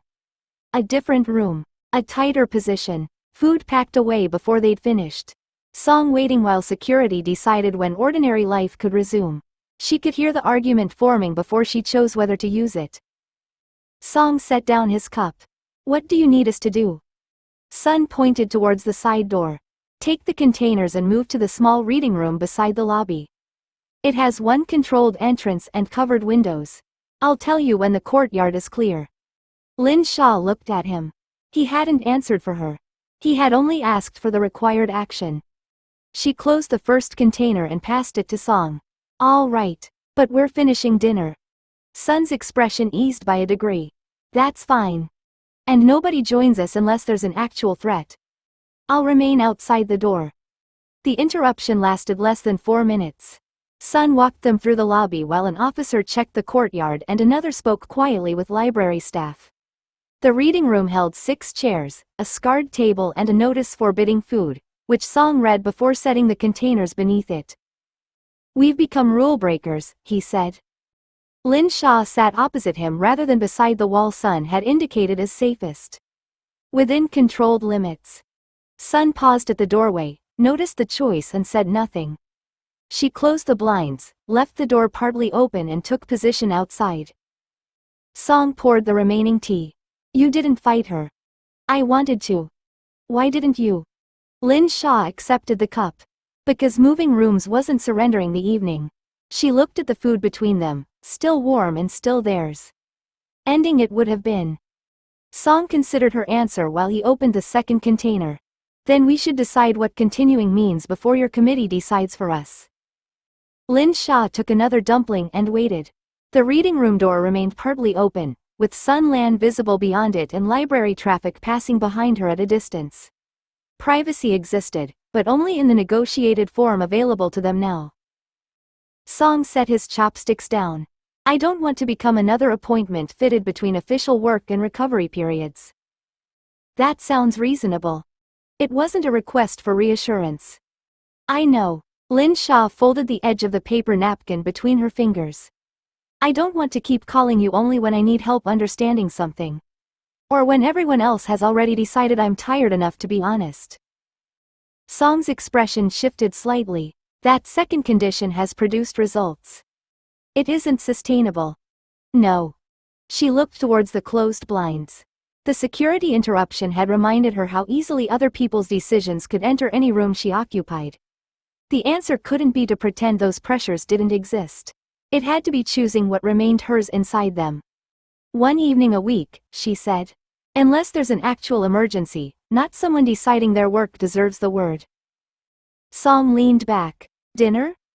Or a walk? Tea? Something that isn't a laboratory, a report or a secured testing building. And if security changes the location? We move. We don't cancel automatically. He nodded once. No technical problems brought along for company. That may be difficult. Then we can permit one complaint each. Only one? You negotiate aggressively. Lin Xia felt herself smile before she could manage it into something smaller. And neither of us uses the evening to examine the other person. Song picked up his cup. No extracting answers. No pretending nothing is wrong either. That sounds inconveniently balanced. It's the best offer available. He studied her across the scarred table, then held out his hand as if they were completing one of Shen's formal agreements. One ordinary evening a week. Relocation permitted. Cancellation requires a real emergency. Limited complaining. No examinations. Lin Xia looked at his hand, aware of Sun outside the door and her roommates waiting upstairs to demand a report they had no right to receive. Then she placed her hand in his. Agreed. His fingers closed around hers, warm and careful, without turning the gesture into a promise larger than either of them had made. When Sun told them the courtyard was clear, they finished the last dumpling before leaving. The evening had been interrupted, relocated and observed from beginning to end. It still belonged to them. 21. The Blade returns. 3 days after the courtyard dinner, Lin Xia's timetable returned her to the Turbine Research Center under the harmless description of industrial placement. Professor Shen met her inside the secured entrance while Sun Lan remained with the protection team outside the test wing. The same senior metallurgist who had answered Lin Xia's message waited beside a covered examination table. Behind the observation glass, technicians moved around an engine test cell already fitted with cables, cameras and more sensors than the previous visit had possessed. The metallurgist uncovered the table. One clean turbine blade rested inside a padded tray. Its ceramic coating carried 3 narrow reference marks, while fine wires emerged from prepared channels near the root and disappeared into a protected connector block. Lin Xia looked from the blade to the test cell. Is this from the new series? The third instrumented blade, he said. The first 2 were used to establish the measurement method. This one will undergo the live engine cycle today. Shen set his folder on the table. Explain what she's looking at before someone mistakes suspense for technical communication. The metallurgist accepted the correction without offense. This isn't a repaired version of the blade you examined before. It isn't even from the same production batch. We returned to the manufacturing records, selected the variables your original analysis identified and built a controlled series around the later test plan. Lin Xia studied the reference marks without touching the blade. Which variables did you keep? Substrate heat treatment, cooling passage geometry, surface preparation and coating schedule. The alloy composition remains within the original specification. And what changed? The team leader placed a manufacturing summary beside the tray. Tighter control of the passage dimensions. Verified surface preparation at mapped positions. A narrower bond coat oxidation window before the ceramic layer was applied. The senior metallurgist indicated the wires. During the engine cycle, we'll measure local temperature and pressure conditions across matching regions. Afterward, we'll section those regions and compare coating growth, oxidation and residual stress. Lin Xia opened the summary. The pages contained weeks of work she hadn't watched, modeling decisions, rejected instrumentation layouts, 2 manufactured test blades and a list of measurements altered after the first rig cycle. You did all this from the question I sent. We did it from the failed blades, your observations, the operating records and the question you sent, the metallurgist said. The blade grew from that failed set. It isn't yours, and it isn't a copy of theirs. The distinction should have felt like distance. Instead, Lin Xia looked through the glass at the technicians completing their checks and understood that the work had returned carrying more people's judgment than when it left. Shen pushed a pair of gloves towards her. Now establish whether they made what they believe they made. Lin Xia pulled on the gloves and lifted the blade from its padded supports. The knowledge opened through the coating before its weight had fully settled into her hands. The nickel-based substrate carried the intended heat treatment history, with a narrower spread through the root and airfoil than the failed set had shown. Cooling passages curved beneath the surface with fewer local restrictions, their dimensions matching the revised manufacturing summary closely enough that none had been corrected after casting and disguised during finishing. Above them, the bond coat and ceramic layer sat in controlled sequence, each interface clean without becoming unnaturally perfect. She turned the blade towards the task light. The passage beside reference mark 2 is slightly narrower than the model value. The team leader opened the dimensional record. By how much?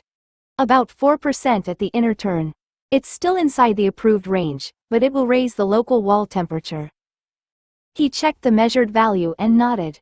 3.7%. We kept it because opening the passage further weakened the casting yield near the trailing section.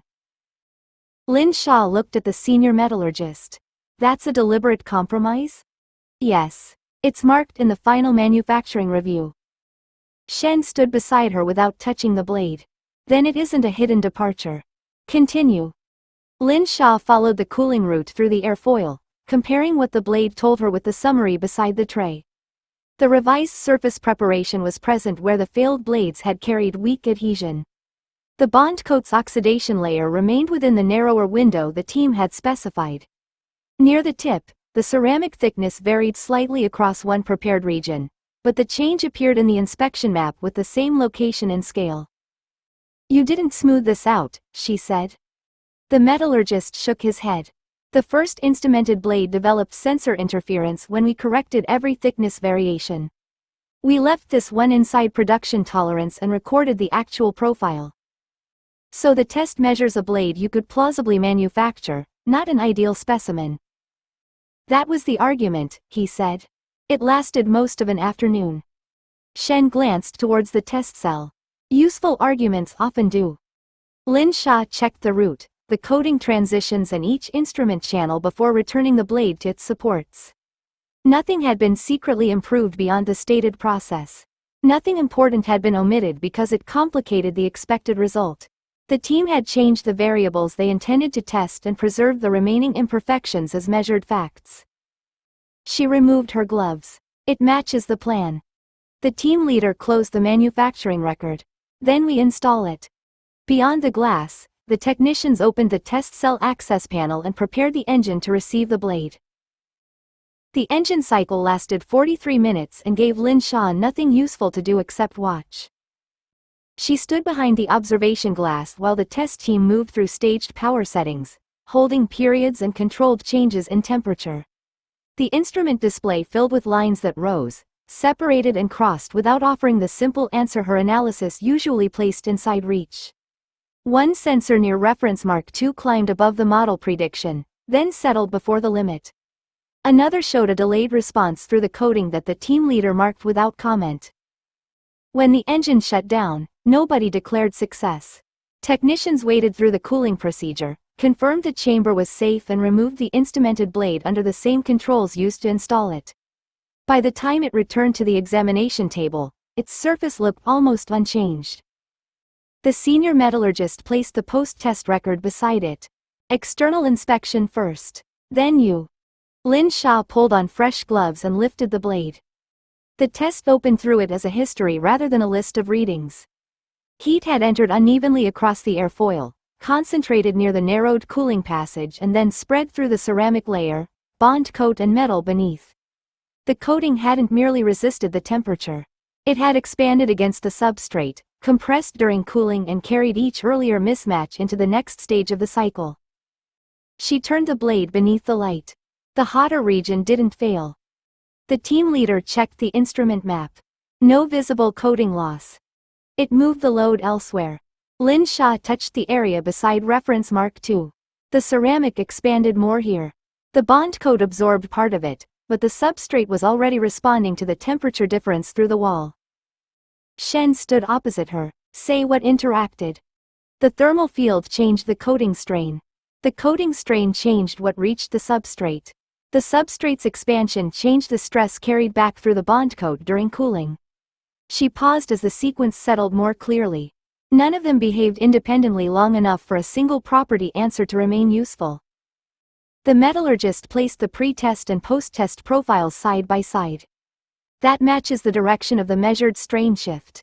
We couldn't explain why the peak moved after the holding stage." Lin Xia looked again at the blade. Her earlier analysis had shown each material and defect with ruthless clarity, but she'd treated that clarity as completeness. The life cycle had supplied what the failed blade alone could not: the order in which several correct descriptions became one changing system. She returned the blade to its supports. "You didn't build a better coating." "No," the metallurgist said.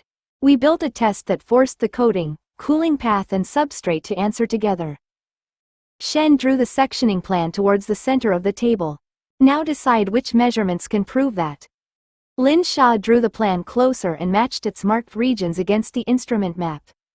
"Cut through reference mark 2, the neighboring lower temperature region and the coating variation near the tip. Keep each section tied to its sensor history." The team leader added the locations to the worksheet. "We'll measure oxidation depth, bond coat growth and residual stress across all three. And compare them with the pre-test profiles," Lin Xia said. "The hotter region matters, but so does when the strain shifted. An end-state measurement without the cycle record will flatten the sequence again." The senior metallurgist nodded and wrote the instruction beneath the section labels. Then he turned to the manufacturing summary. If the narrowed passage produced the local temperature rise we expected, we can open it on the next casting series. Lin Xia looked at the blade, then at the men who had designed the controlled series, rejected 2 instrumentation layouts and chosen which imperfections to preserve.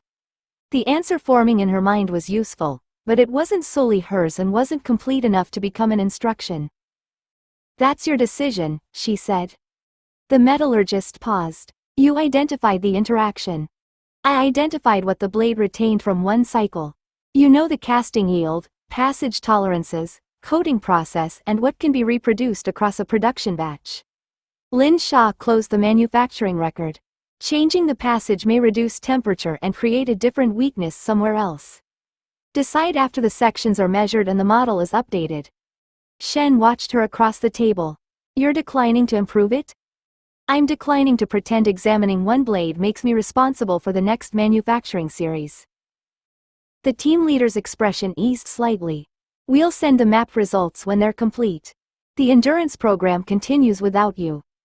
Good, Lin Xia said, and meant it. While the technicians prepared the blade for sectioning, she opened her notebook to the diagram she'd begun during Shen's lecture.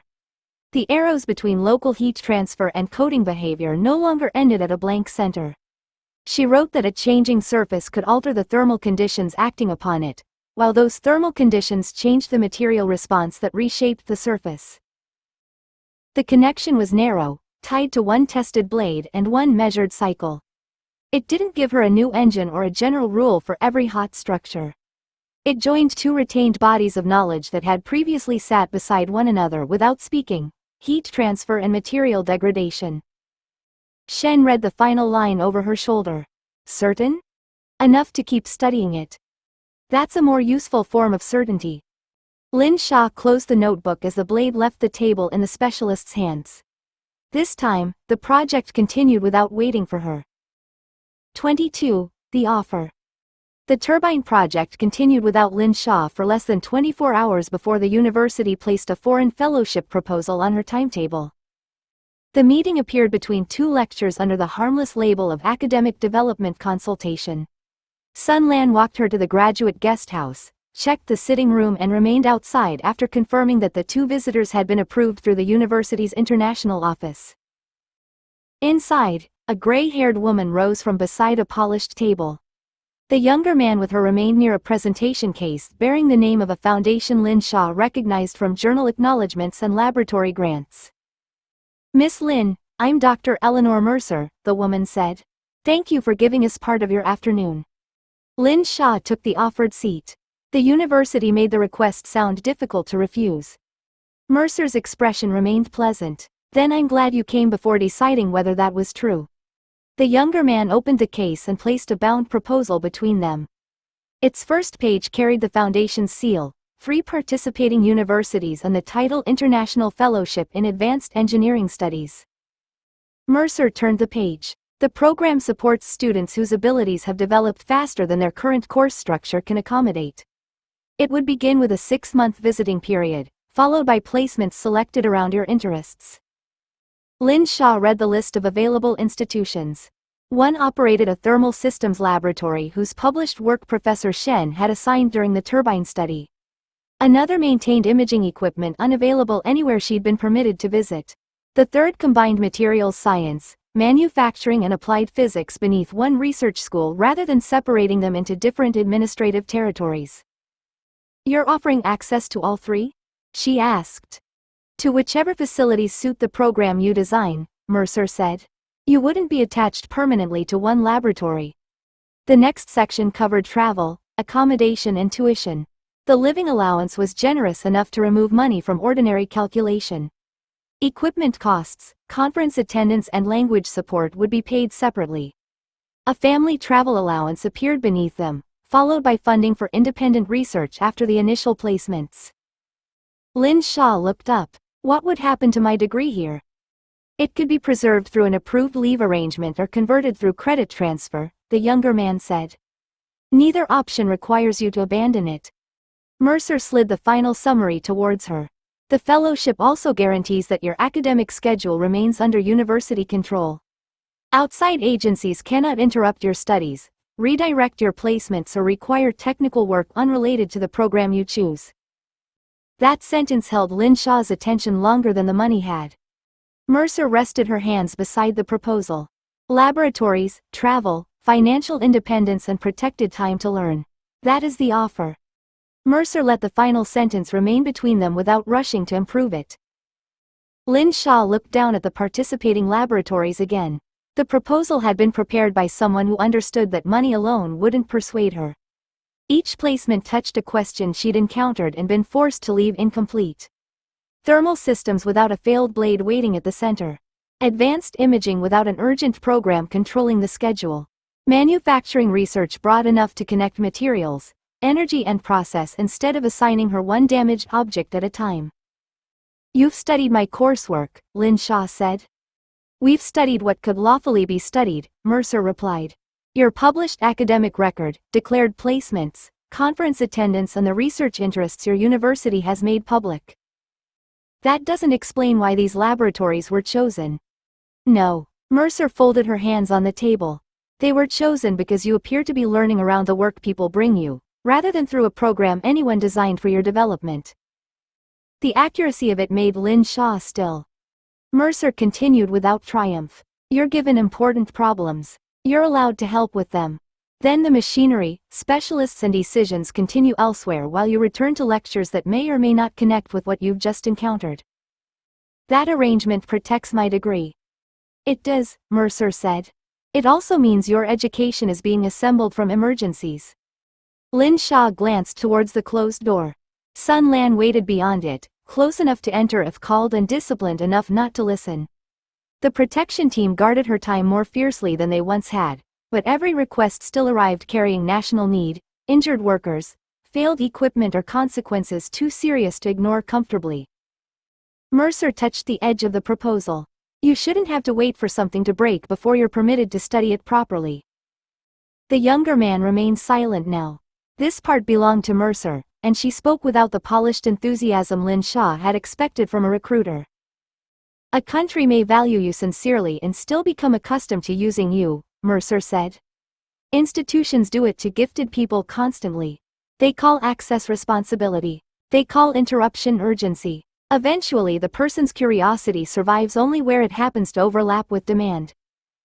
Lin Xia's fingers rested beside the laboratory list. You make usefulness sound like a failure.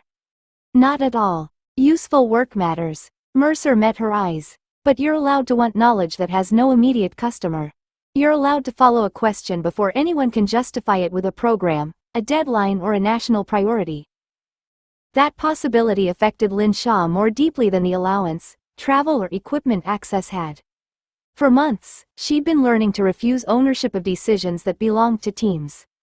Nobody had asked what she might choose when no broken object was placed before her. Mercer slid a blank planning sheet from the folder. Tell me what you would study if nobody were waiting for the answer. Lin Xia left the planning sheet untouched. Who owns the work produced under the fellowship? Mercer's expression didn't change. Intellectual property would be handled according to the host institution's standard agreements. That means the answer changes with each placement. It can. And the foundation? The younger man opened the proposal to a later section. The foundation retains access to progress reports, placement assessments and non-restricted research summaries. Lin Xia drew the document closer. The language remained careful. Nothing claimed ownership of her work. Nothing needed to. Access appeared instead through reporting, supervision and the obligation to keep sponsors informed. How often would I report? Formally, every quarter, Mercer said.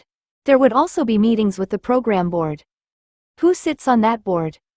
Academic representatives, foundation officers and advisors from supporting institutions. Named where? The younger man turned several pages before finding the annex. 2 universities appeared directly. The remaining seats belonged to partner organizations that could be appointed after she accepted. Lin Xia looked up. So I choose my research, but people who haven't been named review whether I'm progressing properly. They would review the fellowship, Mercer said. Not direct your conclusions. Could they end the funding? In cases of serious non-compliance. What counts as non-compliance? Mercer paused before answering. Refusal to participate in the agreed program, persistent failure to provide reports, or conduct that prevents the placements from continuing. Lin Xia followed the clause into the relocation section. The first 6 months were described as visiting study. The following placements required residence near the host institutions, with extensions available by mutual agreement. How long would I remain abroad? The initial commitment is 2 years, Mercer said. Most fellows extend when their work develops. And if I return after 6 months? You would lose access to parts of the program. That wasn't my question. The younger man's hand stopped above the folder. Mercer answered more directly. You could return. The fellowship would probably end. Lin Xia nodded and turned to the final pages. Continued contact after completion was described as membership in an international research network. Fellows were expected to attend consultations, advise future programs and remain available for professional engagement with sponsors. No fixed project, she said. But continued access to me. Continued contact, Mercer corrected. On whose request? Mutual requests, ideally. Ideally isn't a condition. Mercer studied her with a seriousness that replaced the recruiter's warmth without making it hostile. No opportunity of this scale comes without relationships. Lin Xia looked at the blank planning sheet, then at the unnamed board seats and the clauses that turned freedom into residence, reporting and future availability. The offer remained generous. That was what made its structure effective. She placed one finger beside the sponsor annex. Before I answer anything about what I'd study, I want the names behind the empty seats. Mercer looked towards the younger man. He closed the annex without pretending the information was already available. I can request disclosure of the appointed organizations, Mercer said. Some may require confidentiality. Then I'd need to know the confidentiality terms before deciding whether the names are useful. That's reasonable. Lin Xia believed she meant it. That made the refusal harder. Nothing in the proposal required Mercer to be dishonest. The laboratories were real. The funding would be honored. The freedom offered inside the program might even feel complete for months at a time. Its concealed structure didn't depend upon a false promise. It depended upon distance, gratitude and relationships that would become obligations only after Lin Xia had reorganized her life around them. Mercer drew the planning sheet back towards the folder. You don't have to decide today. I've decided. The younger man looked up. Mercer remained still. You're refusing before we provide the names? I'm refusing the structure those names would complete. Mercer's expression tightened with disappointment rather than surprise. Because you believe the fellowship would control you? Because it would separate me from everyone who currently has to negotiate with me. Lin Xia rested her hand beside the proposal. Here, Professor Shen can refuse the state. My mother can question an agreement until officials rewrite it. My father can keep authority over his own shop. My friends can tell me when I'm becoming unbearable. None of that is efficient. And you prefer inefficiency? I prefer people who can say no to me and for me.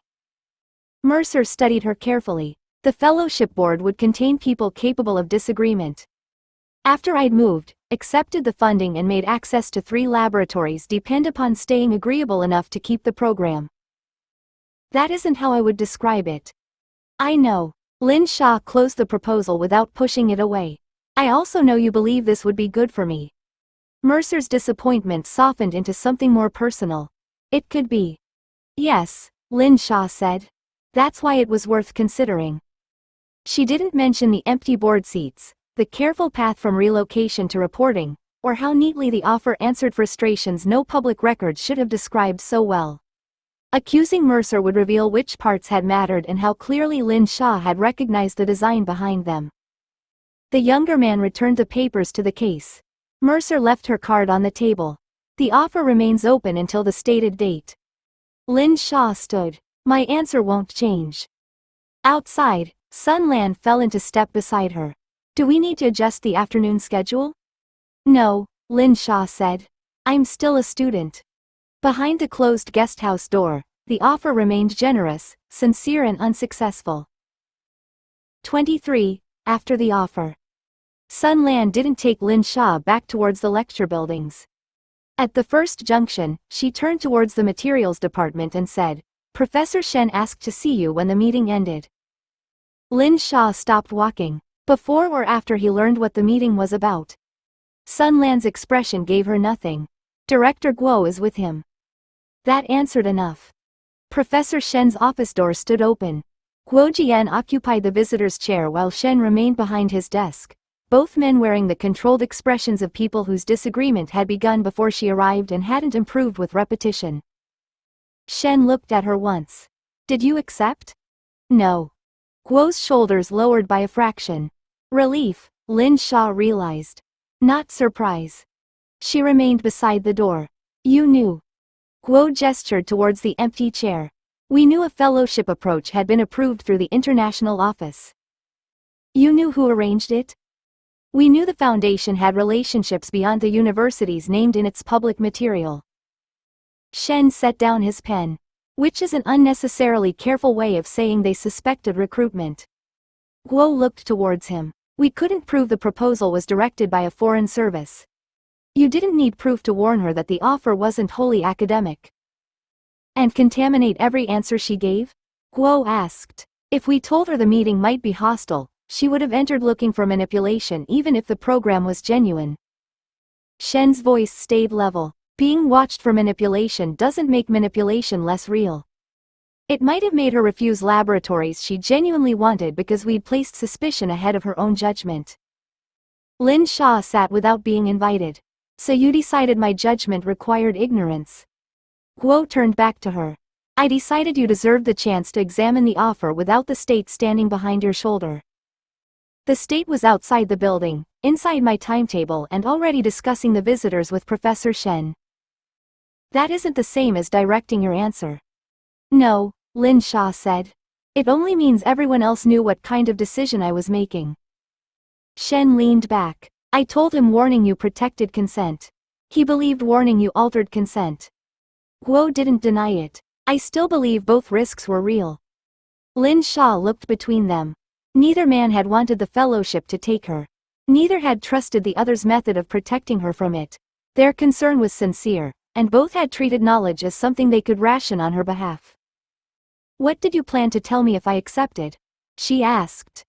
Guo's pause was brief but visible. "Before you signed anything binding." "After I'd said yes." No one corrected her. Lin Xia stood. "My roommates knew where I was going, but not why anyone cared whether I returned." Guo's expression tightened. "Their current briefing doesn't cover foreign recruitment activity." "Then it's incomplete." She moved towards the door. "And this time, I'm not letting other people decide that ignorance protects them."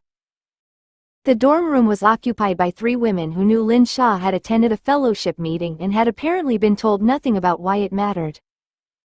Tang Si looked up from her desk as Lin Xia entered. "Well?" "I refused it." He Qian lowered the textbook she'd been pretending to read. "You refused laboratories in 3 countries, enough money to become emotionally stable and permission to escape your security convoy?" "Yes." Wu Min closed her laptop. "Why?" Lin Xia set her bag beside the desk but didn't sit. Sun Lan remained outside after pulling the door nearly closed, leaving the conversation private without pretending the corridor was unguarded. "The program wasn't only academic," Lin Xia said. "The foundation had unnamed partners, reporting access and a board that could end the fellowship after I relocated." Tang's expression sharpened. "You knew that before the meeting?" "No, Guo Jian did." The room became quiet enough that Lin Xia heard Sun Lan shift once beyond the door. He Qian looked towards it. "Did Officer Sun know?" "I don't know." "That means probably," Wu Min said. Tang set down her pen. "We were told it was an approved university meeting." "It was." "That isn't an answer worth giving."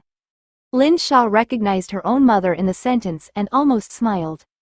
Nothing in Tang's face permitted it. He Qian pushed herself upright.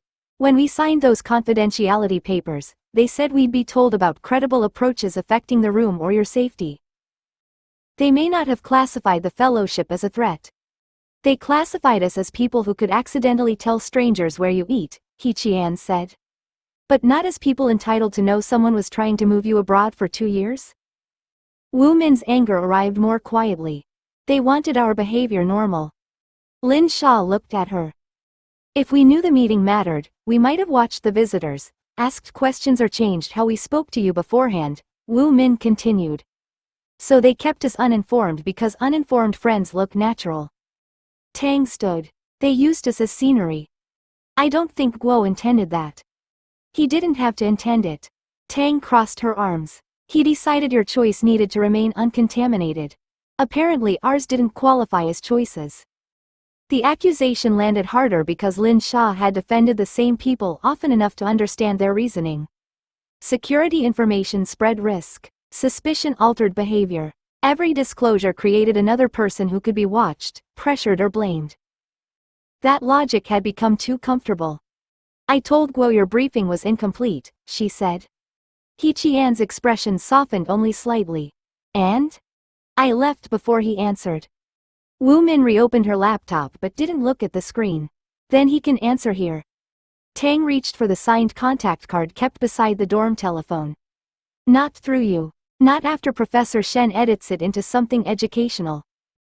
Lin Xia watched her lift the receiver and realized her refusal no longer belonged only to the people who had designed the offer or protected her from it. Her friends had been made part of the approach without consent, and now they intended to claim their own answer. Tang had entered the contact number but hadn't pressed the call button when someone knocked. Sun Lan opened the door far enough to check the corridor, then stepped aside. Song Qingyuan stood beyond her with Lin Xia's notebook in one hand. You left this in Professor Shen's office, he said. Lin Xia took it from him. Thank you. His gaze moved across the room, taking in Tang beside the telephone, He Qian sitting upright on the bunk and Wu Min's reopened laptop without pretending he hadn't noticed the tension. This looks private. It was, Tang said. Then everyone else decided privacy meant keeping us uninformed. Song looked towards Lin Xia rather than asking Tang to explain. The fellowship? You knew too? Lin Xia asked. I knew there was an offer. I didn't know who might be behind it until Professor Shen told me after you refused. The answer should have eased something. Instead Lin Xia heard the order inside it. After she refused. Another person receiving the missing context only when her decision could no longer be affected. And what do you think? She asked. That you considered it seriously and said no. That isn't an opinion. It's the part that belongs to me. Song remained beside the door, making no move farther into the room. You don't need me to approve the refusal before it becomes valid. He Qian studied him with open suspicion. You aren't going to say you would have stopped her leaving? No. Tang's hand stayed on the receiver. Would you have wanted to? Song considered the question instead of producing a reassuring answer. Yes. That wouldn't have given me authority to interfere. Lin Xia looked down at the notebook in her hands. She'd expected concern shaped as argument, another careful explanation of what danger should mean for her choices. Song gave her none. Wu Min asked, and if she'd accepted without knowing the whole structure? I'd have wanted her told what was known before she signed anything. Song's expression tightened slightly. Not because I get a vote. Because she does. The room quieted. Lin Xia said, Guo thought warning me might contaminate the decision. It would have changed the decision, Song replied. Information usually does. That's why withholding it matters. He didn't call Guo dishonest. He didn't claim he would have protected her better. He simply left the principle standing where everyone could see it. Tang slowly returned the receiver to its cradle. You can come in. Song shook his head. No, this is still your conversation. He stepped back into the corridor, then paused. For what it's worth, I'm glad you stayed. That feeling belongs to me. The choice didn't. After he left, Lin Xia remained beside the door with the notebook held against her chest, facing three friends who had heard someone support her refusal without trying to possess any part of it. 6 time zones away, Evelyn Xia received confirmation of Lin Xia's refusal before the fellowship team had finished collecting its papers. The report remained short. Lin Xia had declined without bargaining, requested no revised terms and identified the program's unnamed oversight structure as the point she wouldn't accept. Professor Mercer believed the refusal was final. Adrian Cole read the summary across the conference table. She recognized the access mechanism. She recognized obligations without transparent authority, Xia said. That isn't the same thing. It produces the same result. The diplomatic advisor closed the fellowship file. Mercer recommends leaving the offer open until its stated expiry. A revised approach would look like pressure. Cole's attention remained on Xia. You designed an opportunity around everything she was missing, and she still chose to stay. She chose the people around her. That's not reassuring. It means those people are part of the containment system. Xia felt the room shift towards him. Recruitment had failed cleanly enough that nobody could argue over whether another promise, larger allowance or better laboratory might change the answer. Cole had been waiting for that certainty. She wasn't contained, Xia said. She made a decision. After questioning the board, the reporting structure and the route by which temporary residence becomes permanent access. Cole tapped the report. She didn't refuse because the offer was weak. She refused because she understood what it was built to achieve. The diplomatic advisor said, that argues for patience. Not escalation. It argues that voluntary removal is unlikely. Xia looked towards the operations director seated beside Cole. What authority is being requested? The man opened a narrow folder. Contingency preparation only. Route studies, legal cover options, transport requirements, local support assessment and methods for separating the subject from her protection without public confrontation. No operation, Xia said. No deployment, the director corrected. Preparation. Cole turned one page. The protection pattern is already changing. Every month we wait gives them better vehicles, tighter procedures and fewer ordinary gaps. Every coercive step confirms their worst assumptions and teaches them what to defend against, Xia replied. Lin Xia has refused one offer. She hasn't disappeared behind a secure wall. Legitimate academic contact remains possible. Contact isn't access. It may still become trust. Cole's expression didn't change. Your approach had sincerity, money and real freedom. Trust was the strongest version available. The operations director placed the authorization sheet between them. Its limits were explicit. No contact with Lin Xia. No interference with her family, university or protection team. No action without separate executive approval. Xia read every condition before signing beneath the intelligence review requirement. The diplomatic advisor added a sunset date and mandatory reassessment before any operational proposal could advance. Cole signed last. The fellowship file closed. Beside it, the contingency folder opened, and Adrian Cole began preparing for a choice Lin Xia would never be invited to make. 24. The shop stands. By the following afternoon, Lin Guozhang had arranged the shop office as though preparing for a customer dispute rather than an attack on his livelihood. Copies of the delayed orders, altered supplier terms and inspection notices occupied separate folders across the desk. Guojian stood beside the filing cabinet with a secure telephone available and two officials waiting elsewhere for permission to intervene. Lin Xia sat near the door while Zhao Mei checked the final address on a registered letter. Guo looked towards her father. We can contact the district offices directly. I know, Lin Guozhang said. We can also ask Hengda and the supplier to preserve their communications. I've already asked them. Guo's expression shifted by a fraction. Under what authority? The authority of the man they have contracts with. Lin Guozhang placed one hand on the telephone. If I let the state answer every person who troubles my business, I won't own a protected shop. I'll manage one for you. No one challenged him. Lin Xia understood the restraint it cost Guo to remain silent when intervention would have been faster, cleaner and almost certainly effective. Her father dialed the number from memory. The rival's secretary tried twice to delay him before the man came onto the line. Guozhang, the rival said. I hear you've become difficult. Lin Guozhang opened the first folder. Hengda delayed payment after receiving a complaint about my reliability.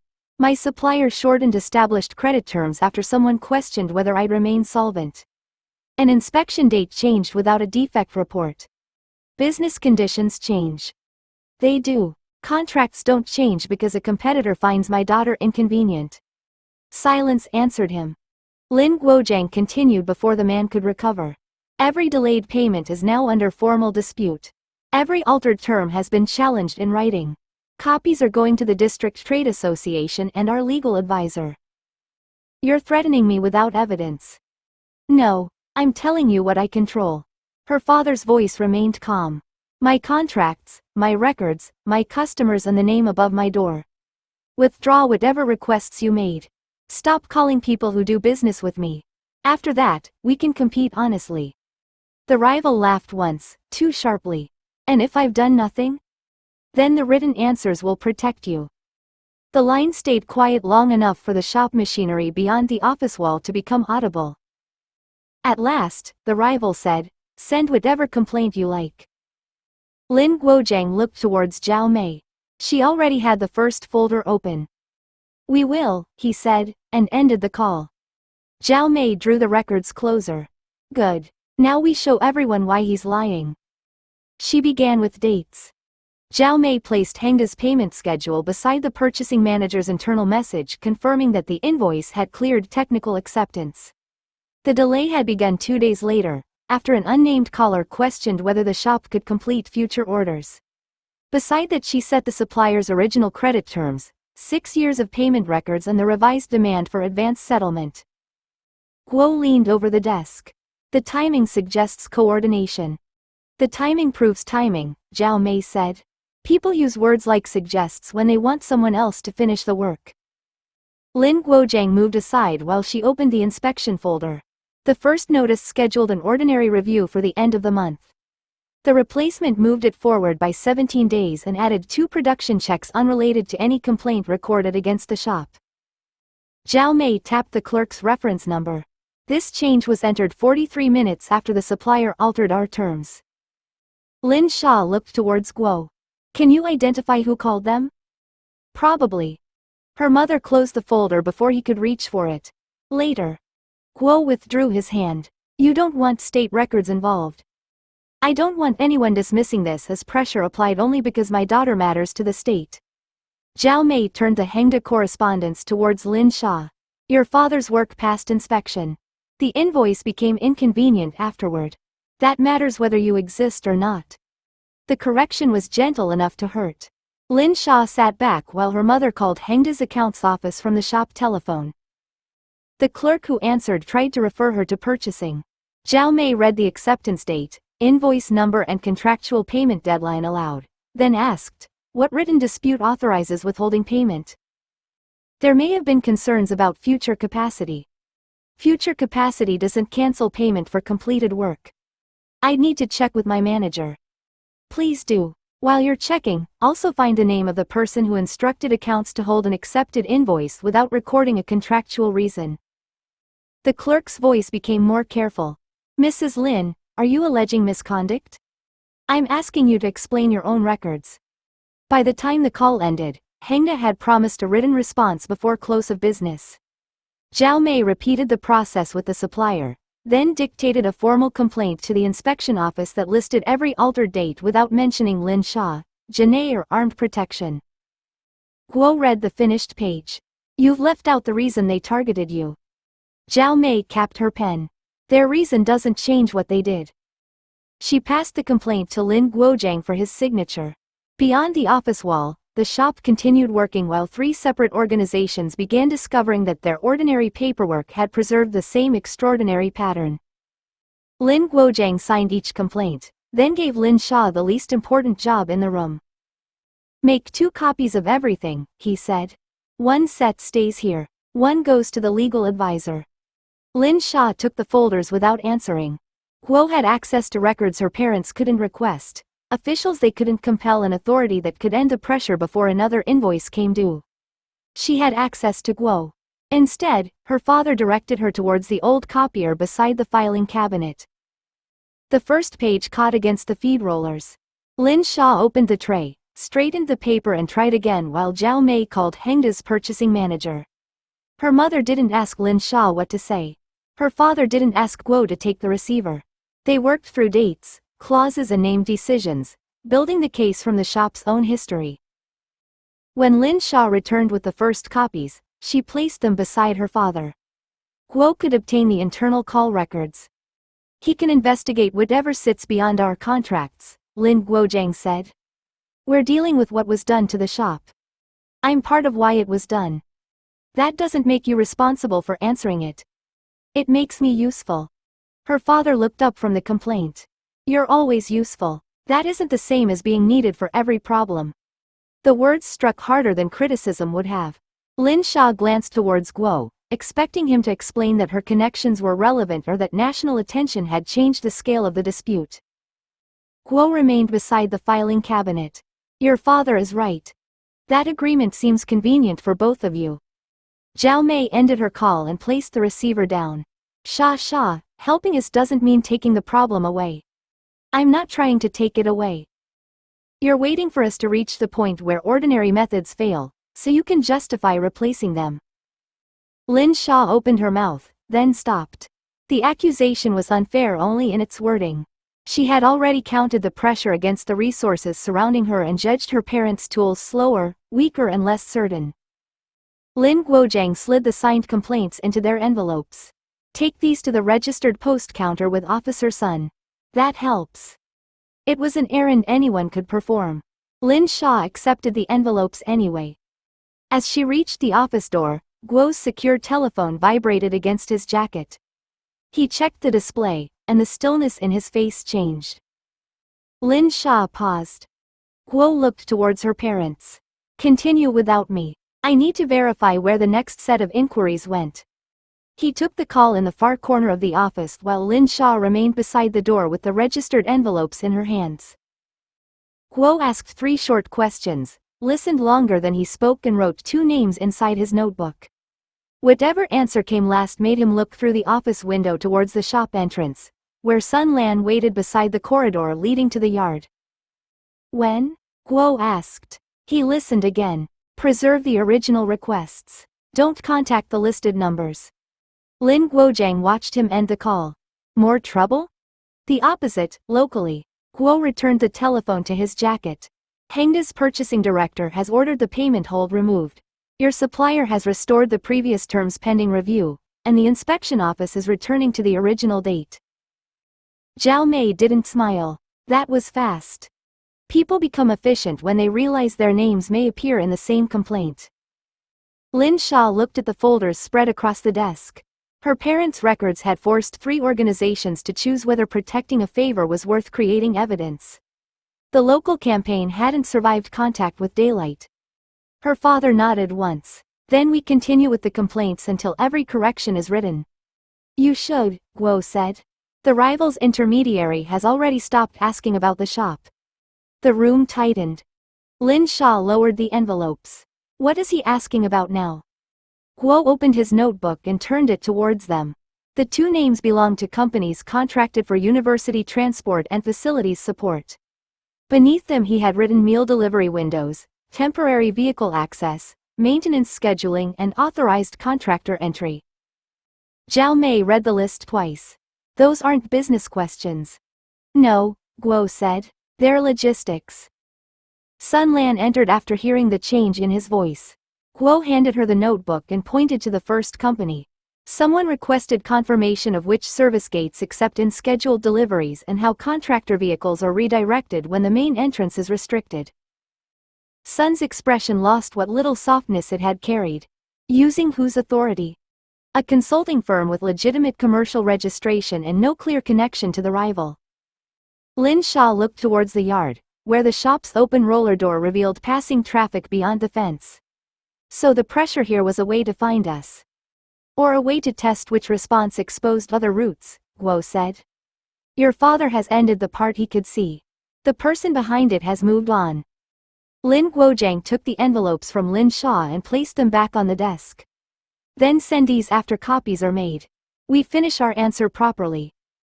Guo nodded, but his attention had already shifted towards Sun Lan. Contact Luo. Until we know who received those inquiries, no university route or service schedule remains ordinary. 25. A better question. 2 days after the shop complaints were sent, Professor Shen stopped Lin Xia outside the materials laboratory and said, Academician Chao is in my office. His doctor authorized 30 minutes. Chao has interpreted that as a personal insult. Lin Xia glanced towards Sun Lan, who had already touched her earpiece and begun checking the corridor ahead. Did he ask to see me? He asked whether you'd learned anything worth discussing. I made the mistake of saying probably. Xiao Zhenyu sat in Shen's visitor chair with his walking stick braced between both hands and an oxygen cylinder beside his right foot. He had been thin at their first meeting. Now his coat seemed arranged around the memory of a larger man, and each breath required enough attention that Lin Xia couldn't pretend not to notice. Xiao caught her looking. If you intend to measure my decline by eye, at least bring a notebook. I was deciding whether you should be here. That decision belongs to me, my doctor and several relatives who failed to defeat either of us. He looked towards Shen. Leave. Shen placed a thermos and 2 cups on the desk. You're not permitted to stand without assistance. I invited a student, not a prison guard. You acquired both. Shen turned to Lin Xia. Call me if he attempts independence. Xiao waited until the door closed, then settled back with visible care. Well? Lin Xia took the remaining chair. The turbine team completed the new blade without me. They controlled the cooling pads, changed the coating transition and proved the result through their own measurements. I know. My parents answered the shop pressure without asking the state to take control. They used their contracts and records, and the local part of the attack collapsed. I wasn't asking for examples. Lin Xia stopped. You told me the goal was to become necessary for the next question instead of remaining trapped inside the previous answer. Yes. I understood. Then why are you trying to sell the lesson back to me? Xiao's voice remained thin, but impatience gave it force. I didn't spend 60 years teaching younger people so they could repeat my sentences with fresh evidence attached. Lin Xia closed the notebook she had brought. Xiao's hand trembled once against the walking stick before tightening around it. The blade team continued. Your parents defended their shop. Good. Other people remained competent after you left the room. That question has been answered. He paused to recover his breath, refusing the cup within easy reach until Lin Xia poured it and placed it beside his hand. When he spoke again, his eyes remained fixed on her. So stop showing me that you learned how not to be needed. Tell me why you still look frightened when nobody is asking you to solve anything. Lin Xia looked down at the closed notebook. Because nobody has to ask. Xiao waited without helping her improve the answer. The knowledge arrives when I touch something, she continued. Sometimes more than I need. Composition, process history, damage, possible corrections. I don't decide which part comes first, and I can't always explain why I know it until I've studied enough to give the knowledge proper names. That has been true since the accident. Yes. Lin Xia ran one thumb along the notebook's edge. At first I was frightened of being wrong. Professor Shen taught me to separate what I knew from what I could prove. Then the blade showed me that being right about one part could still leave the larger problem untouched. Xiao reached for the cup. His hand shook badly enough that porcelain tapped against the desk before he steadied it. Yet neither lesson answered what I asked. No. Lin Xia moved the cup closer without trying to take it from him. Because every answer produces another request. The wire becomes a blade. The blade becomes a fellowship offer. Someone hears that I helped with one failure and decides I should examine the next one. Then another program has a sample, another official has an urgent timetable, and someone has already arranged transport before asking whether I'm interested. Useful people attract work. That's what everyone says, as though the cue proves I'm fortunate. Her fingers tightened around the notebook. Some of the work matters. People could be hurt if I refuse. Some of it teaches me things I didn't know I wanted to understand. That makes refusing harder, because the request isn't foolish. It simply arrives carrying its own reason for becoming more important than whatever I intended to do. Xiao took one careful swallow. And the knowledge itself? Lin Xia opened the notebook, but the page remained blank beneath her hand. It feels like someone put books inside my head after removing the titles and contents pages. I remember conclusions. I recognize connections when I see the right object or hear the right lecture. But I don't know what's missing until the gap stops me. So you distrust the gift. I distrust how easily it becomes the same thing as everyone else's plans. She met his eyes. The state sees capability. Engineers see an answer. I see a cue I could spend my whole life clearing without ever deciding what I wanted to learn. Chow set the cup down with deliberate care. Good. Now we're discussing your education instead of your usefulness. He regarded her for several seconds, then said, remove them. Lin Xia frowned. Remove who? The ministries. The programs. Guo and his lists. Engineers with damaged equipment. Officials with transport waiting downstairs. He adjusted his grip on the walking stick. Imagine none of them is permitted to choose the next subject for you. What do you study? The question should have been easy after everything she'd just admitted. Instead, Lin Xia found herself searching for the request hidden inside it. For what purpose? Chow's expression hardened. That is the habit I'm trying to remove. Education requires a purpose. It can have yours. She looked at the blank page. I'd need to know what problems I was preparing to solve. No. Chow's breathing became rougher, but he continued before she could offer the cup. You keep trying to smuggle the assignment back into the question. Nobody is injured. Nothing is failing. No one has asked for a result. What do you want to understand? Lin Xia's first answers arrived as objects. Turbine blades, bearings, coatings, machine tools. Each one carried people, schedules and existing work behind it. She rejected them one by one and discovered how little practice she had at separating curiosity from usefulness. Heat, she said at last. Chow waited. Not just heat treatment. Why heat moves differently through structures that look simple until they fail. How flow, surface conditions and material changes affect one another. She hesitated. And control systems. Not because Song works with them. I didn't ask why Mr. Song works with them. Lin Xia ignored that. I know what individual parts are doing, but integrated systems still surprise me. I want to understand how engineers decide what to measure when everything influences everything else. Chow nodded towards the notebook. Continue. Chemistry, she said. More than the parts required for materials work. Interfaces, reactions, catalysts, corrosion. I keep reaching places where composition tells me what exists but not why the process chose that path. The words began coming more easily once no one interrupted them with urgency. Manufacturing methods, measurement science, applied mathematics strong enough to test relationships rather than merely describe them. Electronics, computation, the boundary between material behavior and system design. Chow listened until she stopped, then asked, which one comes first? Lin Xia looked at the scattered subjects she had spoken but not written. I don't know. Good. He settled back, visibly tired now. An honest gap is a better beginning than a borrowed priority. Lin Xia lowered her pen to the empty page. You want me to make a list? No, Chow said. I want you to discover whether the list is yours. Lin Xia wrote the first heading anyway. Questions I want answered. Beneath it, she resisted the urge to arrange the subjects by national value, program readiness or likelihood of producing something useful within a year. She wrote heat transfer, then crossed it out and replaced it with a question. Why did heat become damage in one system and protection in another? Chow watched the change. Better. You haven't read it. I watched you stop pretending a subject name was a decision. Lin Xia added another line. How did engineers decide which interaction mattered most when every part affected the others?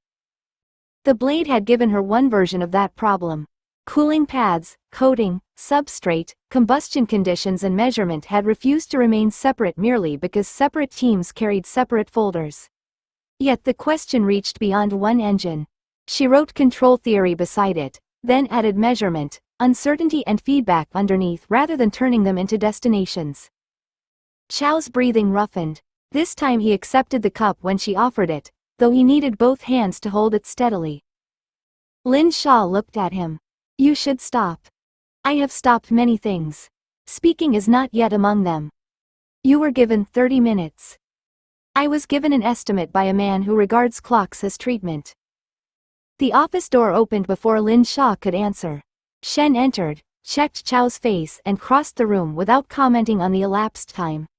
He moved the oxygen cylinder closer, inspected the gauge and said, "We're finished." Chow lowered the cup. She has only just begun. That is why she can continue after you leave. Lin Xia looked down at the page. The list had no order and no promise of completion. Materials sat beside chemistry, computation beside manufacturing, and every subject had already begun dividing into questions she didn't know how to phrase properly. It was untidy enough to feel private. Chow followed her gaze. Don't show that to a ministry. I wasn't planning to. Don't show it to Guo until you know which parts you're willing to defend. Shen helped him rise before pride could turn the movement into danger. Chow leaned heavily on the walking stick and waited for his breathing to settle. At the door, he looked back at Lin Xia. Curiosity is not indulgence. It is direction before direction has learned discipline. After Shen led him into the corridor, Lin Xia remained at the desk and added one final heading beneath the questions. What I don't know enough to choose yet.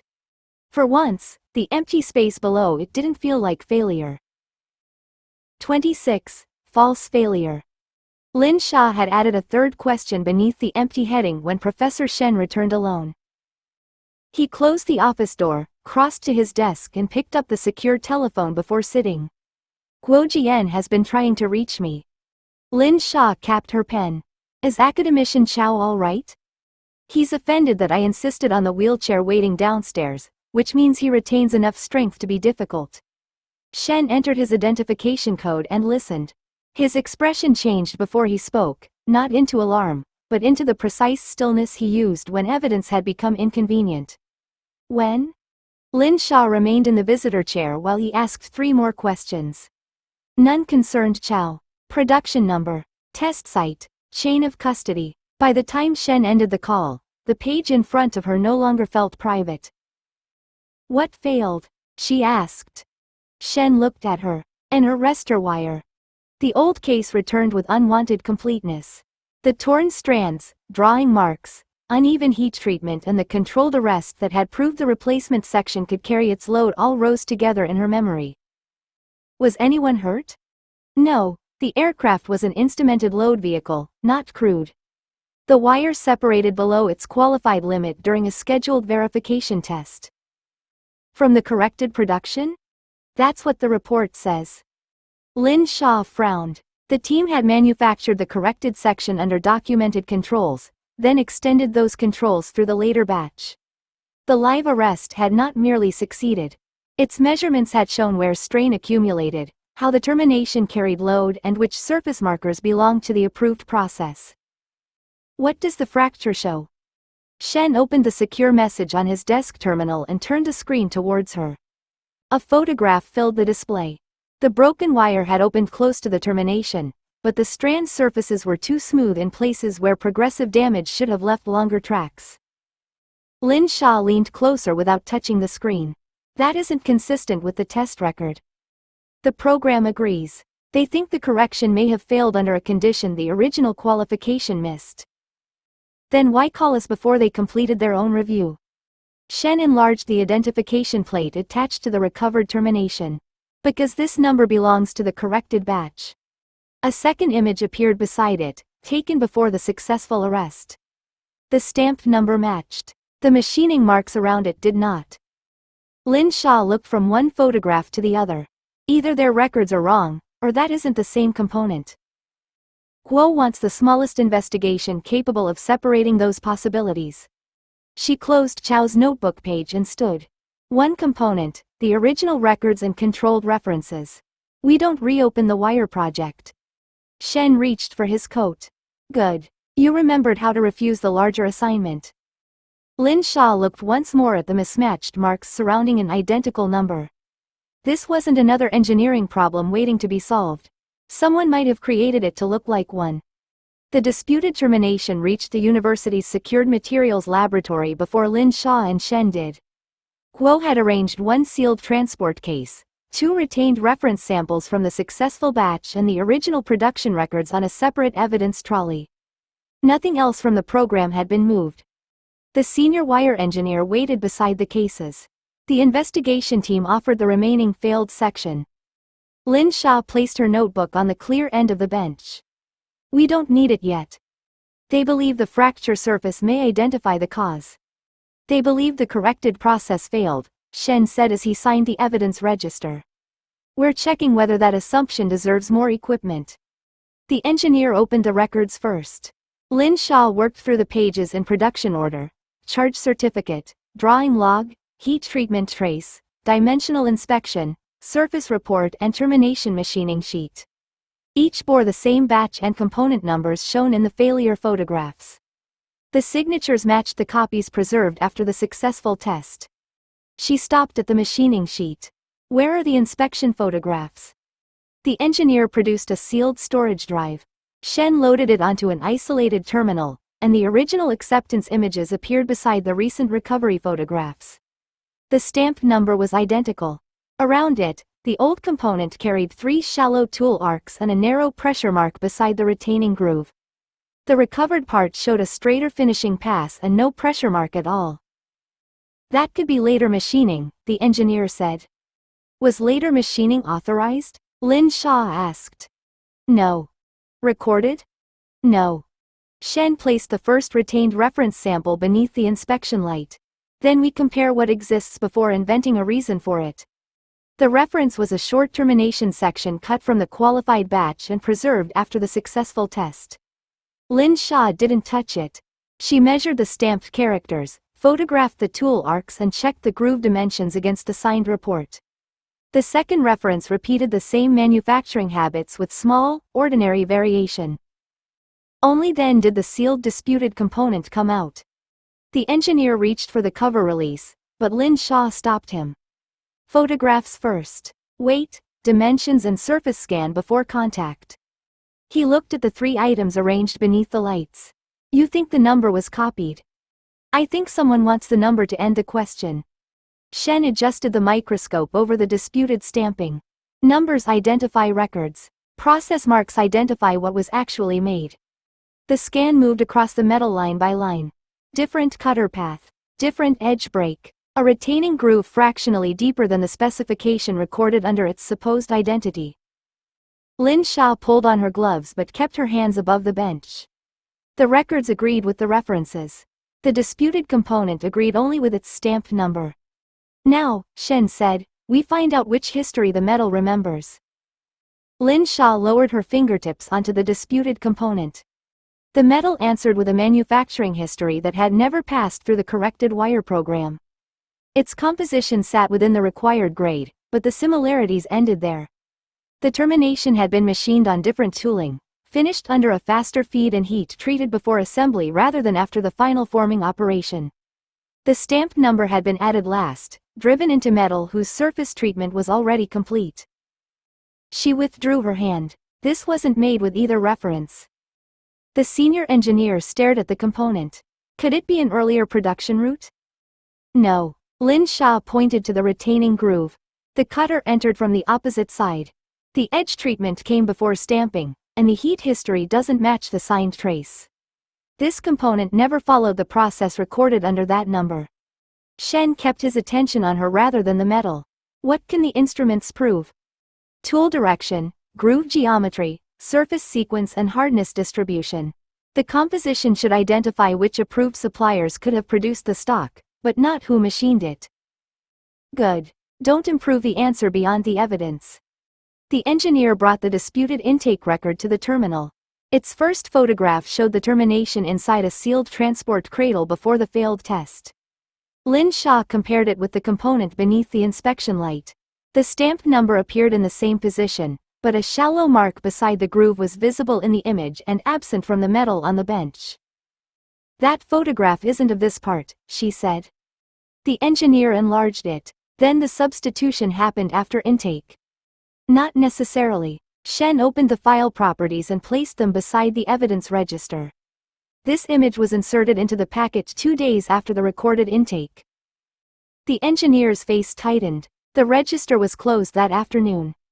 Someone reopened the electronic record, Shen said. Or replaced the packet before it reached your archive. They checked the remaining trail 1 entry at a time. The transport seal number matched the physical tag. The weight entry didn't match the disputed component, but did match the preserved reference within 3 grams. A dimensional sheet carried the correct number and the correct measurements for the genuine part, while the failed hardware exceeded 1 recorded groove depth by nearly half a millimeter. Lin Xia looked across the growing separation between paper and metal. They didn't only substitute the component. They used measurements and images from the real one to make the replacement inherit its identity. The senior engineer reached for the secure telephone. I need to lock the program archive. Shen stopped him with one raised hand. You need Guo to preserve access before anyone learns which discrepancy exposed them. Lin Xia removed her gloves. The false failure had not disproved the corrected wire. It had proved that someone could reach the hardware, the records and the point where one became trusted as the other. Guo arrived before the measurements had been removed from the isolated terminal. Sun Lan entered behind him, closed the laboratory door and remained beside it while Shen walked him through the evidence without interpretation. The recovered component was manufactured elsewhere, Shen said. Its number was copied from genuine hardware. The attached inspection data belongs to the genuine part, and at least one intake photograph was added after the register had supposedly closed. Guo examined the transport tag through the clear evidence cover. When did the genuine component leave controlled storage? The senior engineer opened the movement record. It was transferred from the program warehouse to the test site 48 hours before installation. The main vehicle carried the wire assembly. This termination traveled separately because dimensional verification ran late. Who carried it? A contracted technical courier. Approved list, sealed container and tracked vehicle. Sun Lan stepped closer to the terminal. Which contractor? The engineer named the company. Lin Xia recognized it before Guo reacted. It was one of the two firms written in his notebook at her parents' shop, the company whose service procedures had been requested through the intermediary's consulting firm. Guo held out his hand for the movement record. Show me the route. The engineer opened the tracking log. The courier had left the warehouse, entered the university service district to collect a calibration certificate and continued to the test site. Every stop carried a recorded time and authorized purpose. Sun Lan pointed to a 14-minute delay near the university's eastern service gate. What happened here? Vehicle redirection, the engineer said. Road maintenance blocked the approved entrance. Facilities staff sent the courier through a contractor holding area. Guo looked at Lin Xia. The intermediary asked how vehicles were redirected when a main entrance was restricted. And which gates accepted unscheduled contractor access, she said. The connection sat plainly between the two records. The shop pressure had drawn attention towards payment channels, suppliers and local favors. When her parents exposed that hand, the same intermediary had begun purchasing information about university logistics. One of those routes had now carried genuine program hardware through a place where its identity could be copied and its replacement prepared. The senior engineer's face tightened. You think the courier company is compromised? I think someone studied a procedure and then benefited when that procedure was used, Guo said. That is not yet the same accusation. He photographed the route record with the secure device and handed the original back. Preserve the courier manifest, gate logs, maintenance order and every person who could alter the electronic packet. No warnings and no internal announcement. Lin Xia looked at the false component beneath the inspection light. Someone had crossed from asking questions about her family to placing manufactured evidence inside a real national program. Guo closed his notebook. The wire failure is false. The access behind it isn't. 27. The leak. Guo did not release anyone from the laboratory after identifying the courier route. Instead, he requested another isolated terminal and began building a list of every ordinary record that had touched the false component's journey. The movement log went first. Beside it came the courier company's supplier file, the university gate permissions, the maintenance order that had redirected traffic and the names attached to the altered evidence packet. Lin Xia watched separate documents become one investigation without any of them changing meaning on their own. Sun Lan opened the contractor access register. The holding area admitted 11 vehicles during the road closure. 4 belonged to the courier company. Drivers? Guo asked. 2 regular staff, 1 temporary replacement and 1 subcontractor. The senior engineer added the termination supplier's records to the terminal.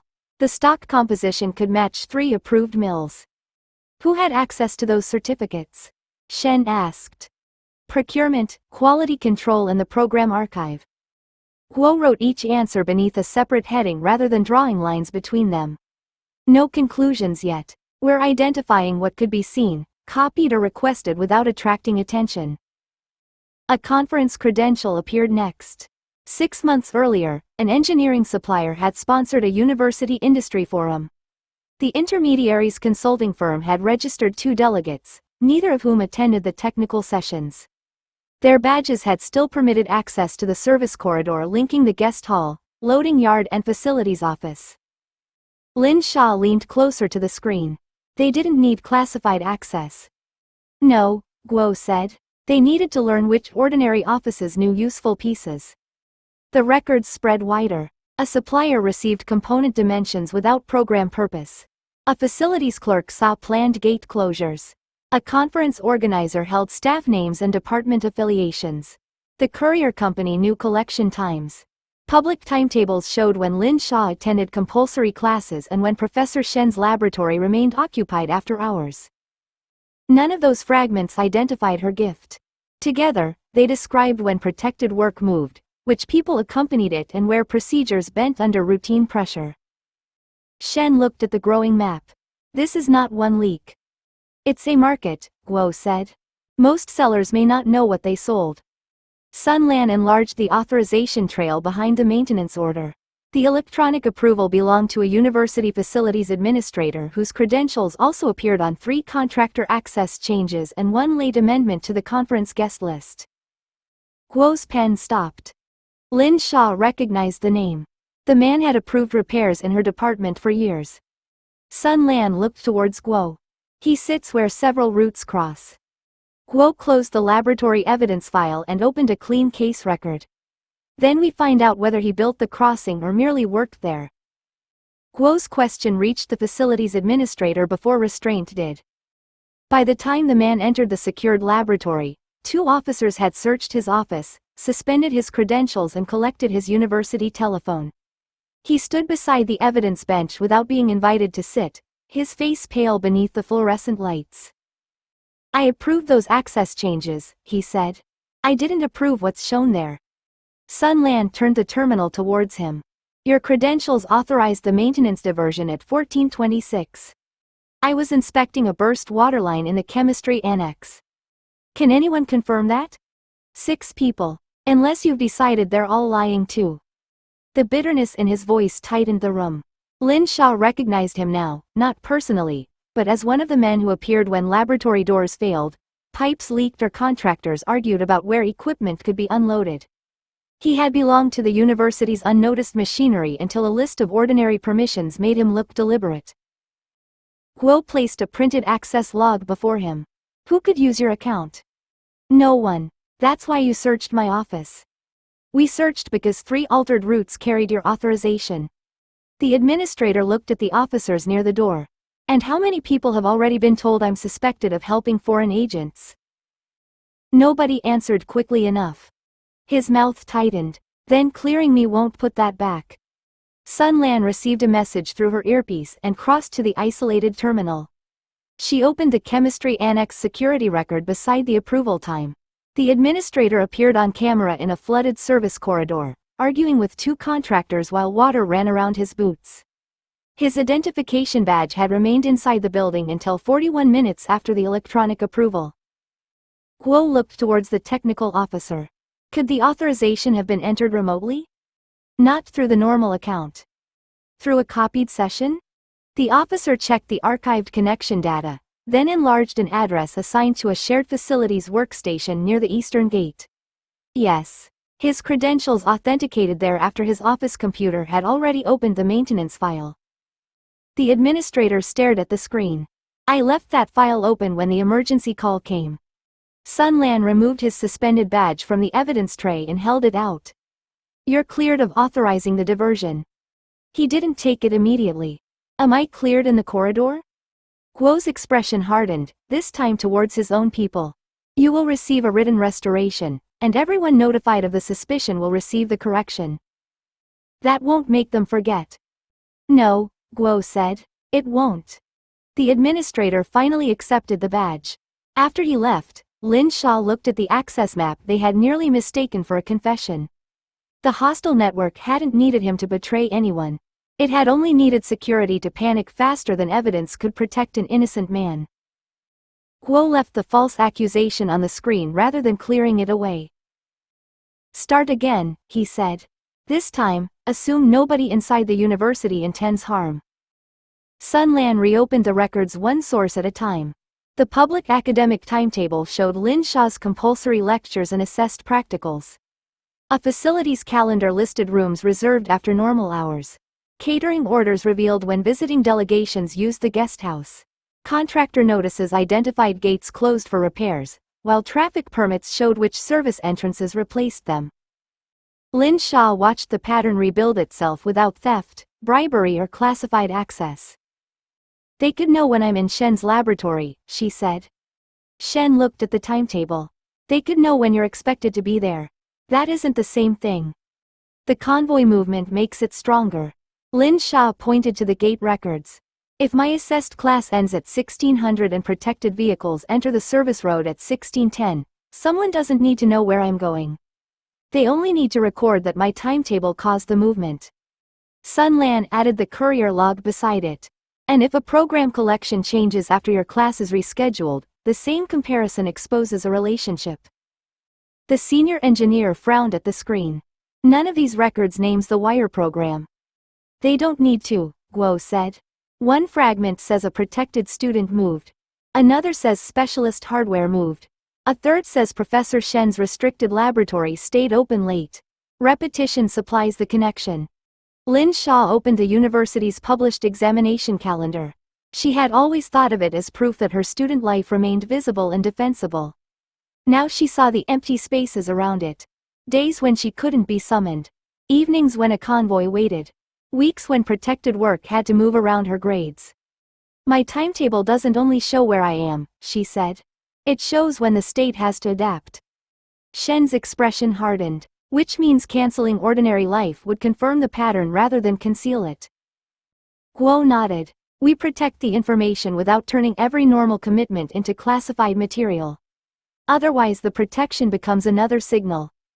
Sun Lan removed individual names from the display and replaced them with categories: student schedule, guard movement, contractor access, family business, technical transport, visiting academics. The map became less personal and more disturbing. No single point contained enough to betray Lin Xia. Together, they described the shape of the system around her. Lin Xia looked at the connections converging on her ordinary week. They didn't need someone to tell them the secret. No, Guo said. They only needed enough people to sell the edges. Adrian Cole received the warning through a channel designed to report commercial exposure, not counterintelligence failure. The message contained no names. A contracted courier had been suspended from protected technical work. A university facilities account had been examined. 2 consulting inquiries concerning service access and contractor routing had disappeared from ordinary circulation within the same afternoon. None of that proved the Chinese had found the network. Together, it proved they were looking in the correct direction. Cole carried the report into the operations meeting and placed it beside the contingency folder. Evelyn Shaw read the first page, then looked up. How reliable is the source? Reliable enough to know the inquiries have stopped producing answers. That may mean procedures changed after the shop complaints. The courier route was exposed after the false component reached the program. Cole opened the photograph attached to the field summary. They found the substitution. The operations director turned the image towards himself. Can they trace preparation back to us? Not from the hardware. The local chain was compartmentalized. Shaw kept reading. Then why accelerate? Because compartmentalization protects authorship, not capability. Cole indicated the suspended records. They now know someone can study routine procedures, copy an identity and move false evidence through a real program. Their next review won't stop at the courier. The diplomatic advisor said, the current authority permits preparation only. No contact, deployment or interference. It permitted preparation while their protection remained predictable. Cole opened the route annex. Several access points had already been marked obsolete. Every channel we used to observe adaptation is beginning to close. Shaw's expression tightened. That doesn't justify turning a contingency into an operation. No, it justifies completing the plan before the evidence required to execute it becomes impossible to collect. The operations director considered the map. What are you requesting? Advance the local support package. Confirm transport, holding time and lawful-looking authority capable of moving her without an immediate public struggle. No approach yet. You're describing operational readiness. I'm describing the last stage before it. Xia closed the report. Once a team is ready, every ambiguous event begins looking like permission. Cole met her gaze. And once Chinese security understands the network, every remaining delay becomes their advantage. The operations director signed a revised instruction authorizing accelerated preparation and a live feasibility review. Contact still required separate approval, but the sunset date vanished. Cole collected the folder. Across the table, Xia looked less defeated than warned. That was appropriate. The network had stopped gathering a picture of Lin Xia's life. It was beginning to decide where that life could be interrupted. 28. Route change. Luo Wei changed the route to Lin Xia's morning lecture without telling her until she reached the dormitory stairs. The east entrance is closed to us, he said, standing between her and the lobby doors. We'll use the rear exit, cross through the administration courtyard and enter the materials building from the service corridor. Lin Xia looked through the glass. Students were already moving along the usual path beneath the trees, carrying bags, drinks and the ordinary conviction that reaching class shouldn't require tactical planning. The east entrance isn't closed. It's closed to us. Why? Route security. That describes your decision. It doesn't explain it. Luo checked his watch. You have 23 minutes. Behind her, Tang Xi stopped on the final stair. She normally needs 12. Sun Lan opened the rear door and inspected the narrow delivery lane beyond it. Today she needs 20. Wu Min and He Qian arrived behind Tang, turning the staircase into a small audience. Lin Xia recognized the arrangement immediately. Luo had positioned the schedule as pressure, offered no useful information and expected movement to win before argument became organized. She adjusted the strap of her bag. Is there a specific threat? No confirmed immediate threat. Then what changed? Our procedures. Luo's answer was calm enough to make irritation feel childish. Lin Xia refused the invitation. Procedures don't wake up and change themselves. A second officer emerged from the courtyard and gave Sun Lan a short nod. She held the door wider. The route is clear. Luo stepped aside, but only towards the new exit. We can discuss the policy after your lecture. You mean after I obey it? I mean after you arrive on time. Lin Xia looked at the three friends waiting behind her. They had received enough of the security truth to know that inconvenience might carry real danger, but not enough to judge whether this particular inconvenience was necessary. That gap had once belonged only to her. Now it reached everyone who tried to walk beside her. Tang picked up her own bag. We're going the same direction. No, Luo said. You'll use the normal entrance. He Qian frowned. So the route is dangerous for Lin Xia but safe for us? That isn't what I said. It's what the doors are doing, Wu Min replied. Lin Xia crossed through the rear exit before the argument could make her late. Luo moved ahead while Sun Lan remained behind long enough to redirect her friends.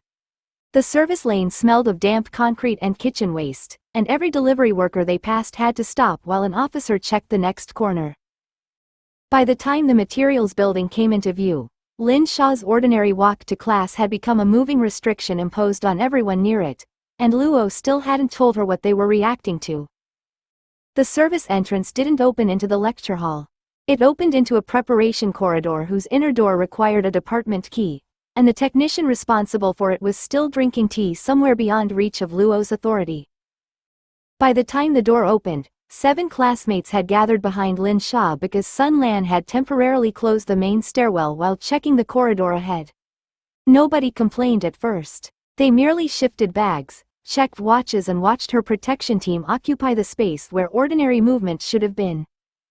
A classmate near the rear finally said, "Are we allowed to attend the lecture, or has Lin Xia's timetable become restricted information?" Sun Lan turned towards him. "The stairwell will reopen shortly. Our lecturer has already gone up." Lin Xia felt every waiting face settle more firmly upon her. "Let them through." We haven't cleared the landing, Sun Lan said. They aren't part of my protection detail. That doesn't mean we move them into an unchecked area. Song Qingyuan arrived from the courtyard carrying a folder beneath one arm. He took in the blocked stairwell, the students pressed into the corridor and Luo standing beside the newly unlocked service door. Did something happen? No confirmed immediate threat, Lin Xia said. Luo looked at her. That phrase wasn't provided for general use. It's the only answer you've provided at all. Song's expression lost its usual calm amusement. Then why are you obstructing an assessed class? We're controlling movement for several minutes. You're controlling everyone's movement because one student is protected. Luo checked the landing through the narrow window. That is temporarily necessary. A girl beside Lin Xia adjusted the strap cutting into her shoulder. Yesterday 2 officers searched our seminar room before we could leave. This morning the entrance changed. Are we supposed to report something? Sun Lan answered carefully. Continue following the instructions already provided. Nothing further is required from students. That's not reassuring, the girl said. The stairwell reopened before the argument could grow sharper.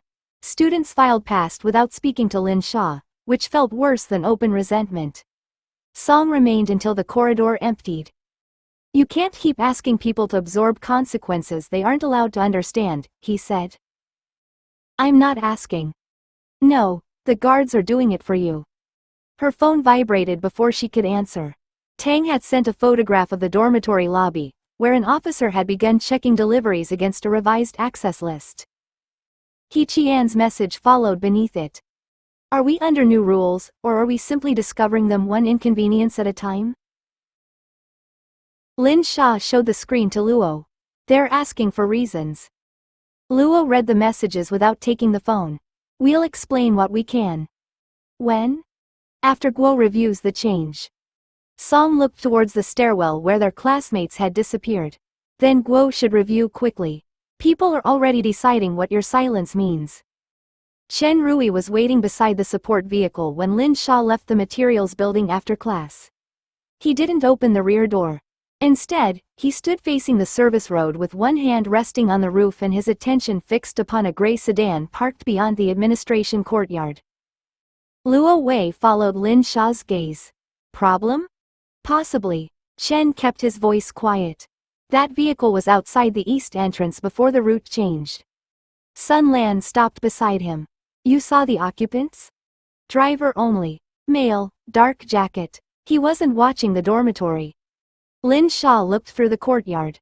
The sedan sat among several ordinary university vehicles, poorly parked but otherwise unremarkable. Its windscreen reflected enough sky and concrete to hide the driver's face. Then what was he watching? Our departure route. Chen nodded towards the lane behind them. When the lead car didn't leave through the east gate, he waited 90 seconds, moved to the administration road and stopped where he could see this exit. Luo's expression tightened. Could be a parent trying to find parking. It could. Chen opened the front passenger door without looking away from the sedan. So we won't decide what it is yet. Sun Lan spoke into her radio, giving the registration and location to the second vehicle. Lin Xia remained beside the rear door. Has he seen me? No, Chen said. You entered through the service corridor before he arrived here. Then he followed the cars. He reacted to their absence, Chen corrected. That may matter more. The gray sedan's brake lights came on. Luo placed one hand lightly against Lin Xia's shoulder and guided her behind the open car door. Inside. She obeyed before irritation could become delay. Sun Lan entered beside her while Luo moved towards the lead vehicle. Chen started the engine but didn't pull away. The gray sedan reversed, paused at the courtyard junction and turned towards the southern gate rather than approaching them. It left without haste, never coming close enough for Lin Xia to see more than the driver's outline. Chen watched it disappear in the mirror. He didn't need to confirm who was inside. He only needed to see whether a changed route produced a changed formation. Sun Lan lowered her radio. Campus Control has the registration. It belongs to a local rental company. That proves very little, Luo said through the open front window. Lin Xia looked at the empty junction. The new route had been meant to break a pattern. Instead, someone might have used it to measure how quickly her guards changed one. Chen finally shifted the car into gear. Send Guo the full movement record. Don't describe this as surveillance yet. Luo closed the door. What do we call it? Chen checked the mirror once more. A vehicle that asked a question with its position. Guo reviewed the vehicle's movements in a university security room before allowing Lin Xia to return to the dormitory. The wall display showed 3 camera views beside the convoy's route record. In the first, the gray sedan waited near the east entrance with its engine running. In the second, it moved 90 seconds after the expected convoy failed to appear. The final view showed it positioned beside the administration road, with a clear line towards the service exit but no useful view of the building doors. Chen Rui stood beside the display. It never approached her. It adjusted whenever our vehicles failed to follow the expected pattern. Guo replayed the second recording. And after seeing the revised formation? It left through the southern gate. Luo Wei placed the morning's route order on the table. The change wasn't published outside the team. It didn't need to be. Guo froze the image as the rental car entered the administration road. They knew the normal movement. When it didn't happen, they searched for the response. Lin Xia sat opposite him with her bag still at her feet. Who are they? We don't know yet. You know enough to change my route before class. We knew ordinary access records had been compromised. We didn't know whether anyone was actively watching the result. Sun Lan folded her arms. Now we do. Guo nodded towards the display. This wasn't passive surveillance. The driver didn't wait for Lin Xia's face, photograph her arrival or follow a confirmed vehicle. He tested whether a disruption at one point would reveal the replacement route, the convoy formation and the time required to adapt. Lin Xia looked at the sequence again. The car's movements seemed unimpressive when separated into single images. Together, they formed a question asked through distance and timing. So changing the route gave them an answer. It gave us one too, Guo said. Someone has moved beyond identifying you. They're measuring the people around you. Luo's expression tightened. Preparation for what? Guo didn't answer immediately. He closed the public campus map and opened a clean operational record. For an action that depends upon predicting protection. We won't name the action before the evidence supports it. That sounds like caution, Lin Xia said. Used to avoid telling me how bad this is. It is caution. Guo met her gaze. And it is bad enough that today wasn't an isolated precaution. He instructed the team to preserve ordinary university attendance while varying routes, vehicle order and departure timing. The restrictions would continue, but every change would now be recorded as both protection and bait. On the display, the gray sedan remained frozen at the point where its driver had discovered the convoy wasn't where expected. The hostile network was no longer building a picture of Lin Xia's life. It had begun testing how to move through the people protecting it. 29. No more pretending. Guo closed the operational record and told Luo Wei to move Lin Xia to the protected university guest house instead of the dormitory. Lin Xia remained seated. For how long? Until we complete the immediate review. That isn't a length of time. It's the answer available now. Luo picked up her bag from beside the chair. Sun Lan moved towards the door, already accepting the instruction as the next condition of the day. Lin Xia watched the room reorganize around a decision nobody had asked her to make. What happens to my classes tomorrow? She asked. We'll assess the timetable tonight, Guo said. And my roommates? They'll remain under the existing dormitory protocols. While I disappear without an explanation. You won't disappear. They'll be informed that you're staying elsewhere temporarily. Lin Xia stood but didn't follow Luo. What threat justifies removing me from the dormitory? The same investigation we've been discussing. No, we've discussed a vehicle testing routes.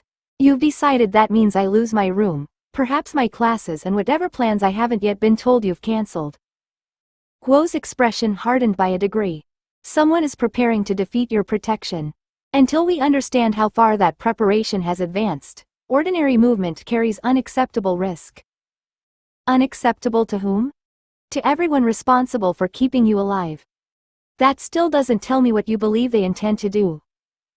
Silence held long enough to become an answer of its own.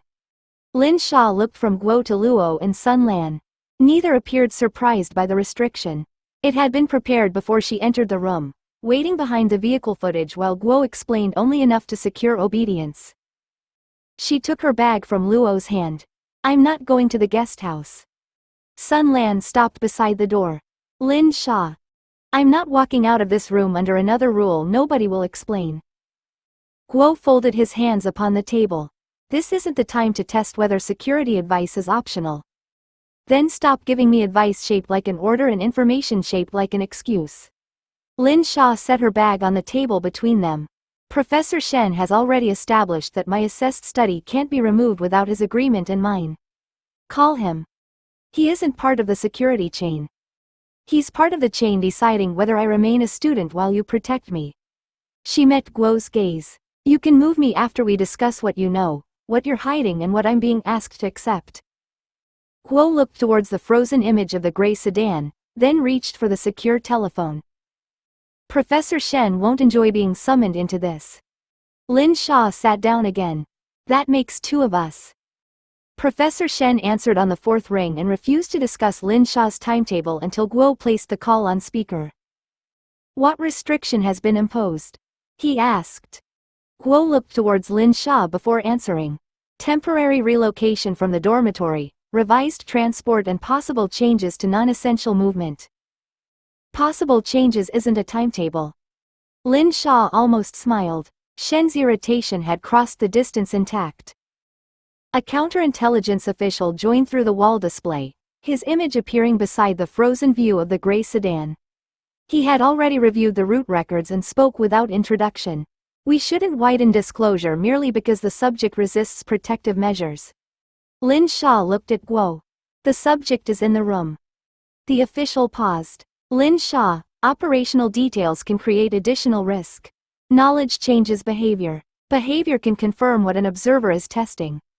So can unexplained guards closing stairwells," she said. Guo turned slightly towards the display. She already knows enough to recognize that the threat has changed. Withholding the category now prevents cooperation rather than protecting the operation. "It prevents accidental disclosure," the official replied. "She has classmates, family and ordinary social obligations. Every informed person increases exposure." Shen's voice sharpened through the speaker. "You're confusing information with permission to distribute it. She handles classified technical material already. Technical secrecy is controlled through defined access." "Then define this access." The official looked towards Guo rather than the telephone. "We have evidence of route observation and distributed collection. We don't have a confirmed operational objective. Naming possibilities may produce fear without improving safety." Lin Xia placed both hands flat upon the table.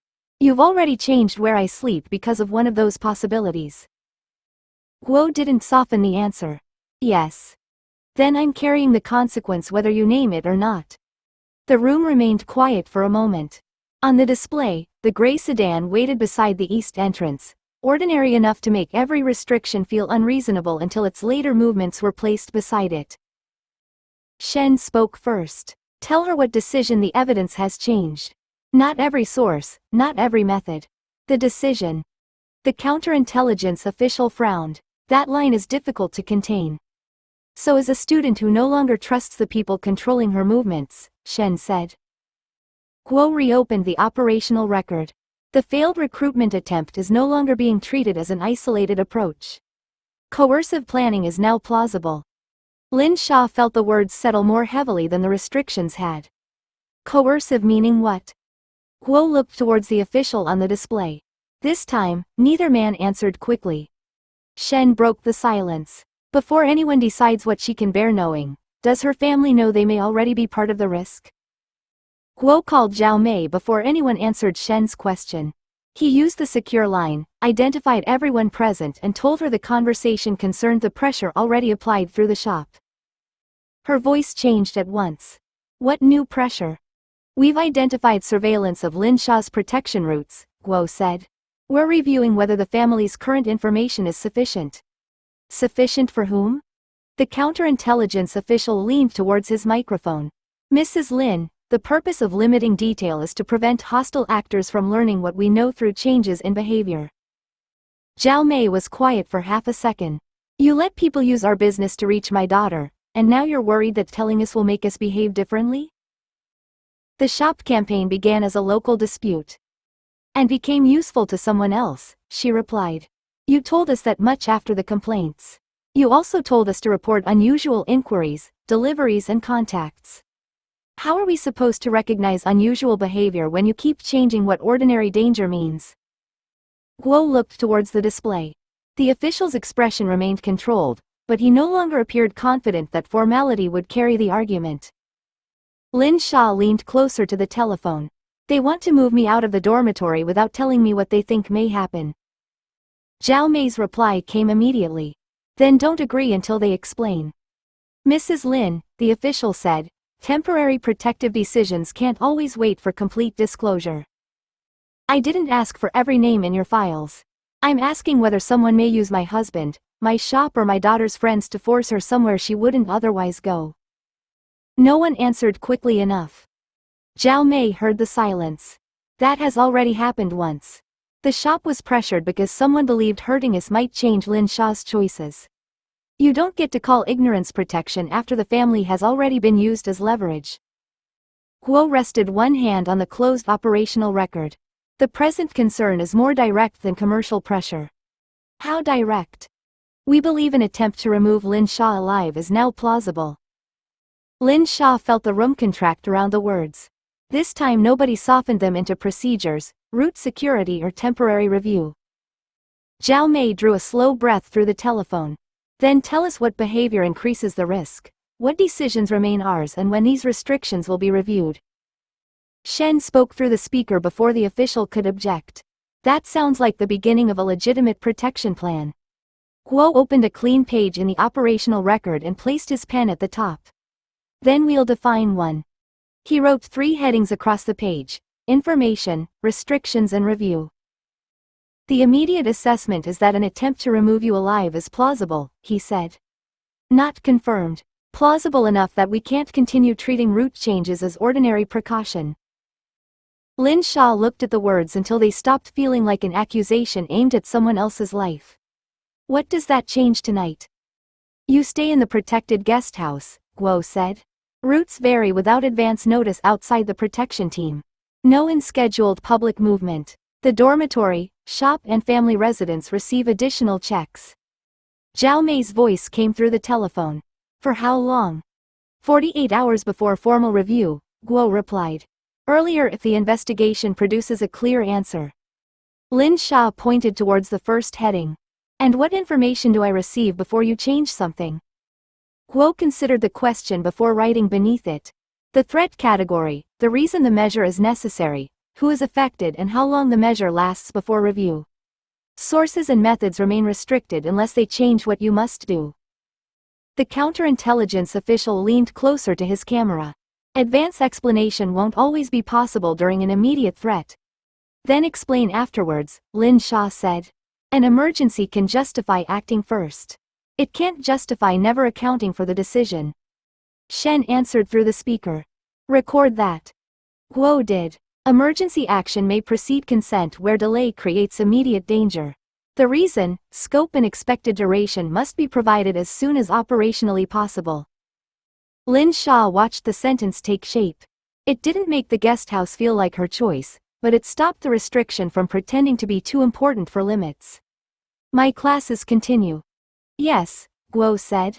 Assessed study remains protected. Routes and room access may change, but cancellation still requires an immediate danger or agreement from you and Professor Shen. And work? All non-emergency technical requests remain optional. Not postponed until I'm easier to pressure. Optional, Guo repeated. A refusal won't affect family security, access to information or protection decisions. Zhao Mei said, send me the written terms. You'll receive them tonight, Guo replied. Lin Xia looked towards Luo and Sun Lan. Both had remained silent while the rules governing their authority were narrowed in front of them. Luo finally asked, do you accept the guest house under those conditions? She picked up her bag. For 48 hours. Then we review it with the evidence, not with another phrase meaning, until we decide otherwise.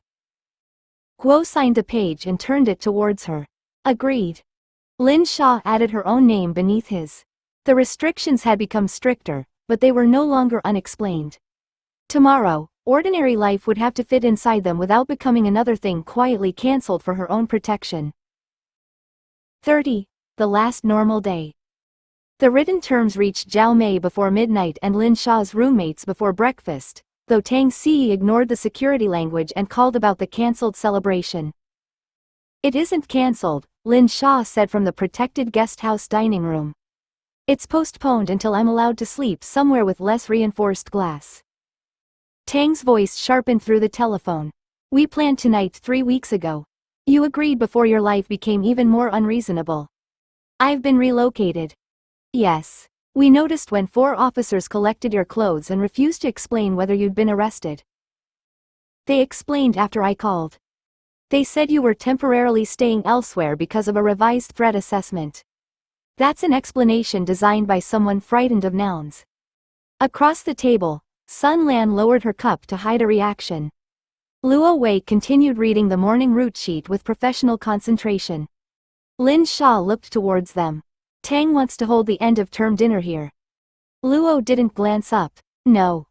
Tang heard him. Tell him I heard that. He knows. He Qian's voice arrived from somewhere behind Tang. We only need food, 4 chairs and permission to insult Lin Xia in person. 5 chairs, Wu Min corrected. Song Qingyuan was included in the original plan. Lin Xia sat straighter. Sun Lan's expression became carefully neutral. Luo closed the route sheet. Nobody outside the approved list enters this building. Our names are already on several approved lists, Tang said. Some of them required signatures and a lecture about foreign intelligence. The guest house isn't a dormitory common room. Good. The common room smells strange, and He Qian dropped sauce behind the radiator. That was months ago, He Qian protested. Luo looked at Lin Xia. The arrangement can't involve public movement, deliveries from an unverified source or changes to tonight's transport schedule. Tang answered before Lin Xia could. We'll bring sealed food from the campus canteen. Officer Sun can inspect it. We'll arrive together after class, remain inside and leave when told.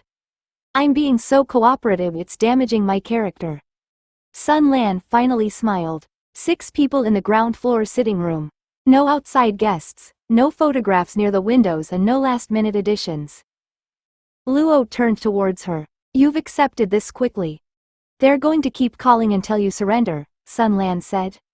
This version includes a guest list. Lin Xia listened as her friends immediately began arguing over dishes, chairs and whether Song counted as a last-minute addition when he'd been invited before the threat changed. The restrictions remained. The danger remained. But the promise had survived long enough to become a plan. Tonight, she said, we keep it. A knock sounded at the dining room door, and Chen Rui entered carrying a visitor approval form with Song Chunyuan's name already written across the top. Lin Xia took the form and found 3 separate approval boxes beneath his name. He was invited before the relocation, she said. Chen Rui pointed to the first signature. Officer Sun confirmed that. Director Guo approved the location.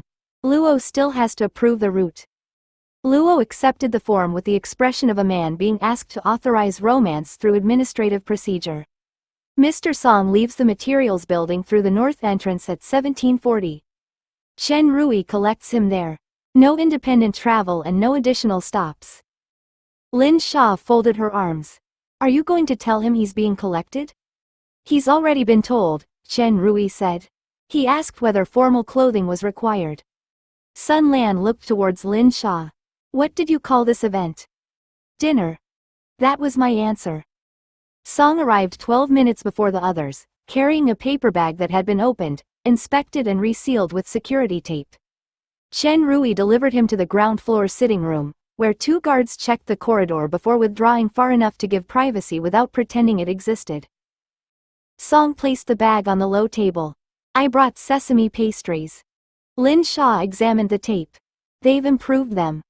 I was told the originals contained an unacceptable quantity of unverified filling. She laughed and sat beside him on the sofa. For several seconds, neither spoke. The quiet wasn't uncomfortable, but it carried everything they'd chosen not to ask over the telephone. Song looked towards the reinforced window, then back at her. How long are you staying here? 48 hours before review. That sounds precise. It became precise after an argument involving Professor Shen, my mother, and a counterintelligence official who regretted joining by speakerphone. His mouth shifted. I'm sorry I missed it. You would have enjoyed Shen. I usually do when he's angry at someone else.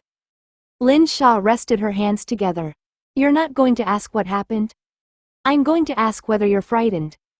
The question reached her without procedure around it. She looked down at her fingers. Yes. Song nodded once, accepting the answer rather than trying to repair it. I thought so. I don't know what normal looks like after tonight. Neither do I. He opened the inspected bag and offered her a pastry with the broken security seal still attached to one corner. But this one looks ordinary enough. Lin Xia took it. Their shoulders touched as they ate, close enough to be deliberate and quiet enough that nobody could turn the moment into a plan. Footsteps and familiar voices gathered in the corridor outside, bringing the promised evening with them. Tang Si entered first carrying 2 canteen bags and an expression usually reserved for officials who'd misplaced paperwork. He Qian followed with bottled drinks pressed against her chest, while Wu Min presented Sun Lan with the sealed receipt before anyone requested it. Everything was purchased on campus, Wu Min said. Nobody altered the order, stopped unexpectedly, or accepted mysterious parcels. Sun Lan checked the seals. You've been listening. We signed documents promising to. He Qian looked past her towards the sitting room. Are we allowed to hug Lin Xia, or does that require another form? You're allowed, Sun Lan said. Don't block the doorway while doing it. Tang ignored the second instruction and wrapped both arms around Lin Xia beneath the frame. He Qian joined from the side, nearly crushing the pastry in Lin Xia's hand, while Wu Min waited until they released her before giving her shoulder one firm squeeze. Luo watched the reunion from the corridor. Doorway. We've cleared it, Tang said. After obstructing it. Chen Rui took the heavier food bag from He Qian and examined the knot. Who tied this? The woman at the canteen, He Qian said. Why? It's efficient. Sun Lan looked at him. Don't recruit the kitchen staff. Chen Rui carried the bag to the table without answering, which told Lin Xia he'd considered it. The meal spread across every available surface because the sitting room had been designed for formal tea rather than 6 students, 3 guards, and an argument about dumplings. Luo refused a plate twice before Zhao Mei called Lin Xia and demanded confirmation that the protection team had eaten. After that, he accepted 4 dumplings with the expression of a man complying with superior authority. Tang noticed at once. So your command structure includes Lin Xia's mother. It includes relevant information, Luo said. Her relevant information was, feed them. It remained relevant. Sun Lan ate standing beside the window until Wu Min moved a chair away from the wall and said, you can see the corridor from there. I can see less of the entrance. Chen Rui has checked it 7 times. 8, Chen Rui corrected from beside the door. He Qian stared at him. You count? He counts everything, Sun Lan said. He also pretends he doesn't call his younger brother every Sunday. Chen Rui looked genuinely betrayed. That isn't operational information. No, Sun Lan replied. That's why it's safe to disclose. Laughter moved through the room, catching Luo despite his attempt to hide it behind his cup. Lin Xia looked around at friends, guards, and Song sharing food under restrictions none of them liked. The evening remained awkward, supervised, and more valuable because everyone had chosen to be there anyway. The celebration ended at 21:10 because Luo Wei had decided ordinary promises still required departure times. Tang objected until Sun Lan reminded her that tomorrow's classes had not been suspended by foreign hostility. Wu Min gathered the empty containers. He Qian stole the final sesame pastry and Song remained beside Lin Xia while Chen Rui checked the corridor. You're leaving under escort, Lin Xia said. Song collected his coat from the chair. I'm beginning to feel important. You were searched for pastries. They survived. Most of them. Tang called from the doorway. Stop having a private conversation where we can hear it. It makes the rest of us feel intrusive. You are intrusive, Lin Xia said. Yes, but friendship usually disguises it better.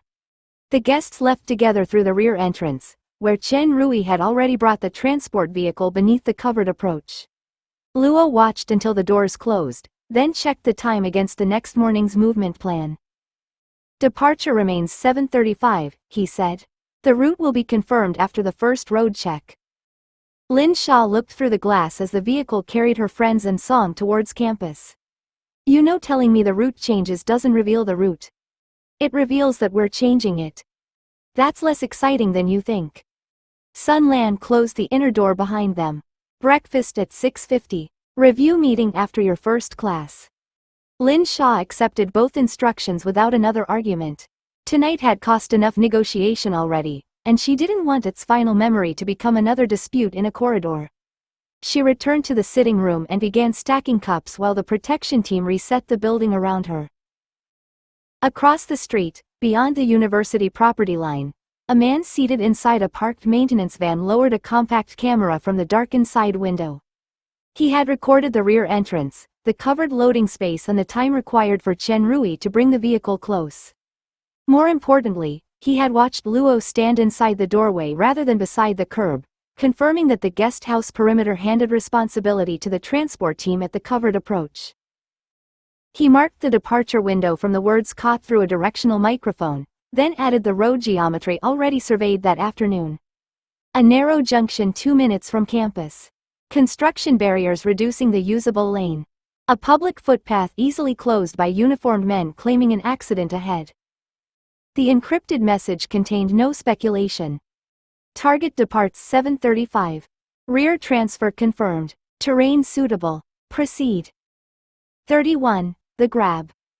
Lin Xia left the guest house at 7:35 carrying her lecture notes, the memory of last night's celebration and a sesame pastry Qian had hidden inside her bag.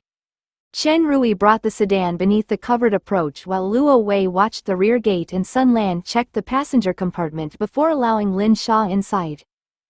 The route? Lin Xia asked as Sun took the seat beside her. Confirmed after the first road check, Luo said, entering the support vehicle behind them. That remains less exciting than you think. Chen Rui pulled away without answering. The university district was already busy with bicycles, delivery vans and students moving towards morning classes. Their sedan passed the first junction cleanly, with the support vehicle holding its usual distance behind. Lin Xia opened her notebook and found Tang Si had written "Eat the pastry" across the top page in large characters. She had just reached into her bag when a white utility truck entered the narrow junction ahead, swerved sharply and struck a temporary construction barrier. Metal frames toppled across one lane. The truck stopped diagonally, its rear blocking the sedan's path while a traffic officer in a reflective coat ran forwards waving both arms. Chen Rui braked before the fallen barrier. Behind them, a bus turned across the junction and stopped at an angle that prevented the support vehicle from following directly. Vehicle separation, Sun said. Luo's voice answered through the radio at once. Hold position, we're reversing around the bus. A second uniformed man appeared beside the footpath and began directing pedestrians away from the truck. Gas cylinder in the load, he shouted. Clear the junction. Use the service lane. Students obeyed immediately, turning back towards campus or following another reflective-coated worker through a side passage between two buildings. Within seconds, the crowded pavement had emptied around Lin Xia's car. Chen Rui watched the mirrors rather than the shouting men. No visible leak. The driver? Sun asked. Still inside. The first officer reached the sedan and struck the bonnet with an open palm. You can't remain here. Emergency vehicles need the junction clear. Chen Rui lowered the window by 3 centimeters. Show identification. The man held up a municipal emergency card too quickly to read. Service lane on your left. Move now. Luo's vehicle remained trapped behind the bus, its front visible beyond a line of displaced bicycles. The public route ahead was blocked, the pavement had been cleared, and every uniform in sight was guiding them towards the same narrow lane. Sun touched her radio. Luo, we're being channeled. A siren sounded from somewhere beyond the buildings. The officer stepped back and pointed towards the service lane with greater urgency. Chen Rui didn't move until Luo answered, "Proceed 5 meters only. Keep the doors locked. We're coming around." The sedan rolled into the lane, leaving the crowded road behind and entering a corridor where no ordinary pedestrian remained. The service lane narrowed between a maintenance building and a temporary fence covered with municipal safety notices. Chen stopped after 5 meters as ordered. Behind them, the junction remained hidden by the bus, while the siren grew louder without producing an emergency vehicle. 2 men in reflective coats approached from ahead. A dark medical transport van followed at walking speed, its roof lights flashing blue but its siren silent. The first man carried a radio and an identity wallet. The second wore disposable gloves and pushed an empty wheelchair. Sun leaned forward. "Doors stay locked." The man with the wallet stopped beside Chen's window and held his identification against the glass. "Municipal emergency response. The truck is carrying compressed industrial gas. Your vehicle is inside the exclusion area." Chen studied the card without lowering the window farther. "We're reversing to the public road."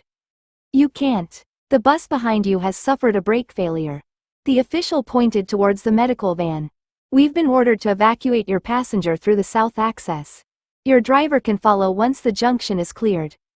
Luo's voice came through the radio beneath a burst of interference. "Chen, report." Chen pressed the transmit control. "Emergency personnel requesting passenger transfer to a medical vehicle." The reply broke apart before Luo completed it. Sun tried her own channel and received only static. The second official moved towards Lin Xia's door with the wheelchair. "Miss Lin, we need you out now. The cylinder casing may have been damaged."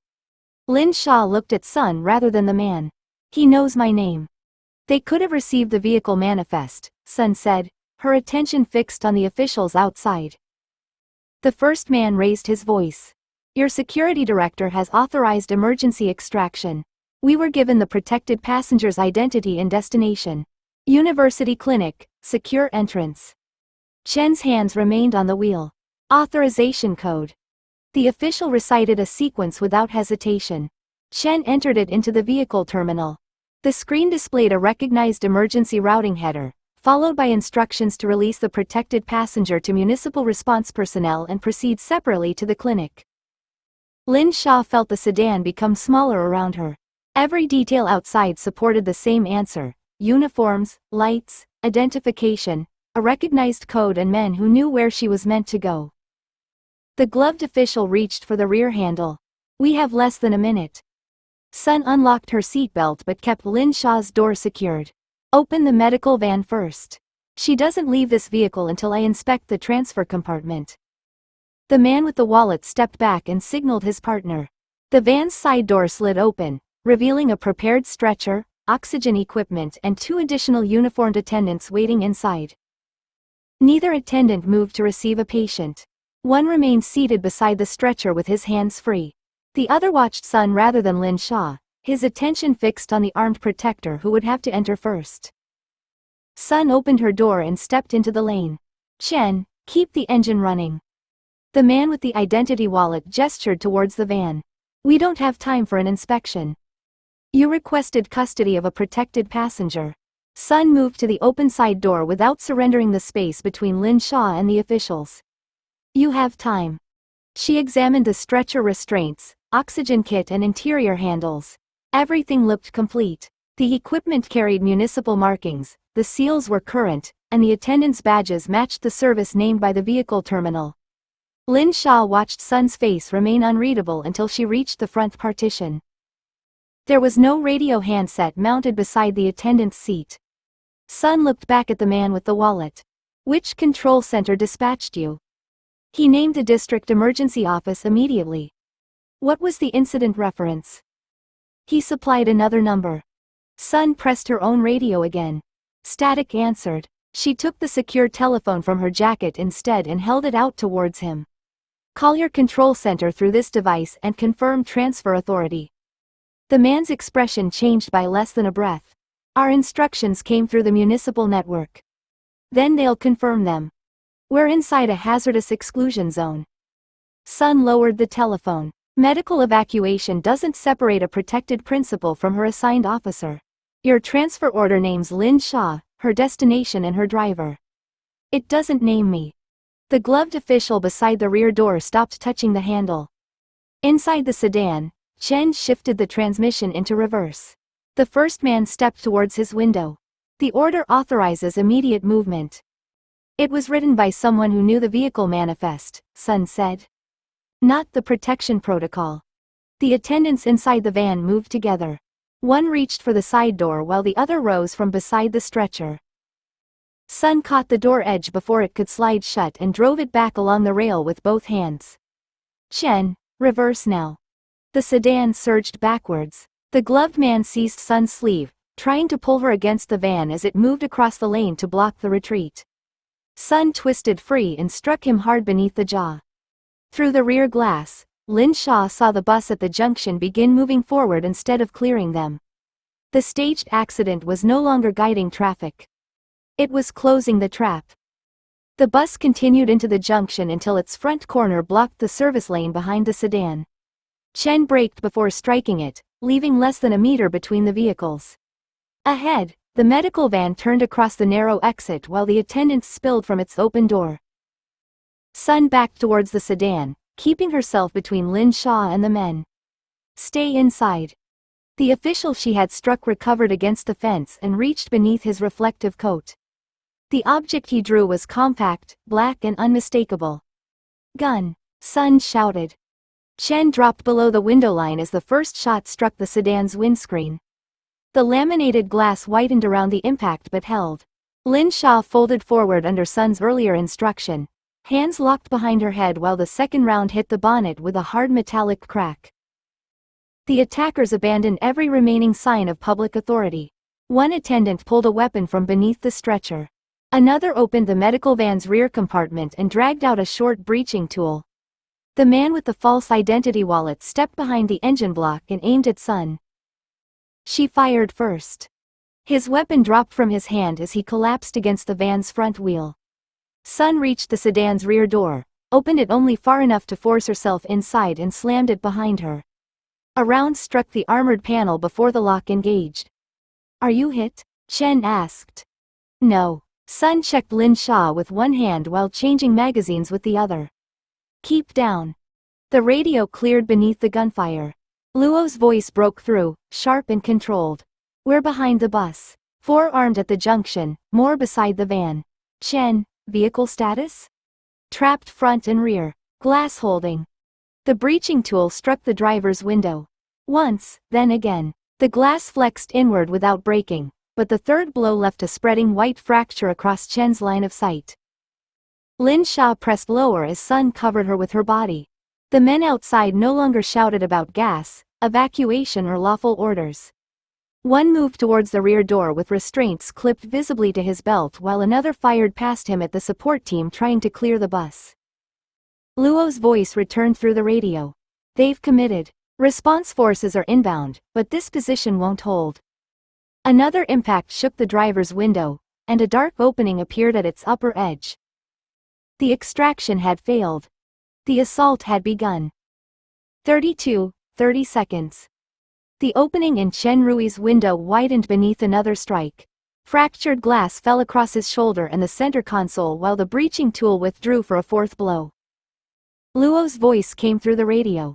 Response is 90 seconds out. Sun fired through the damaged edge of the windscreen, forcing the attacker at Chen's door to drop behind the medical van. This car doesn't have 90 seconds.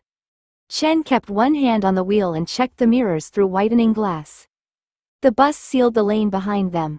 The van blocked the exit ahead, and 2 armed men were moving along the temporary fence towards the sedan's rear quarter. No vehicle route. Lin Xia stayed folded beneath Sun's arm. The gunfire sounded too close to separate into individual shots.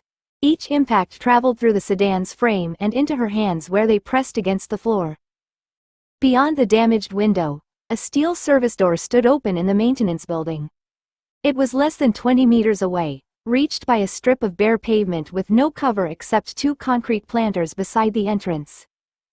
Luo saw it from the far side of the bus. Maintenance building, west door. Can it be secured? Sun looked through the rear side glass. Steel frame. Outward opening. Unknown interior. A supporting officer shouted over Luo's channel, "We can't clear the bus without exposing the principal's side. Hold until the response team reaches the junction." The breaching tool struck again. The driver's window bowed inward, and the dark opening at its upper edge spread towards Chen's head. Luo answered without hesitation. "Negative. They'll open the car before response arrives." Gunfire snapped across the junction as his team engaged the attackers beside the van. One of the men near the fence stumbled back into cover. Another reached the sedan's rear wheel and crouched below Sun's firing angle. Chen looked towards the maintenance door. 20 meters exposed. 18, Sun said. 2 attackers ahead, at least one on our right. More behind the van, Luo replied. We won't get a clean corridor. Lin Xia lifted her head enough to see Sun's face. Then what do we get? Luo's answer came through the radio, hard and immediate. 30 seconds. He ordered 2 officers to suppress the van, a third to cover the maintenance entrance and Chen to prepare for movement on Sun's command. Nobody argued again. Waiting promised a better rescue corridor only after the attackers had breached the sedan. Sun released Lin Xia's seatbelt and caught the back of her coat. When this door opens, you stay attached to me. Don't stop, don't turn and don't try to help anyone. Outside, Luo began the countdown. 30. 29, Luo said. The breaching tool came through the driver's window again. Its steel head struck the fractured edge, punched deeper and caught between the armored glass and the doorframe. The attacker hauled backwards, trying to free it for another blow. Lin Xia saw the opening before she understood what she intended to do. She reached past the center console and pressed her palm against the inner door panel. Metal, glass, fasteners and damaged frame opened beneath her hand. The sedan's construction arrived with the attacker's tool lodged inside it. Every contact point clear despite the gunfire and Sun's body trying to keep her below the windows. Sun caught her wrist. What are you doing? Buying 1 second. Lin Xia, no. She pushed anyway. Azure light slipped through the fractures around the toolhead. It remained hidden beneath the whitening glass for less than a heartbeat, but the change inside the door was immediate. Torn frame metal tightened around the steel shaft. The fractured layers compressed against it, not repaired cleanly, only forced into a hard mechanical grip. The attacker pulled. The tool didn't move. His second attempt dragged his shoulder against the window opening and exposed him above the door line. Sun fired once. He released the handle and dropped out of sight. The knowledge vanished from Lin Xia's hand as quickly as it had arrived. Weakness followed it. Her vision narrowed, and nausea rolled through her hard enough that she had to brace herself against the seat. Sun dragged her back below the window. That was not permission. It worked. It cost you. Outside, another man seized the trapped tool and tried to wrench it loose. The door frame held, but Lin Xia could feel how little she had actually changed. 1 obstruction. 1 attacker displaced. Nothing about the van, the bus or the armed men beyond them had ceased to exist. 24, Luo counted. Chen looked towards the maintenance entrance. They've lost the driver's side. Sun checked Lin Xia's face, then the route. Can you run? Yes. That answer was too fast. I can run 18 meters. Sun released her only after confirming she could hold herself upright. She changed magazines, pressed the rear door control and waited with one hand on Lin Xia's coat. Luo's team opened fire from beyond the bus. Rounds struck the van's engine compartment and the fence beside the attackers, driving 2 men down behind cover. 20, Luo said. Move on 19. Sun pulled Lin Xia against her side. Chen shifted across the front seats, ready to exit through the passenger door. 19. Both rear locks released. Sun threw the door open, exposing them to the lane. She drove Lin Xia down behind the sedan's rear quarter before pulling her forwards. Chen emerged from the passenger side with his pistol raised across the roof, firing towards the medical van as Luo's supporting officers struck the attackers from behind the bus. Stay on me, Sun said.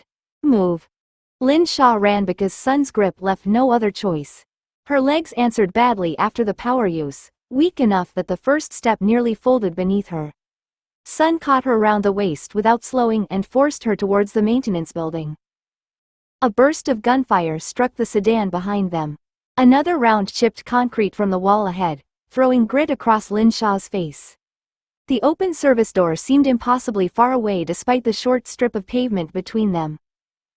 15, Luo counted through the radio. One of the supporting guards appeared beside the bus and advanced into the lane, firing controlled pairs towards the van. An attacker rose behind its bonnet. Chen saw him first and turned away from the maintenance entrance to engage. The return shot struck Chen high in the shoulder. He staggered against the sedan but didn't fall. His pistol stayed up, and his next round drove the attacker back behind the engine block. Sun looked towards him. Chen. Keep moving, he shouted. Blood had already begun spreading beneath his jacket. I have the rear. Lin Xia twisted against Sun's hold. He's hit. And he bought you the next step. Sun dragged her behind the first concrete planter. Don't waste it. Rounds struck the planter's outer edge. The supporting guard crossed behind them, placing himself between Lin Xia and the fence while another officer fired from the junction. He reached the second planter, turned to cover their movement and jerked sideways when a round caught his thigh. He dropped to one knee, braced against the concrete and continued firing. 11, Luo said. Sun hauled Lin Xia upright.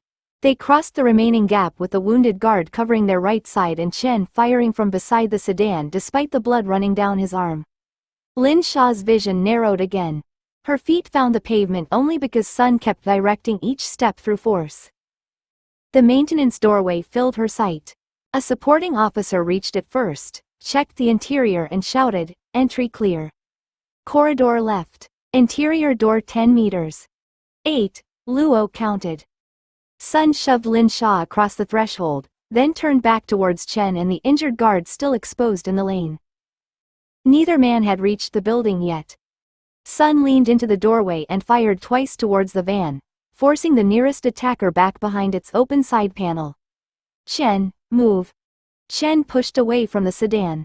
His injured arm hung close to his body, but he kept his pistol in his other hand and crossed the lane in an uneven run. The wounded supporting guard rose from behind the planter, made 2 steps and nearly collapsed when his injured leg failed beneath him. 6, Luo counted. Chen reached him before he hit the ground. He caught the guard beneath one arm, dragged him upright and turned both of them towards the maintenance entrance while rounds struck the wall around the doorway. Lin Xia stepped back towards them. Sun blocked her with one arm. Inside. They need help. They need the door held. Sun pushed her towards the interior corridor. Do that. The officer who had cleared the entrance pulled open the heavier door 10 meters inside. Lin Xia reached it, caught the handle with both hands and held it while Sun remained at the outer threshold covering Chen's approach. 4, Luo said. Chen and the injured guard crossed the entrance together. Sun seized the wounded man's vest and helped pull him through as a shot struck the steel frame beside her shoulder. The officer at the inner door moved forwards to take Chen's weight. 3.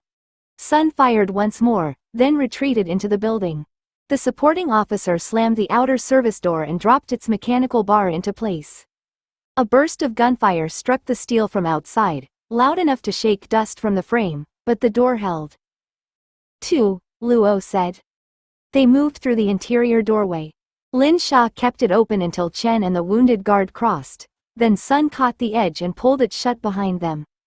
The lock engaged just as another impact sounded against the outer barrier. 1. Sirens rose beyond the building, no longer staged or distant. Multiple engines entered the junction from opposite directions while amplified commands carried through the walls. Gunfire answered briefly, then broke into scattered bursts as the attackers lost the lane and the approaching response forces closed every exit. Chen lowered himself against the corridor wall. Blood covered his shoulder and sleeve. The supporting guard lay beside him while Sun pressed a field dressing against his thigh. Lin Xia crouched near Chen. You stayed outside. He looked at her, pale but conscious. You were still moving. Luo's voice returned through the radio. Principal secured? Sun checked Lin Xia, Chen and the wounded officer before answering. Secured. 2 friendly injuries. No fatalities here. Outside, the last gunfire stopped beneath shouted orders and converging vehicles. The operation had failed to remove Lin Xia. It had also proved how much violence someone was prepared to spend trying. 33. Not a package. The response team reached the maintenance corridor with shields, medical bags and orders that left no room for hesitation. Lin Xia stayed against the wall while two medics cut Chen Rui's jacket away from his injured shoulder and a third secured a pressure dressing around the supporting officer's thigh. Luo Wei entered behind the first clearing team. Blood marked one sleeve, though he moved without favoring either arm. He counted everyone in the corridor, checked Lin Xia once and spoke into his radio. Principal recovered. Prepare immediate protected transfer. 2 wounded coming with the package. Lin Xia heard the word. She also heard Chen's breathing change when a medic tightened the dressing. She said nothing. Sun Lan moved beside her. Can you walk? Yes. Don't prove anything. Tell me if that changes. The officers formed around them, placing Lin Xia inside a moving wall while the wounded men were lifted onto stretchers. She followed every instruction. She kept her hands visible, stopped when Sun stopped and entered the armored response vehicle without looking back towards the lane. Whatever she thought about being moved like an object could wait until nobody was still bleeding because she had needed 18 meters of road. The argument waited through the drive, the secured hospital entrance and her first medical examination. It waited until a doctor confirmed that her weakness came from exhaustion and power use rather than a new injury, then left her in a guarded treatment room with Luo and Sun. Luo opened his operational notebook. Until the secondary search is complete, the package remains inside the medical security zone. Lin Xia looked at him. I understood it outside. His pen stopped. You needed one word everyone would recognize, she said. Nobody could stop in the lane and discuss what I wanted.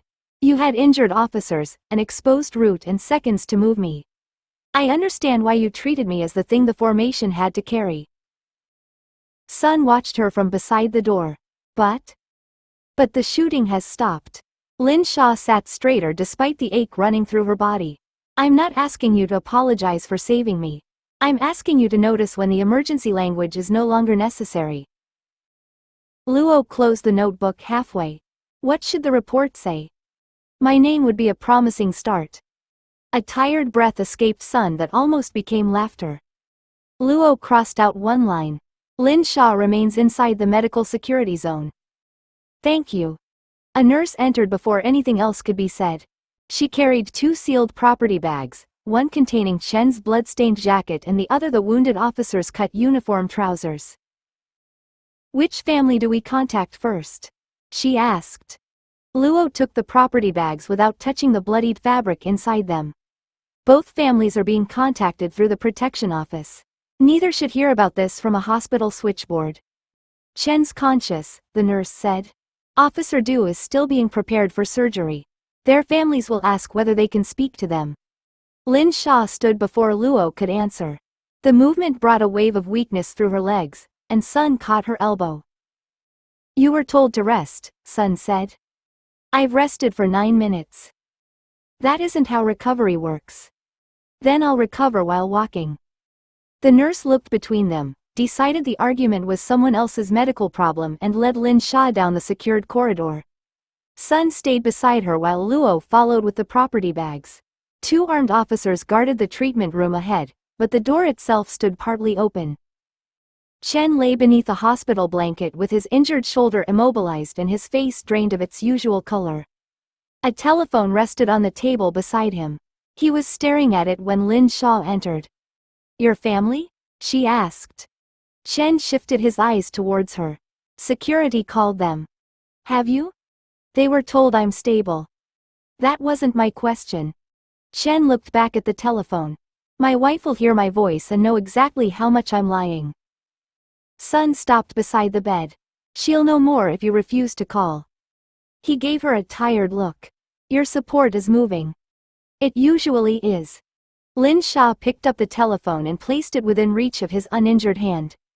You stayed outside because I was still moving. You don't get to make your family wait because explaining that is difficult.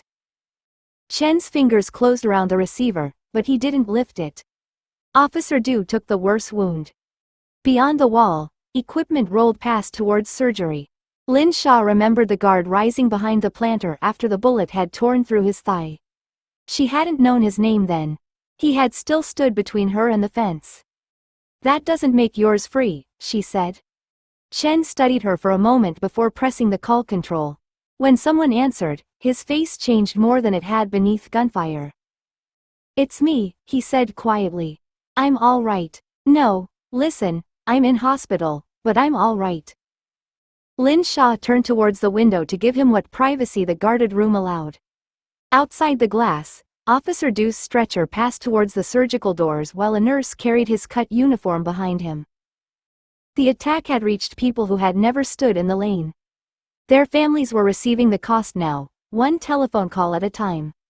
Lin Xia watched the surgical doors close and knew the people closest to her could no longer be protected by being told less. Guo assembled them in a secured hospital family room after Chen's call ended. Zhao Mei and Lin Guozhang arrived under escort. Tang Xi, He Qian and Wu Min sat together on the narrow sofa, their earlier security briefing no longer adequate for the blood visible on Lin Xia's borrowed hospital trousers. Song stood near the shuttered window, close enough to her chair to help without making the offer obvious. Guo placed a folder on the table. "I can explain the operational assessment." "No," Lin Xia said. "I will." Her mother's attention fixed on her. "Explain what?" Lin Xia looked around the room and resisted the easier version. "The men today weren't thieves, and they weren't trying to frighten me. They planned to take me alive. The false ambulance, the route obstruction and the people inside the van were prepared for that purpose." He Qian's hands tightened together. "Because of Janae? Janae is part of what made me visible." Lin Xia kept her answer inside the boundary Guo had approved. "My work has become important to people outside China. Some tried to recruit me. When that failed, others decided removing me was acceptable." Tang looked towards Guo. "And you knew capture was possible?" "We knew it had become plausible," Guo said. "We didn't know where or when." Wu Min's voice remained controlled. "What does this mean for us?" Lin Xia answered before Guo could. "It means being close to me may be used to reach me. Your routines, messages and families can become information. Security can reduce that risk. It can't promise there is none." Her father leaned forward. "You're asking whether we want to leave." "I'm saying nobody gets kept beside me through ignorance." Lin Xia looked at her parents, then her friends and finally Song. "You can ask for distance. Different housing. Fewer visits. A clean break from anything public that connects us. I won't call it betrayal, and nobody here gets to pressure you into staying."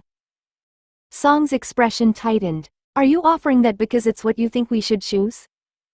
"No." Her voice nearly failed, but she held it steady. "I'm offering it because Chen and Officer Du paid for my safety today. I won't let any of you pay without knowing the risk exists." The room stayed quiet. Nobody rushed to comfort her or made promises large enough to conceal fear. Zhao Mei reached for Lin Guozhang's hand. Tang looked at the other two women beside her. Song remained near the window, watching Lin Xia rather than Guo. The choice now belonged to them, which meant she had to let them make it. 6 time zones away, Evelyn Xia received the extraction failure report in a conference room cleared of everyone not authorized to read the casualty annex. The first page recorded the operational result without explanation. Target retained by Chinese security. Extraction vehicles lost. Surviving personnel detained or unaccounted for. No confirmation that any member of the inner protection team had been killed. Lin Xia had entered a secured medical facility under National Guard less than 20 minutes after the first shot. Adrian Cole turned to the route diagram. "They moved early. They recognized the transfer as false," Xia said. "After that, the team improvised faster than the operation could contain them. The operation accounted for armed resistance. It accounted for predictable armed resistance." Xia tapped the maintenance building beside the blocked lane. "It didn't account for the driver remaining effective after being wounded, supporting officers advancing into exposed fire or the principal reaching hard cover before the response corridor closed." Cole looked at her. "Principal?" That's what the protection traffic called her. The word remained between them while he read the communication summary. The intercepts contained no mention of analysis, the cathedral or any technical capability. They didn't need to. A state didn't spend that many trained bodies keeping an ordinary student out of a van. The senior official at the end of the table closed the casualty annex. Can a second removal attempt succeed? Xia answered before Cole could. Not through the same access model. Routes, medical authority, municipal credentials and contractor movement will all be rebuilt after this. Her family and close associates will receive more information. She'll become harder to separate because today proved separation is the objective. Cole rested both hands on the table. Then removal is no longer the correct objective. Xia turned towards him. That conclusion isn't contained in the report. It's contained in the cost. He pushed the route diagram aside. Recruitment failed. Commercial leverage failed. Academic access confirmed the candidate without moving her. Live extraction has now confirmed both her importance and the level of protection around her. The senior official asked, "Your recommendation?" Cole opened the contingency folder that had remained sealed through every earlier meeting. End capture planning. Transfer authority to the hardline cell and develop a denial option that doesn't require custody. Xia held his gaze. Say what you're authorizing. His answer came without anger or satisfaction. Her death. No one in the room mistook the silence for uncertainty. The official signed the transfer order and moved the folder to Cole's side of the table. From that moment, the people studying how to take Lin Xia alive no longer controlled what happened next. 34. No safe version. By the time the hospital began releasing visitors, nobody in the secured family room had withdrawn the choice Lin Xia had given them. Tang Si stood first and pulled on her coat with angry, uneven movements. My mother will panic before I finish the first sentence. She should hear it from you, Lin Xia said. I know. Tang fastened the wrong button, noticed and corrected it. That doesn't mean I have to enjoy being responsible. Wu Min had already written Guo's contact number on paper rather than trusting her phone. He Qian watched her copy it, then took the pen and added the hospital ward beneath Chen Rui's name. His wife might need someone who knows what happened without knowing everything, He Qian said. Sun Lan looked at the note. His family has an assigned liaison. I'm not volunteering to investigate anything, He Qian replied. I'm volunteering to answer if she asks whether he was alone. Sun held her gaze, then nodded once. He wasn't. Across the corridor, Chen's door opened while a nurse adjusted the sling supporting his injured shoulder. His wife had arrived under escort and stood beside the bed with one hand pressed over her mouth. Chen looked more frightened by her silence than he had beneath gunfire. Lin Xia stopped outside long enough for him to notice her. You should go, Chen said. Standing in corridors isn't recovery. Neither is being shot. That was professionally inconvenient. His wife turned towards Lin Xia. Her eyes were swollen, but her voice remained controlled. He said you made him call. He was being stubborn. He does that. She took Chen's uninjured hand. Thank you. The gratitude hurt more than accusation would have. Lin Xia looked towards the surgical wing, where Officer Du remained behind closed doors and his family waited in a room nobody entered without lowering their voice. Song came to stand beside her. He didn't offer reassurance. He simply remained there until Tang called from the lift and the others began leaving in pairs, each carrying fear into a different family. Zhao Mei touched Lin Xia's cheek before following her father towards the guarded exit. We're going home. You're going wherever Luo takes you, and you'll call when you arrive. That sounds suspiciously like an order. It is. The lift doors closed on her parents. Lin Xia watched the numbers descend while the corridor emptied around her. Luo's radio clicked once. His expression changed before the message became audible. Seal the hospital perimeter, a voice said. Possible hostile observation outside the east entrance. Luo caught Lin Xia by the arm before she could ask what had been seen. Sun moved at the same moment, placing herself between Lin Xia and the hospital's east-facing windows. Service lift, Luo said into his radio. Move the principal now. No exterior corridor. The word principal passed without argument. Two supporting officers closed around Lin Xia while another pulled the fire door open. Song stepped forward with them, but Sun stopped him with one raised hand. You leave with the civilian group, she said. Not this route. Song's attention stayed on Lin Xia. Call when you can. I will. Luo moved her through the door before the promise finished settling. The service corridor smelled of disinfectant and overheated wiring. A laundry cart stood abandoned near the lift, its clean sheets covered by plastic. An officer dragged it aside while Sun checked the stairwell and another guard held the lift at basement level. What did they see? Lin Xia asked. A man photographing vehicle positions, Luo said. Possibly nothing. We aren't waiting to find out. The lift opened onto a loading passage where an armored vehicle had already reversed against the entrance. Its rear door remained open. Engines ran beyond it, loud inside the concrete bay. Guo met them beside the vehicle with a secure tablet in one hand. The perimeter observer isn't the only problem. He turned the screen towards Lin Xia as they moved. A shaky street recording showed the service lane during the attack. The image jumped between blocked vehicles, armed men and the moment officers dragged her behind the maintenance building.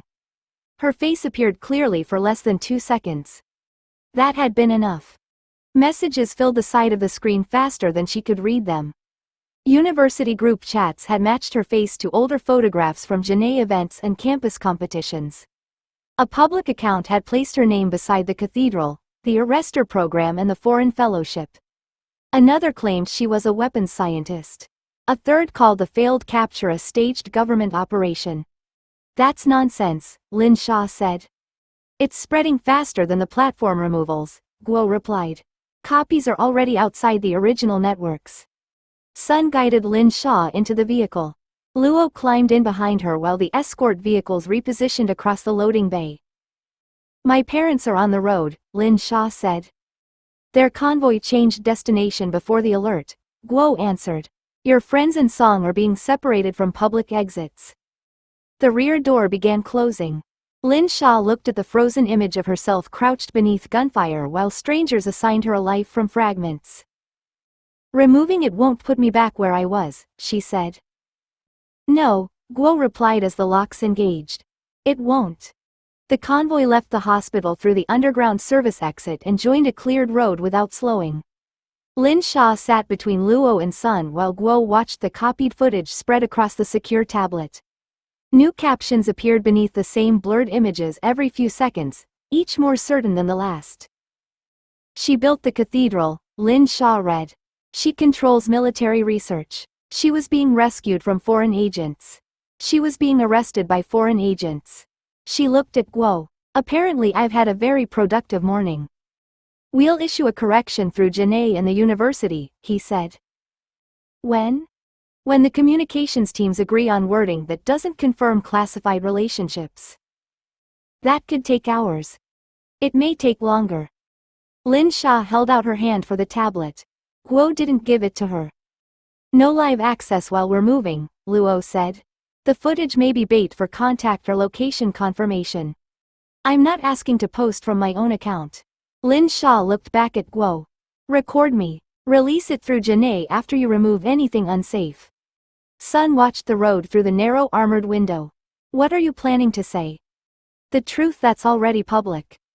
Guo's expression tightened. Your public identity was built to remain incomplete. It's already incomplete. Other people are filling the gaps. Lin Xia pointed towards the tablet. If I vanish now, every lie becomes more believable. The vehicle turned sharply enough to shift her against the restraint. Luo steadied the tablet as Guo finally opened the recording function. You get 30 seconds, Guo said. No cathedral, no programs, no reference to why the operation targeted you. Lin Xia faced the camera. Her borrowed hospital shirt showed beneath the coat Sun had found for her, and a bruise darkened one side of her face. She left both visible. My name is Lin Xia.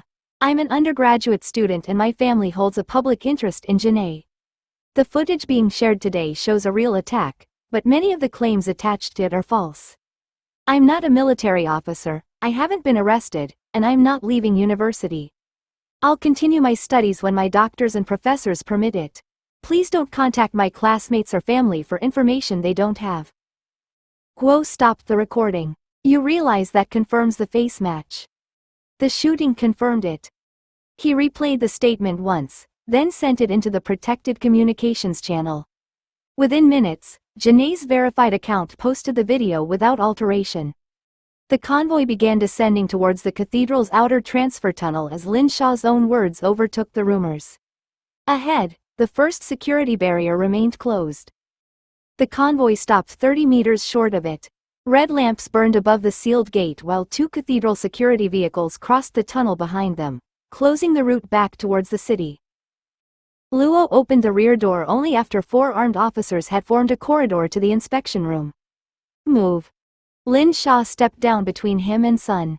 The air inside the transfer tunnel carried concrete dust, engine exhaust and the cold mechanical smell of ventilation running harder than usual.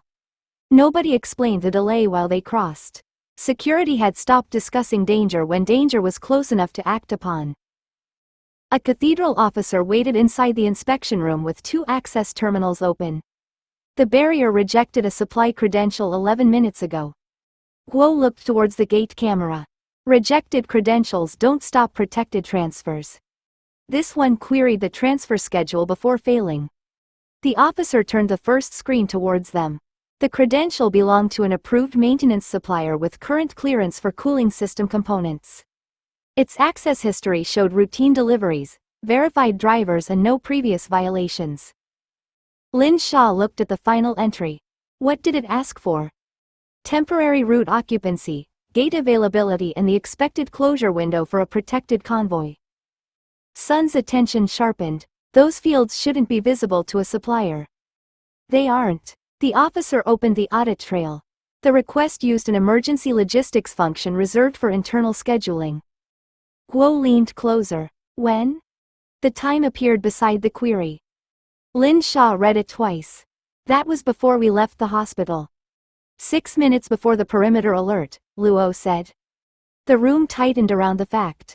The convoy destination had changed after the first warning, and only a narrow group had known the cathedral would receive her.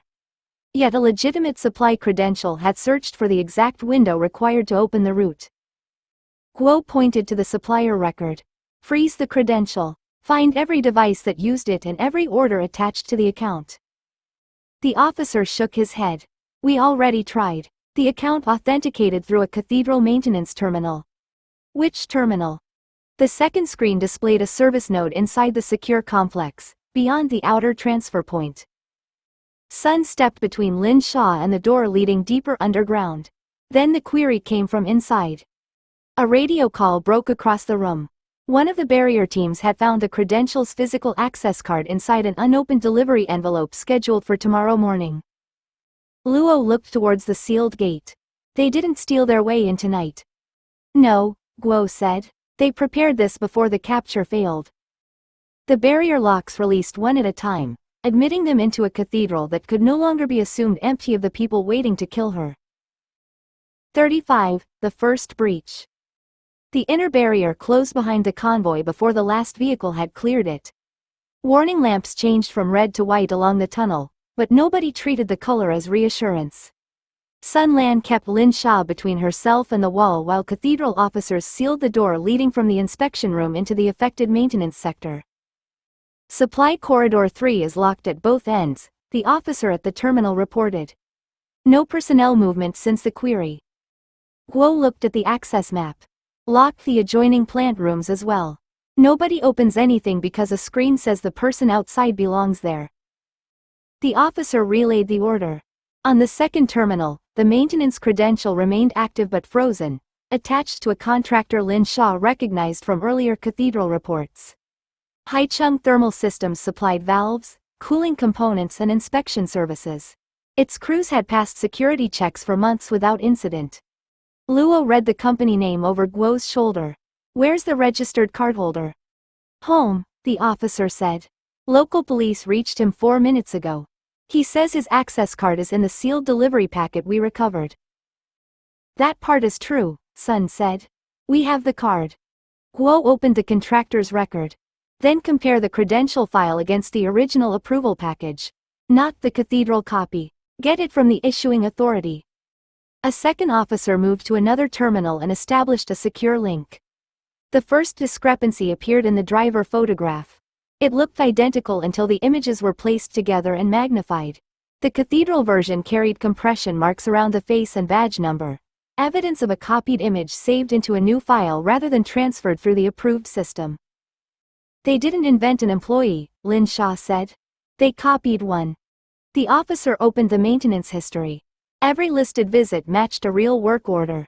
Dates, components, vehicle registrations and escort names had all been taken from completed jobs. Luo pointed at 3 entries. Those escorts rotated. Whoever built this had access to more than one contractor file. Or to the archive containing all of them, Guo replied. The terminal chimed as another lock confirmed. Supply Corridor 3 disappeared behind a solid red boundary on the map. 2 cathedral response teams entered from opposite ends, moving room by room rather than trusting the electronic occupancy count. Lin Xia watched their location markers advance. If the records were copied, what was the credential supposed to open? The officer selected its permissions. Cooling deliveries, temporary storage, sensor replacement. One route extended beyond the supply corridor to a service junction beneath the secure fabrication levels. Sun's hand settled against Lin Xia's shoulder. That's not a delivery route. No, Guo said. It's an approach. A response team leader called over the radio. Corridor secure to Junction 3. We've found an unlocked maintenance cabinet with a valid seal. The room went quiet. Guo looked towards the sealed door.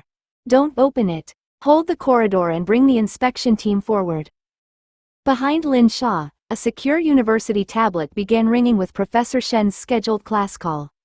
It rang a second time before she reached it. Sun checked the device against the approved university link, then placed it on the inspection room desk without moving away.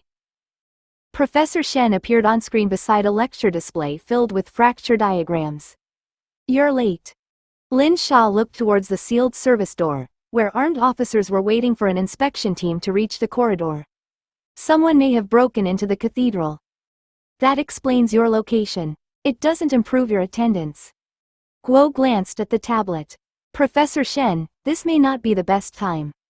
Shen's expression hardened. Director Guo, either she's required to assist with the search, in which case tell me what specialized security training she acquired without my knowledge, or she remains a student with scheduled work.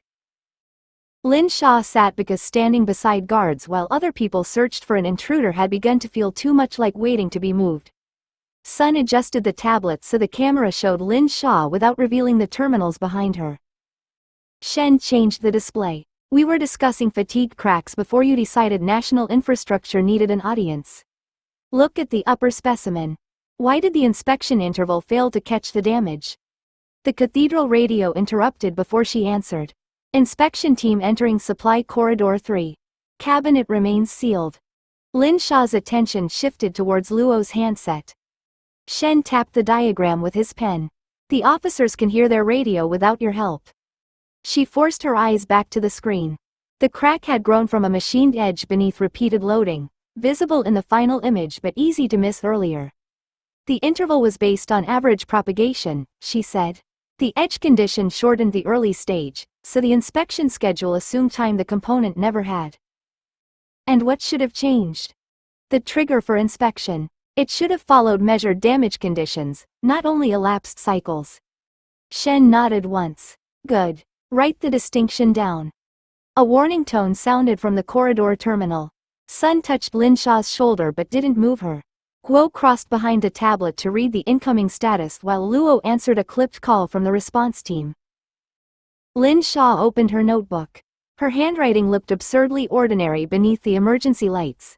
Cycle-based inspection versus condition-based inspection. Shen watched until she finished. Alarms don't make you useful merely because they're loud. Unless someone asks for knowledge you actually possess, your responsibility remains the work in front of you. The sentence irritated her because it was true and steadied her for the same reason. The radio sounded again. Inspection team at the cabinet. Seal appears valid, but the contents don't match the registered maintenance inventory. Requesting the assigned cathedral technician. Guo turned towards the inner door. Bring the technician forward under escort. On the tablet, Shen advanced to the next diagram. You have 12 minutes left, Lin Xia. Try to remain an undergraduate for all of them. The assigned technician arrived with 2 officers and a maintenance tablet held against his chest. He was a narrow, gray-haired man wearing cathedral coveralls and an identity badge Sun verified before allowing him near the terminal. That cabinet holds environmental sensors and calibration spares, he said. Nothing inside should be loose. Guo opened a live channel to the inspection team. Describe the inventory without touching it. The team leader's camera showed foam-lined shelves, sealed connectors and 3 rectangular sensor modules fitted into numbered recesses. The technician leaned towards the image, then pointed at the middle unit. That isn't ours. The casing carried the cathedral manufacturer's mark, a valid inspection label and a serial number matching the maintenance register. Nothing about it looked improvised. The technician searched his tablet. The serial belongs to a pressure sensor installed in cooling junction 6. It passed inspection 12 days ago. Could it have been removed for replacement? Luo asked. No work order exists, and I inspected that junction yesterday. The technician enlarged the record. This installation history says I transferred it here at 1420. Did you? Guo asked. I was in the north plant room at 1420. 3 people signed the isolation check with me. The radio remained quiet for half a second before the response leader said, "We'll secure the module in place." On Lin Xia's tablet, Shen continued explaining fracture growth thresholds as though the cathedral hadn't just found a false component inside a sealed cabinet. She copied the final equation while watching Sun's posture tighten beside her. The inspection camera shifted as one officer approached the cabinet with a shielded evidence container. A cathedral technician in coveralls appeared at the far end of the corridor, pushing a tool trolley towards the security line. The gray-haired technician beside Guo stared at the screen. Who is that? The response leader turned. Maintenance support. Hold position and show identification.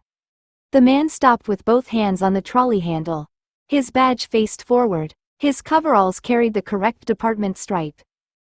Then he seized a tool from beneath the folded cloth and struck the nearest officer across the throat.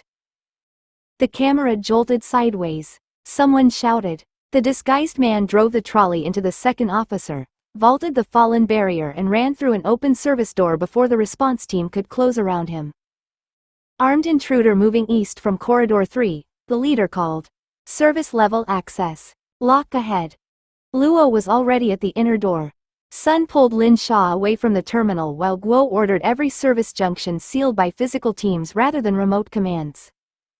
On screen, Shen stopped speaking at last.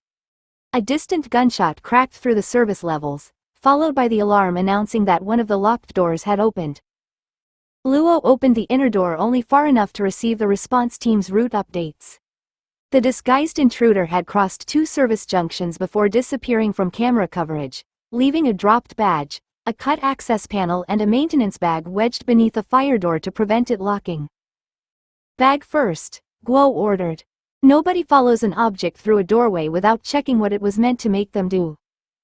The team leader knelt behind cover and pulled the bag clear with a hooked pole. Inside lay 3 cloned badges, a cathedral maintenance tablet, cable splices, mechanical bypass keys and compact transmitters labeled as ordinary sensor equipment. The gray-haired technician leaned towards the video feed. Those keys fit emergency control cabinets. How many? Sun asked.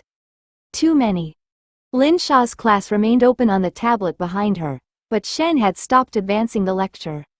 He watched the security feed reflected faintly in the glass and said, "Your 12 minutes appear to have become educational in an unapproved field." A cathedral officer connected the recovered tablet to an isolated reader. Its directory opened without resistance, displaying maintenance maps, completed work orders and photographs of access panels across 4 service levels. That's too easy, Lin Xia said. Guo turned towards the officer. Disconnect it. The screen flashed white before the cable could be removed. Every open file vanished. At the same moment, the service terminal beside it began deleting its own audit history line by line. Remote command, the officer said. He tore the network lead free, but the deletion continued. It's already inside the local system. Warning windows multiplied across the second terminal. Door records disappeared first, followed by camera access logs and maintenance authentication histories. The live map remained, but 3 emergency control routes changed from secured red to unverified amber. Luo pointed at them. What do those paths operate? The technician checked each label.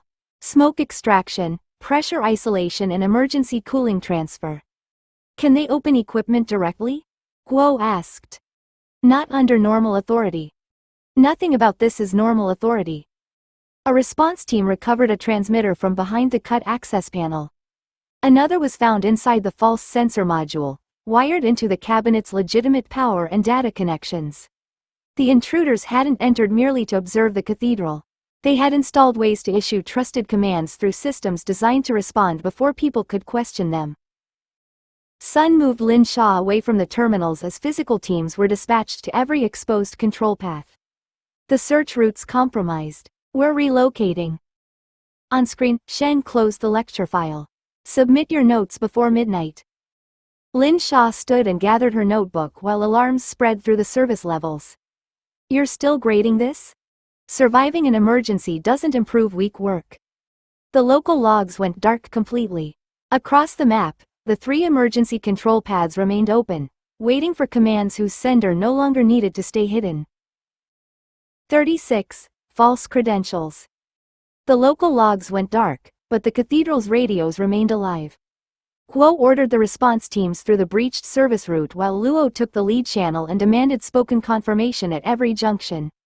Sun moved Lin Xia into the corridor behind a shield team, keeping her close enough to relocate without letting her become part of the pursuit.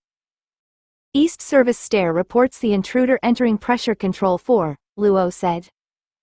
A cathedral officer checked the paper maintenance map. That compartment has 1 exit. Guo pointed towards the nearest team marker. Close from both sides. Verify every person before entry. The first team reached the compartment within 90 seconds. They found a technician inside wearing the correct coveralls, carrying a valid badge and holding a work order authorizing emergency inspection of the pressure relays. Hands visible, the team leader ordered over the radio. The technician obeyed at once. What's happening? Control sent me here after the alarm. Guo took the work order number from the transmission and passed it to the gray-haired technician.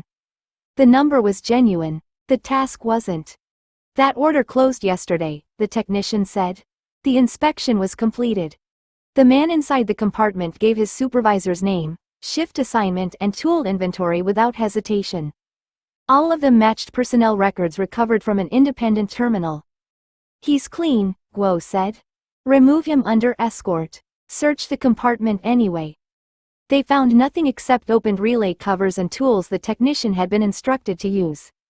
While that search continued, another credential appeared 2 levels below, attached to an electrical engineer entering an unused cable room. Luo redirected the second team. Hold him outside. He's a woman, the team leader replied. Identity matches. She says dispatch sent her to isolate a damaged feeder. The dispatch instruction carried a valid cathedral authorization code. The room contained no damaged feeder. A third order sent responders towards a refrigeration compartment that had been empty for 3 months. A fourth summoned 2 innocent maintenance workers to opposite ends of the same locked corridor, each believing the other had reported a fault. They're moving us without moving themselves, Lin Xia said. Guo looked across the paper map as fresh reports crowded the radio. They copied people, orders and routine language. Every false instruction consumes a team and puts a real employee where we expect an attacker. Sun guided Lin Xia through the next secured door. Then we stop following the credentials. Luo raised the radio. All teams hold assigned sectors. No redeployment without voice confirmation from this channel.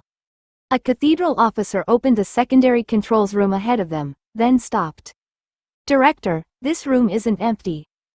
Inside, beside the workstation reserved for Lin Xia's scheduled academic support session, Song Qingyuan rose from his chair as the armed team entered. His hands remained visible, though his expression tightened when one officer aimed past him towards the workstation. I'm scheduled to provide Lin Xia's academic support session, he said. Professor Shen authorized it yesterday. Sun checked his badge while another officer searched the room. The credential matched the independent personnel list, and the workstation displayed the university session packet beside a cathedral control schematic. Lin Xia stepped through the doorway behind Sun. Why are you looking at maintenance controls? Because your workstation stopped accepting the approved connection. Song pointed to the screen without approaching it. I checked the local dependencies before deciding whether the fault was mine. Guo moved beside the console. What did you find? The connection isn't broken. It's being denied because this room was reassigned as an evacuation support point 6 minutes ago. Song brought up the command history. Then the designation changed twice more. Medical assembly, protected transfer, emergency isolation. Luo looked towards the corridor. Those changes came through the compromised system. Yes, but they aren't random. Song opened the maintenance sequence he'd placed beside the control history. Look at what the false orders have touched. Pressure control 4, the lower cable room, the unused refrigeration compartment and this workstation. Lin Xia studied the map. None of those places held research hardware worth stealing, and the innocent workers sent towards them had carried no unusual access. Song selected the first compartment. This closes the west service stair during pressure isolation. He moved to the cable room. This removes lighting from the north junction if the feeder is declared unsafe. Refrigeration evacuation blocks the lower freight passage. Reassigning this room forces protected personnel towards the inner transfer corridor. Sun leaned closer. Protected personnel meaning Lin Xia. The system doesn't name her. Song's voice stayed controlled, but his eyes met Lin Xia's. It doesn't have to. Every emergency order narrows the available routes around the rooms assigned to her. Guo took the radio from Luo. All teams, suspend automated evacuation instructions. Hold current sectors and report any route closure by voice.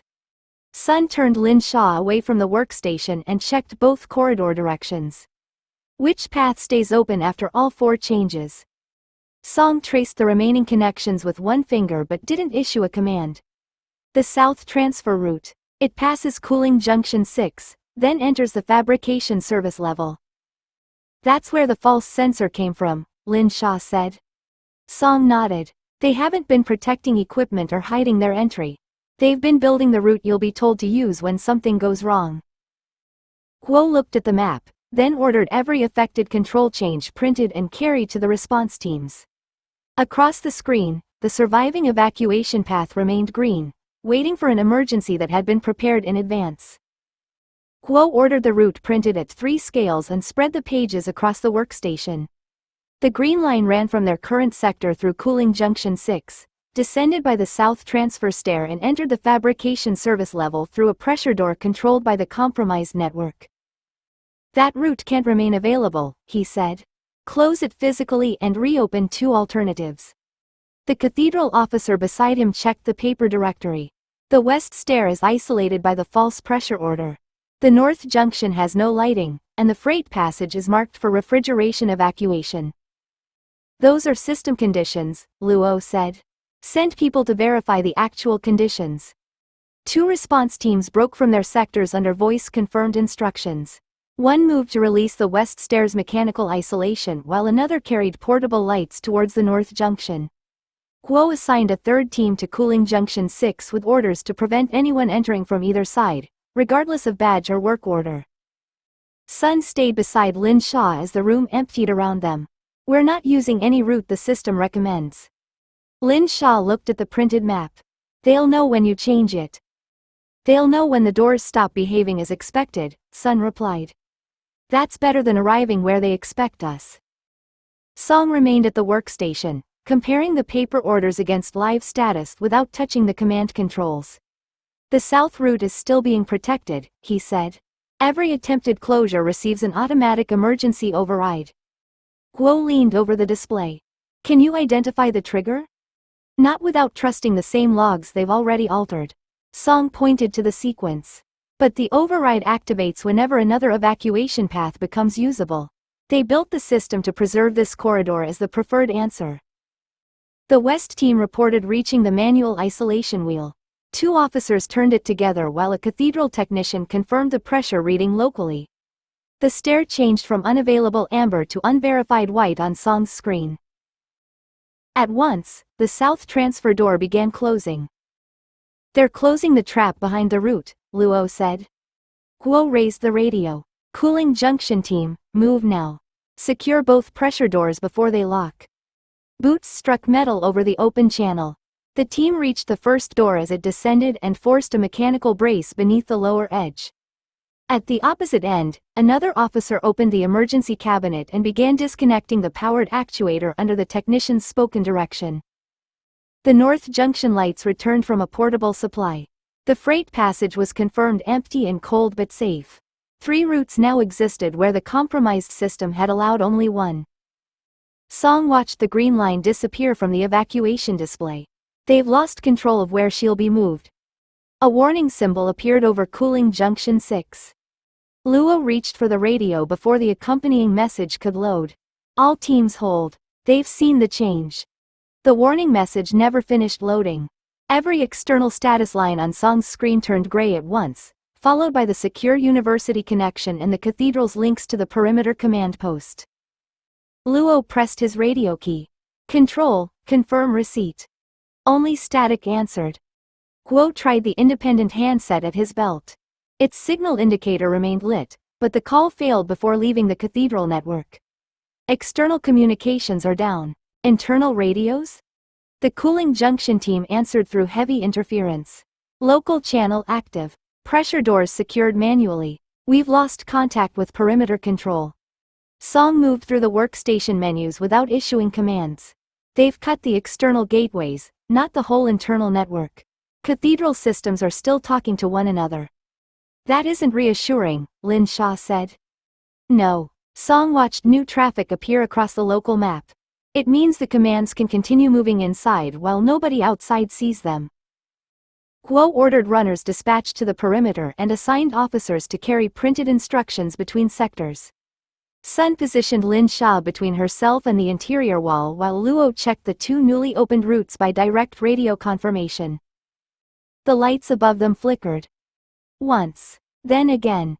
Song looked towards the ceiling before the workstation registered any fault. That wasn't a supply loss.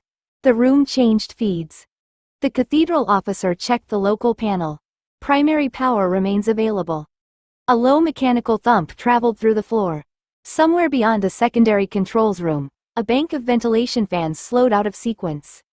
The map marked the adjoining fabrication service sector as operating normally. Then every light across that sector vanished. The darkness reached them through the open doorway as a hard boundary. Emergency strips should have appeared along the floor within a second. None did. The officers standing nearest the threshold raised their weapon lights, revealing an empty corridor and doors whose status indicators had gone black with everything else. "Sector 12 has lost lighting and emergency power," Luo reported into the local channel. "Confirm personnel count." No one answered from inside the darkened area. Song pulled up the power distribution diagram. "The emergency supply hasn't failed. It's been isolated from that sector." "Can you restore it here?" Guo asked.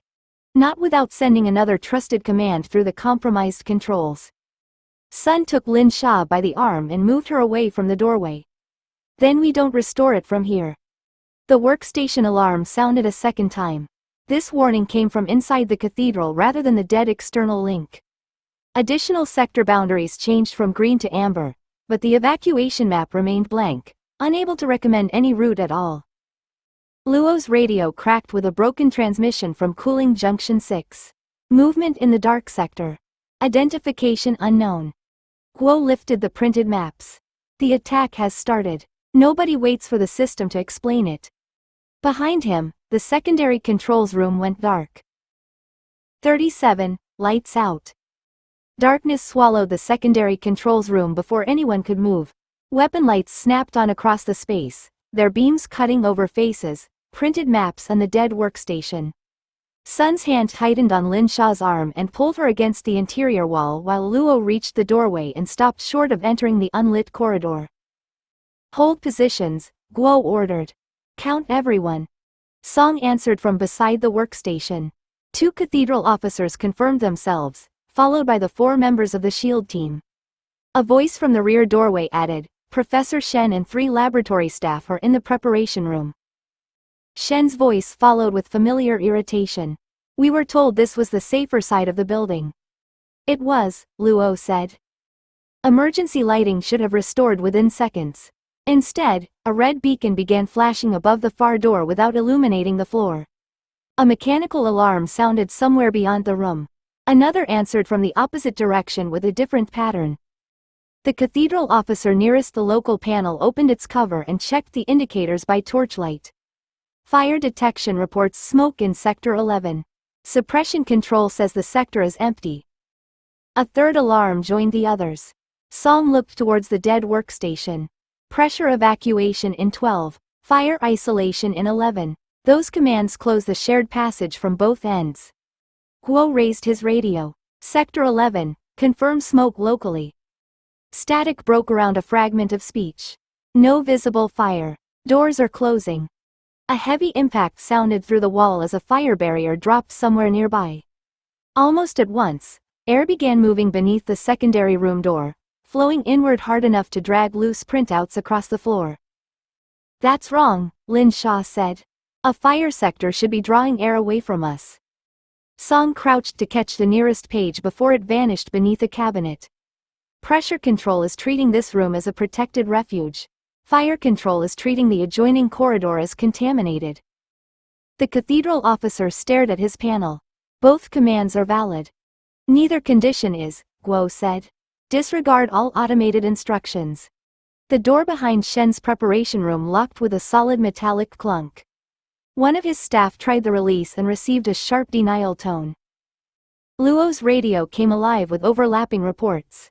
A stairwell had opened during fire isolation. 2 pressure doors had sealed against evacuation traffic.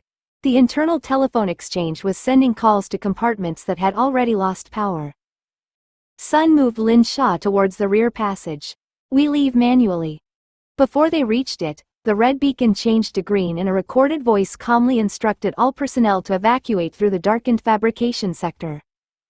Luo tested the manual release. It didn't move. The safest route is gone. Sun released Lin Xia only long enough to pull a compact torch from her belt. Then we use the service access behind the preparation room. The cathedral officer shook his head. That passage isn't an evacuation route. It is now. Sun turned towards Shen. How many people are with you? 3 staff, all present, Shen replied. He opened the preparation room door and directed them into the secondary controls room without waiting for further instruction. None of them knows this part of the cathedral. Neither do I, Lin Xia said. Sun placed the torch in her hand. Stay between me and Professor Shen. Song, bring the printed map. Guo remained beside Luo and the shield team. Take them as far as the western service junction.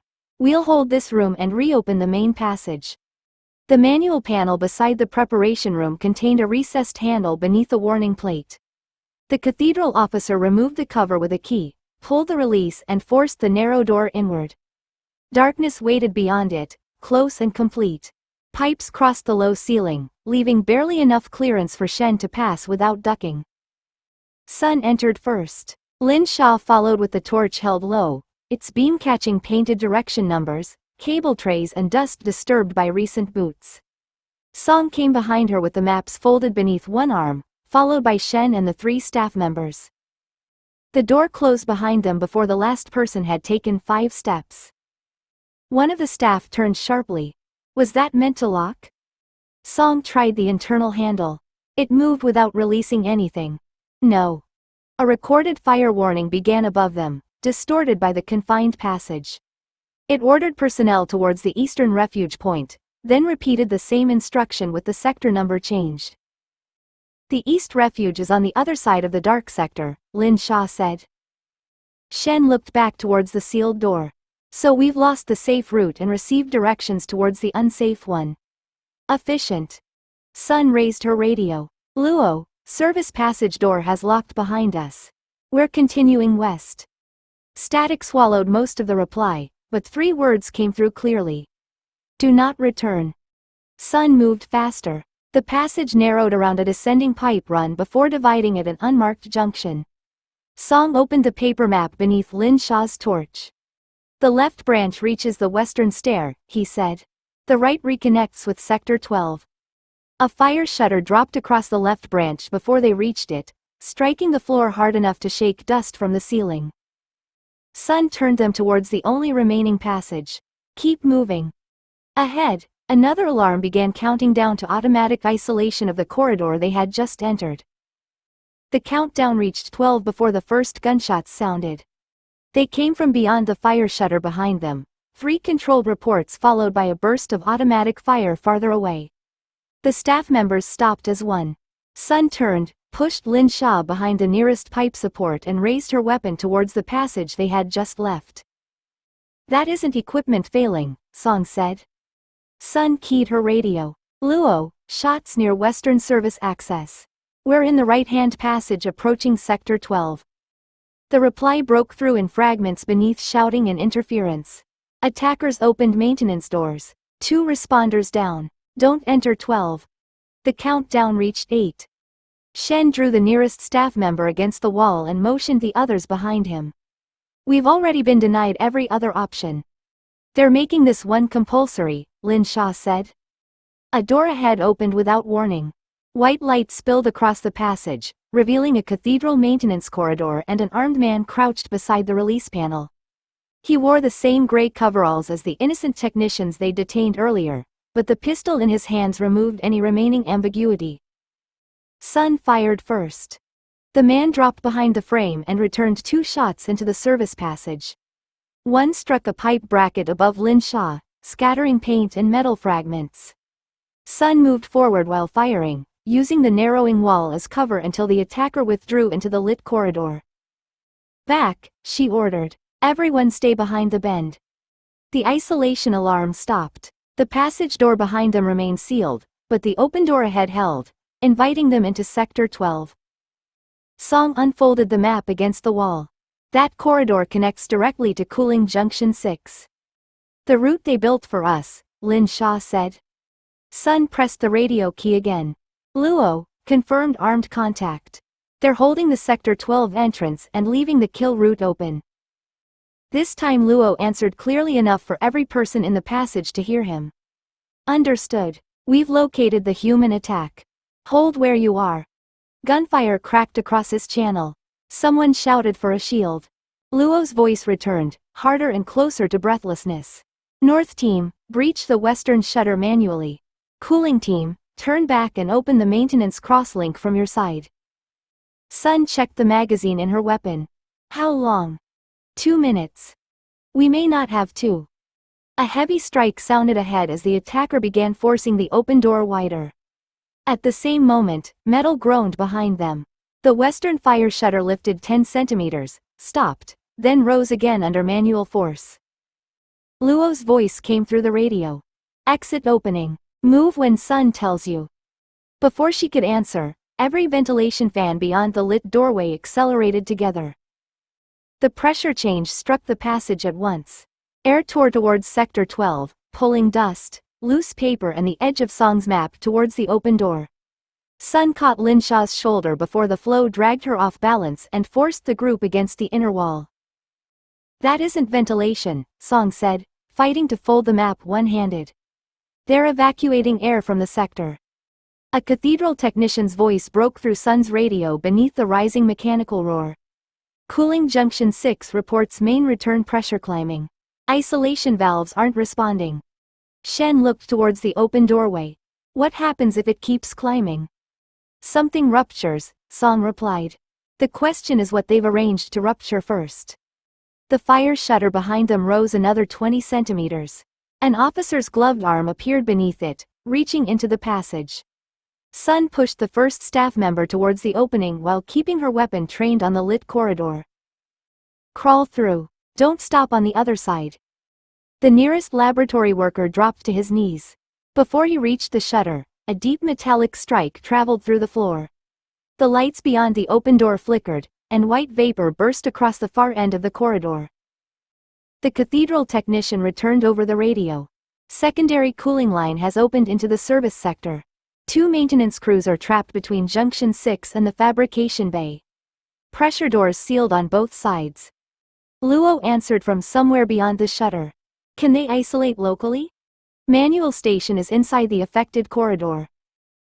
The vapor thickened with frightening speed. It rolled low across the floor, hiding the attacker's doorway and swallowing the painted route markings. A warning horn began sounding in short, urgent pulses. Song moved closer to the threshold without crossing it. That's not only a leak. The extraction system is pulling it through the occupied passage. Lin Xia could feel the cold arriving before the vapor reached them. Condensation formed along the pipes above her, then froze into a pale skin near one joint. The systems weren't merely failing together. One was feeding the next. Sun pushed another staff member beneath the shutter. Luo, we need this opening higher. We're trying.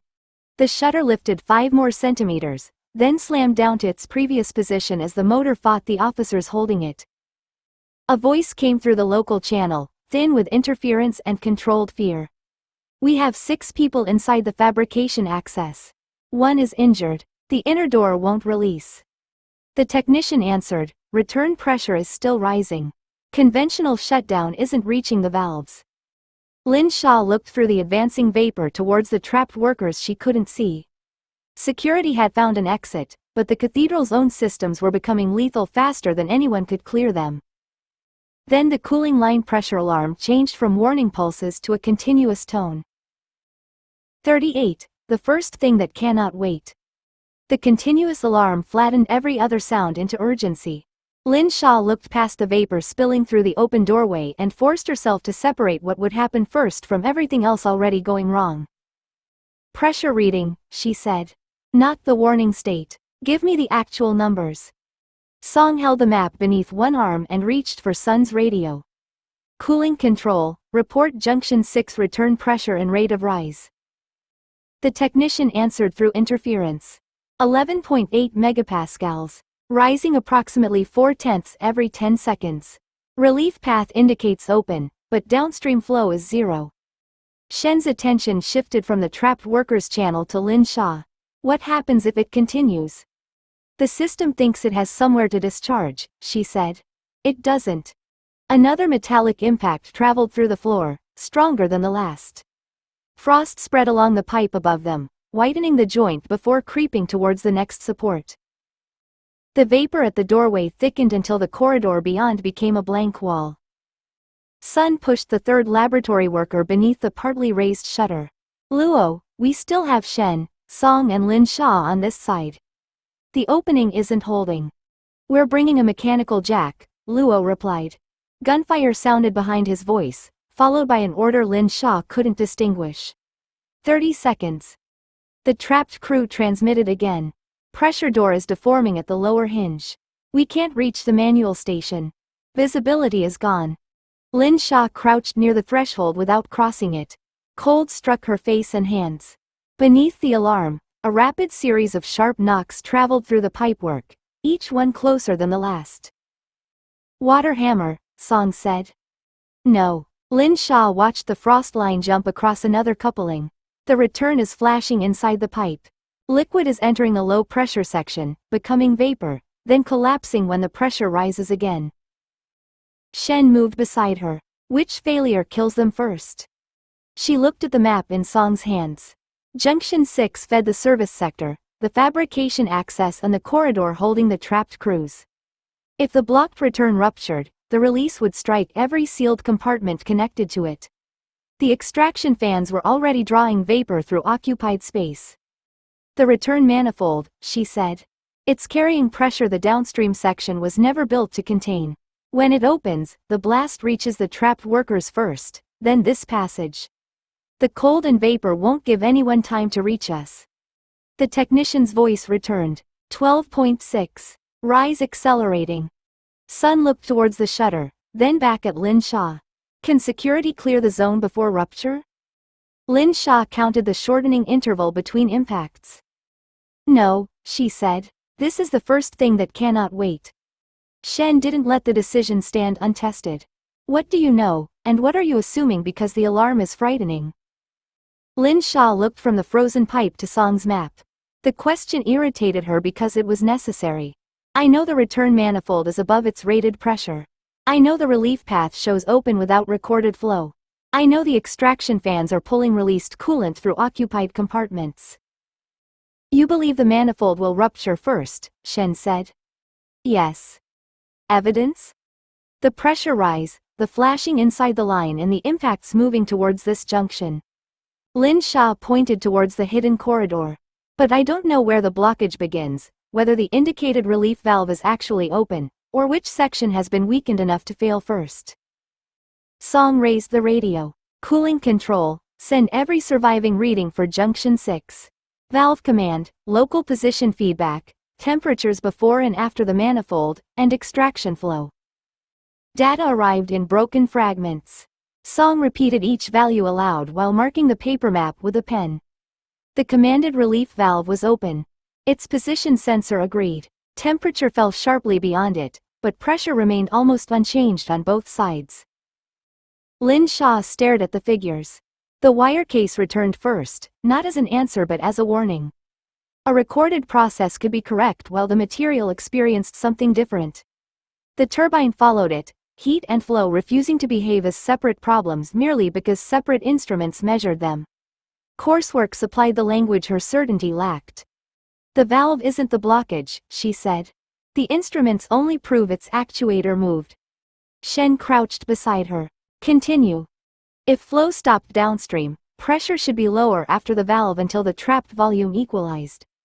It isn't. Either the pressure sensor is lying, or the open valve has exposed both sides to the same sealed section. She looked towards the frost advancing along the pipe. And the temperature drop means expansion is occurring somewhere beyond the measured point. Song drew a line across the map. There's an uninstrumented maintenance spool between the valve and the return header. The technician confirmed it over the radio. Removable section. Installed during the last cooling upgrade. Lin Xia felt the shape of the failure narrow without becoming certainty. We need local temperature at both spool joints and a manual pressure reading upstream.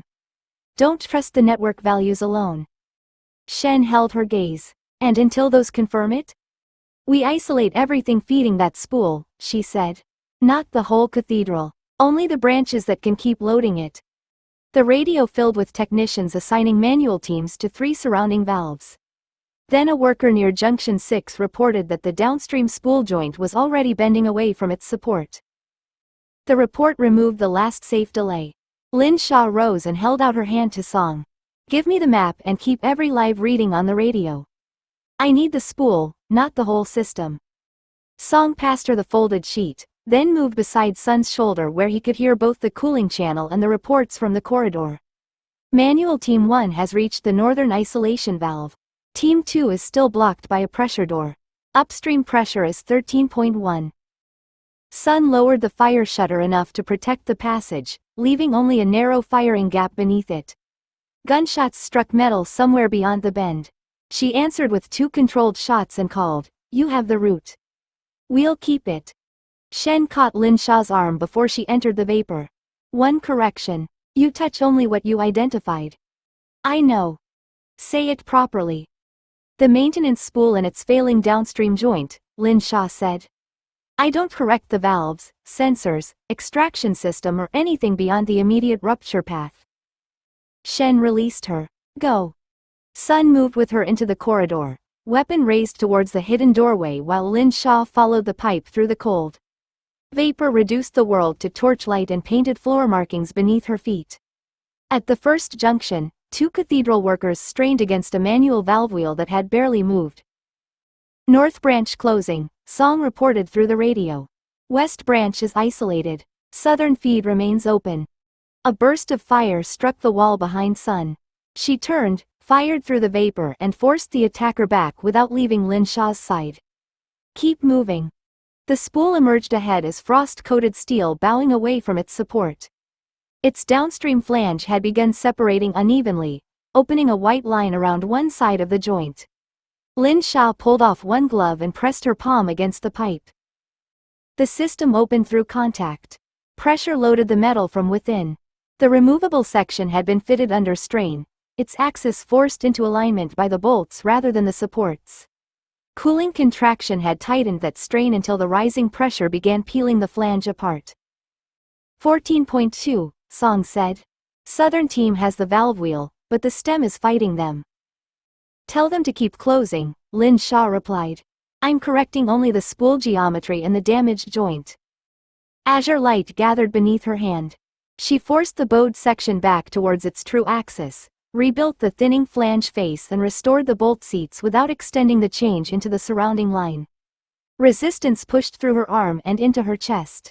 The pipe shuddered once beneath her palm, then settled against its support. Song's voice sharpened over the radio. Southern flow is falling. Pressure rise has stopped.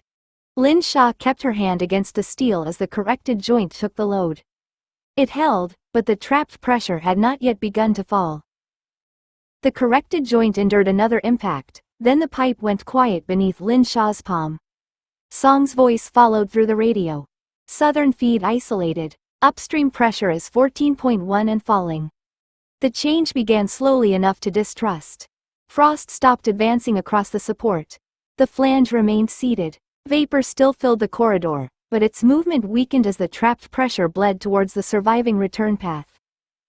13.6, Song said. 13.1. Lin Xia tried to answer and discovered she had no breath for it. The azure light beneath her hand vanished. Her knees struck the floor before she understood she was falling, and Sun caught her beneath one arm while keeping her weapon trained into the vapor. Correction finished? Sun asked. Yes. Lin Xia forced the word out. Don't let anyone reopen the feeds. Shen reached them through the thinning vapor and checked Lin Xia's face before examining the repaired spool. Can you release contact safely? She pulled her hand away. The metal remained whole and naturally dull where the light had been. Nothing beyond the spool had changed.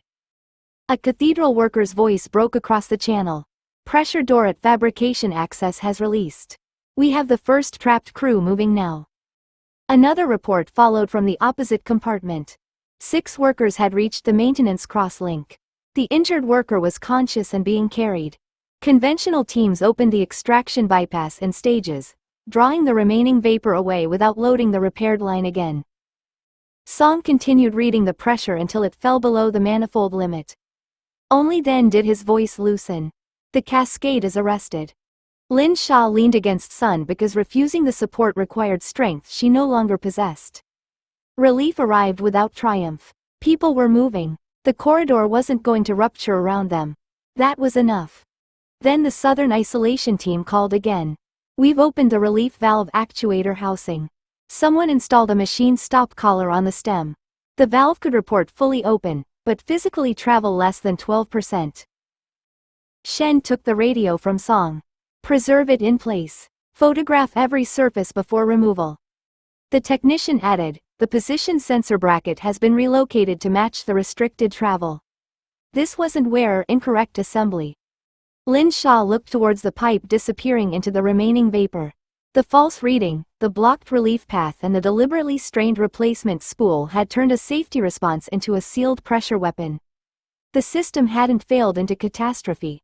Someone had rebuilt its safeguards so they would create one. Beyond the shutter, Luo's voice ordered evidence teams towards Junction 6 while armed responders closed the maintenance exits. The cooling alarm stopped, but gunfire deeper inside the cathedral did not. 39. No accident. The gunfire moved farther away, then broke into 3 short bursts as Luo's teams closed around the maintenance exits. Sun kept Lin Xia upright until 2 cathedral medics reached the spool with a folding stretcher and oxygen kit. One knelt beside her while the other checked the repaired joint without touching it. Breathing's shallow. Pulse rapid, the first medic said. Any chest pain? Everything hurts, Lin Xia replied. The pipe is stable. Don't reopen the feeds. We heard you the first time. Sun lowered her weapon long enough to help the medic guide Lin Xia onto the stretcher. You're allowed to stop solving things now. Shen stayed beside them while Song passed the radio back to Sun. Reports crowded the channel. The first trapped crew had cleared fabrication access. 2 workers remained behind a jammed pressure door near the maintenance crosslink, and another team had found an injured technician beneath a collapsed cable tray. Luo's voice cut through the overlap. Maintenance Route 4 sealed. Route 6 team, report. Door open when we arrived, an officer answered. No authorized release in the control record. Close it physically. Post 2 officers and preserve the panel. The medics lifted Lin Xia. Movement sent pain through her ribs and emptied what little strength remained in her arms. She turned her head towards the workers emerging through the thinning vapor. One carried another man over his shoulder while a cathedral responder supported the injured man's legs. Behind them, 2 technicians dragged a mechanical jack towards the jammed door instead of waiting for the damaged controls to cooperate. "Song," Lin Xia said. He moved alongside the stretcher. "I'm here. Make sure they isolate the repaired section locally." They already are. Conventional locks, independent tags and 2 people verifying every position. That answer let her close her eyes for 3 steps. Shen walked on the other side, one hand near the stretcher rail without touching it. "Medical treatment first," he said. "Questions later." Luo appeared at the next junction with soot across one sleeve and an officer covering the corridor behind him. He looked at Lin Xia only long enough to confirm she was conscious. "The remaining staff are coming out. We've closed every route the attackers opened except the western delivery passage." A responder spoke sharply through his radio. "Director, contractor door 12 has just cycled. Camera feed is gone, and someone's moving towards the loading level." Luo turned before the report finished. "Son, take them to treatment. Everyone else, close the perimeter." The stretcher continued towards the medical station while armed teams ran the other way. Luo reached contractor door 12 as the locking bar withdrew into the wall. Beyond it, the western delivery passage descended towards the loading level between stacked equipment cages and parked service carts. A man in gray contractor coveralls was already running down the slope with a black case beneath one arm. "Stop," Luo shouted. The man threw the case behind him without slowing. It struck the floor, burst open and scattered compact transmitters, cable junctions and 2 control tablets across the passage. A second attacker emerged from behind a delivery cart, poured liquid over the equipment and dropped an igniter into it. Flames spread across the tablets. Luo's nearest officer tore a fire blanket from the wall cabinet while the others pursued. "Preserve what you can," Luo ordered. "They're burning the control equipment." He cleared the first cart and saw the contractor route unfolding ahead exactly as the false records had promised it would. Loading bays connected to waste collection, component deliveries and temporary maintenance access. Every door carried legitimate markings. Every junction offered another uniform, vehicle or manifest behind which the attackers could disappear. The first man reached the loading floor and struck the release for Bay 3. Its shutter began rising over a white delivery van already positioned outside. 2 figures inside opened the rear doors. "Bay 3, Luo called over the radio. "Block the perimeter road. White contractor van, false delivery credentials." Gunfire answered from the van. Luo dropped behind a steel parts cage as rounds tore through its plastic labels. His officers split around the loading floor, one returning fire while another crossed behind a parked forklift to reach the bay controls. The fleeing attacker slid beneath the rising shutter. Before the van could pull away, the officer at the controls drove the emergency stop down. The shutter halted at chest height, trapping the vehicle inside the bay with its rear doors open. The driver accelerated anyway. Metal struck metal as the van's roof hit the shutter's lower edge. The vehicle stopped hard, reversed and turned towards the adjoining service lane while the 2 men in back jumped out carrying contractor bags. "They're dividing," an officer reported. "They're following prepared exits," Luo said. "Service lane team, close the waste gate. Perimeter units, watch delivery uniforms, not faces." One attacker fired towards the lights and plunged half the loading floor into darkness. The other tore an identity badge from his coveralls and ran between outgoing component crates towards the southern service corridor. Behind Luo, the fire blanket smothered the burning tablets, but smoke still curled from their broken screens. Ahead, 3 escape routes opened into different parts of the perimeter. Luo raised his weapon and followed the nearest attacker into the dark. Sun left the medical station only after the medics closed the treatment room doors behind Lin Xia. Shen and Song remained inside. She turned towards the loading levels as Luo's pursuit channel filled her earpiece with clipped positions, blocked exits and one report that the waste gate had failed to close. Service lane team with me, she said. They'll use the route that still looks legitimate. She reached the waste transfer corridor as a contractor cart burst through the inner doors. The driver wore cathedral coveralls and an authorized badge, but his hands never moved towards the brake. A second man crouched behind stacked disposal bins with a compact radio held against his chest. Sun stepped clear and fired into the cart's front wheel. Rubber tore away. The cart struck the wall and threw the driver across the floor while the passenger ran towards the open waste gate. Alive if possible, Sun ordered. Two officers cut across the loading apron. The fleeing man reached beneath his jacket, saw their weapons settle on him and changed direction towards a row of sealed containers. Sun closed from behind, caught his arm before he cleared the first container and drove him face down onto the concrete. The radio skidded from his hand without breaking. "Don't touch the controls," she said as an officer restrained him. "Bag the whole unit live." The captured operator twisted far enough to look at the device. "It's already dead." A green transmission mark continued pulsing beside the screen. Sun held his gaze. "Then you're a poor judge of machinery." Guo arrived while the evidence officer placed the radio and its attached earpiece inside a shielded case without disconnecting either. A short text queue remained visible, carrying route codes, destruction confirmations and one repeated authority tag. Guo crouched beside the open case. "Preserve the session." No reply. The evidence officer enlarged the command header. The routing chain passes through the same compartment used for the failed extraction, but the authorization changed after that operation. "To whom?" Sun asked. Guo read the identifier twice before answering. "Adrian Cole. Shaw's team built the capture case. Cole's authority replaced it when capture failed." The operator went still beneath the office's hands. Guo noticed. "He knows the name." Sun looked towards the intact message queue. The attackers had abandoned careful destruction because escape had become more urgent. In doing so, they had left the command structure alive. The evidence officer opened the first preserved transmission. "There's more than an authority tag. We have the launch order." He opened it without removing the radio from its shielded case. A timestamp appeared beside the authorization, followed by a compressed instruction chain and attachments copied into the operator's local queue. Guo read the first line, then checked the time against the release of the hospital footage. "How long after the video escaped?" 43 minutes, the officer said. The original operation window was later. Cole ordered immediate activation after public distribution crossed the first external platform. Sun looked down at the captured operator. "You entered before the transfer was confirmed." He kept his face against the concrete. "I don't know what you're talking about."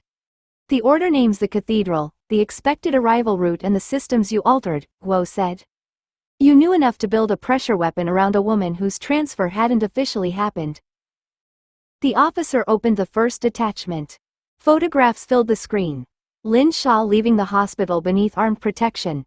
A still frame from the failed capture and a profile assembled from university records, Genet filings, convoy imagery and surveillance notes. Some sections remained marked unconfirmed.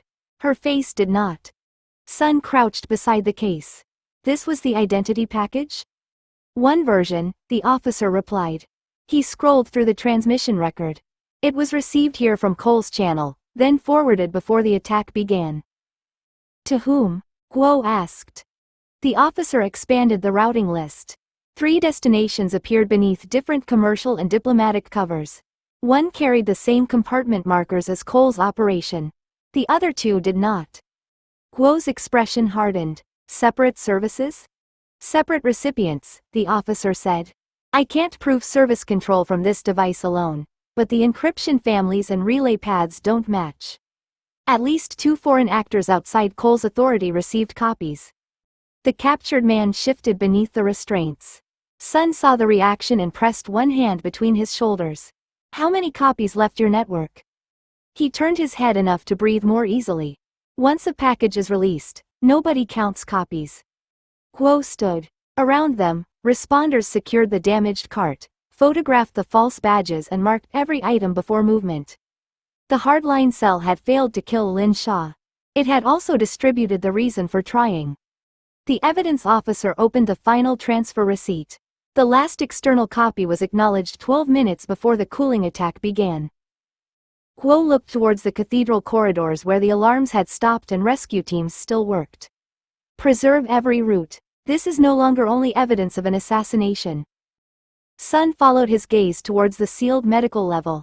Lin Xia's power remained classified, but her identity had crossed too many borders to be recovered. The operation had failed. Secrecy had failed with it. 40. Teach me everything. 9 days after the cathedral attack, the medical team cleared Lin Xia to sit an examination before they cleared her to climb stairs without supervision. Chen Rui stopped the sedan beside the materials building while Luo Wei and Sun Lan stepped out into a pavement already crowded beyond accident. Students held phones above one another's shoulders. 2 reporters waited behind the university barrier, calling questions about the hospital footage, the cathedral and whether Lin Xia worked for the state. Her name moved through the crowd before her door opened. Zhao Mei leaned across the rear seat and caught Lin Xia's sleeve. You can still take the deferred sitting next week. The doctor cleared me. The doctor also said no unnecessary strain. Lin Guojiang opened his own door. Arguing with Professor Shen may count as medically necessary. Lin Xia smiled despite the ache beneath her ribs. I'm only taking his examination. That's what I said. Luo opened her door and placed himself between her and the raised phones. Sun cleared a path without touching anyone, repeating, keep the entrance open, until the request became an instruction. Lin Xia stepped out slowly. The crowd surged by half a pace. Tang Xi, He Qian and Wu Min came down the building steps together. They didn't wave or call to her. Tang took Lin Xia's bag before she could protest. Wu Min moved to her exposed side, and He Qian looked directly into the nearest phone. She has an exam, He Qian said. You people remember those? Song waited inside the doors. The fading bruise along his jaw made the cathedral impossible to leave entirely behind, but he held out a paper cup as if they had met between ordinary classes. Tea, he said. Shen banned coffee until after you finish. He can't regulate beverages. He included it in the examination instructions. Lin Xia accepted the cup. Behind her, cameras continued clicking. Ahead, students flattened themselves along the corridor walls, some staring openly and others trying not to. Her parents remained by the entrance with Chen. Luo and Sun followed at a distance that protected without carrying her. At the laboratory door, Shen checked the wall clock, then Lin Xia's face. You're 3 minutes early. I had an escort. So did the questions. They remain unchanged. He opened the door. 20 students sat at identical benches, and one empty place waited among them. Lin Xia handed Tang her tea, walked into the room under her own power and took her seat. Professor Shen placed the examination papers face down and waited until the room settled. You have 90 minutes. Every conclusion requires supporting work. An answer without a defensible root earns nothing, even when it happens to be correct. Lin Xia turned over the paper with everyone else. The first problem described uneven distortion in a heat-treated assembly and provided dimensions, temperature records and measurements taken after cooling. She read the data once, then again more slowly. The likely cause arrived before she'd finished the second table. Material thickness had altered the cooling rate across the joined sections. Restraint during contraction had transferred stress into the thinner plate, and the measurement sequence had missed the point where the distortion began. She knew what the metal would have revealed beneath her fingers. That knowledge wasn't an answer she could submit. Lin Xia drew the assembly, marked the constrained joints and calculated the thermal contraction from the values provided. Her ribs objected when she leaned forward, forcing her to pause and breathe before continuing. Across the room, pens moved steadily. Shen walked between the benches without slowing beside hers. The calculations supported uneven cooling, but they didn't prove the fixture had caused the final shape. Lin Xia returned to the measurements and noticed what she might once have ignored. Every reading had been taken after release from the restraint. She raised her hand. Shen stopped beside her bench. Yes? The measurement plan can't separate thermal distortion from deformation introduced by the fixture. Then what can you conclude? That the material experienced uneven contraction, but not which restraint path produced the final displacement. Lin Xia tapped the missing stage in the record. I'd measure while it remained fixed, then again during controlled release. Shen looked at the page. Write the answer the evidence permits. He moved on. Lin Xia did. The next problem concerned a fractured drive component whose recorded load remained below design limits. Months earlier, she might have searched first for the hidden defect. Now she wrote 3 questions before attempting a cause. How had the load been measured? What history had the component carried before the final cycle? Which observations existed before failure rather than being reconstructed afterward? The wire had taught her to distrust clean batch labels. The turbine blade had taught her that one correct history could still be an incomplete system explanation. The cathedral had taught her that knowing what must be repaired did not make every surrounding problem hers to solve. None of those lessons gave her the examination answers. They changed what she demanded before accepting one. When Shen called 30 minutes remaining, Lin Xia turned to the final problem and understood what analysis had been doing all year. It had not merely left facts behind. Samples, lectures, failed assumptions and other people's work had accumulated into judgment. She lowered her pen to the page and began proving the part she could prove. Lin Xia completed the final derivation with 4 minutes remaining, checked every assumption she had marked and placed her pen down when Shen called time. He collected the papers without comment. Around her, chairs moved back and students began comparing answers before they reached the door. Guo Jian waited in the corridor with 2 officials and a secure folder beneath his hand. Tang still held Lin Xia's tea. Song stood beside her, while Luo and Sun had positioned themselves between the waiting group and the reporters visible beyond the entrance doors. Guo looked towards an empty preparation room. We need 10 minutes. No, Lin Xia said. You may have the corridor. One official opened the folder without sitting. The public exposure changes what can safely continue. A protected residence has been prepared outside the university district. You could complete your degree through supervised instruction there. The second official placed another document beside it. Alternatively, a standing national appointment would formalize access, scheduling and program support. Your university work could continue around assigned duties. Lin Xia looked from one proposal to the other. One would hide her until student life became something delivered through guarded doors. The other would turn every useful hour into a claim somebody else had filed first. You're offering disappearance or permanent assignment, she said. We're offering structures that reflect the risk, the first official replied. The risk already exists. Lin Xia took her bag from Tang and slipped the strap over her shoulder despite the pull across her ribs. Moving me out of university won't make the footage vanish. Giving every program a route into my timetable won't make me safer either. Guo kept one hand on the closed folder. What structure would you accept? A group from the examination passed behind them, arguing over the fixture problem. One student asked Lin Xia whether she had treated the release measurements as a separate load stage.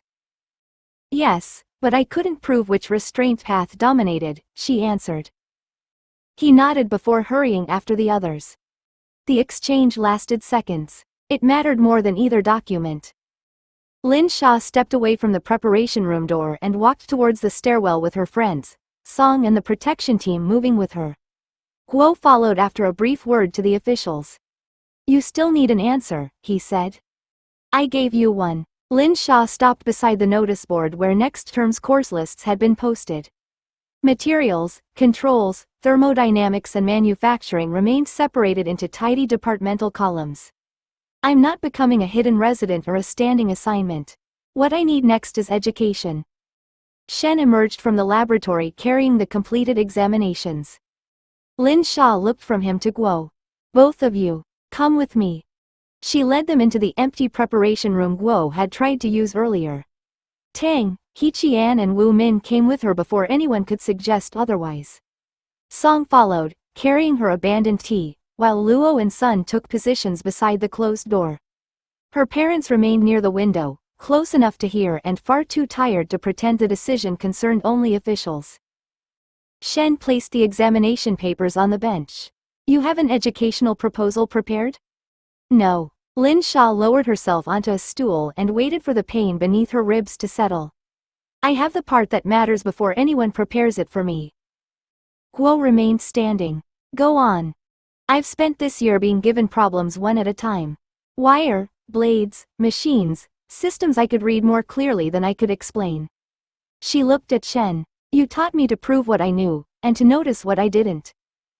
That was the intention. It wasn't enough. Lin Xia turned towards Guo before he could misread her. That doesn't mean I want a national assignment list. I don't want 6 programs deciding which pieces of me they need next. Guo nodded once. Then what do you want? Teach me broadly. She pointed through the wall towards the departmental notice board outside. Materials, controls, thermodynamics, manufacturing, electrical systems. The subjects that keep meeting inside real problems even though the university separates them on paper. Shen's expression sharpened. That is not a course.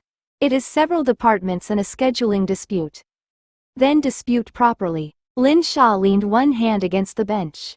Keep the assessed work real. Let specialists teach me instead of sending me directly to whatever is urgent. Protect the classified parts, but don't use secrecy to decide my education without me. One of Guo's officials had followed them inside and now opened his folder.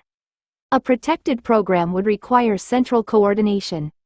Lin Xia looked at him. Coordination isn't ownership. Zhao Mei spoke from beside the window. Write that sentence down first. The official did. Shen rested both hands on the examination papers. You understand that broad study will expose how much you don't know. I'm depending on it. And you will not be permitted to replace foundations with intuition. That's why I'm asking you. Guo closed the folder before the official could begin building the structure in the room. Consent for each classified element. Assessed university work protected. Curriculum designed with you, not delivered to you. And I choose what I become able to build, Lin Xia said. Outside, students moved between examinations while reporters waited beyond the doors and guards watched the corridor. None of it was ordinary anymore. Her place inside it still belonged to her. Shen picked up her completed paper. Finish passing this course first. Lin Xia took back her tea from Song and stood carefully. Then teach me everything after that. End of Book 2.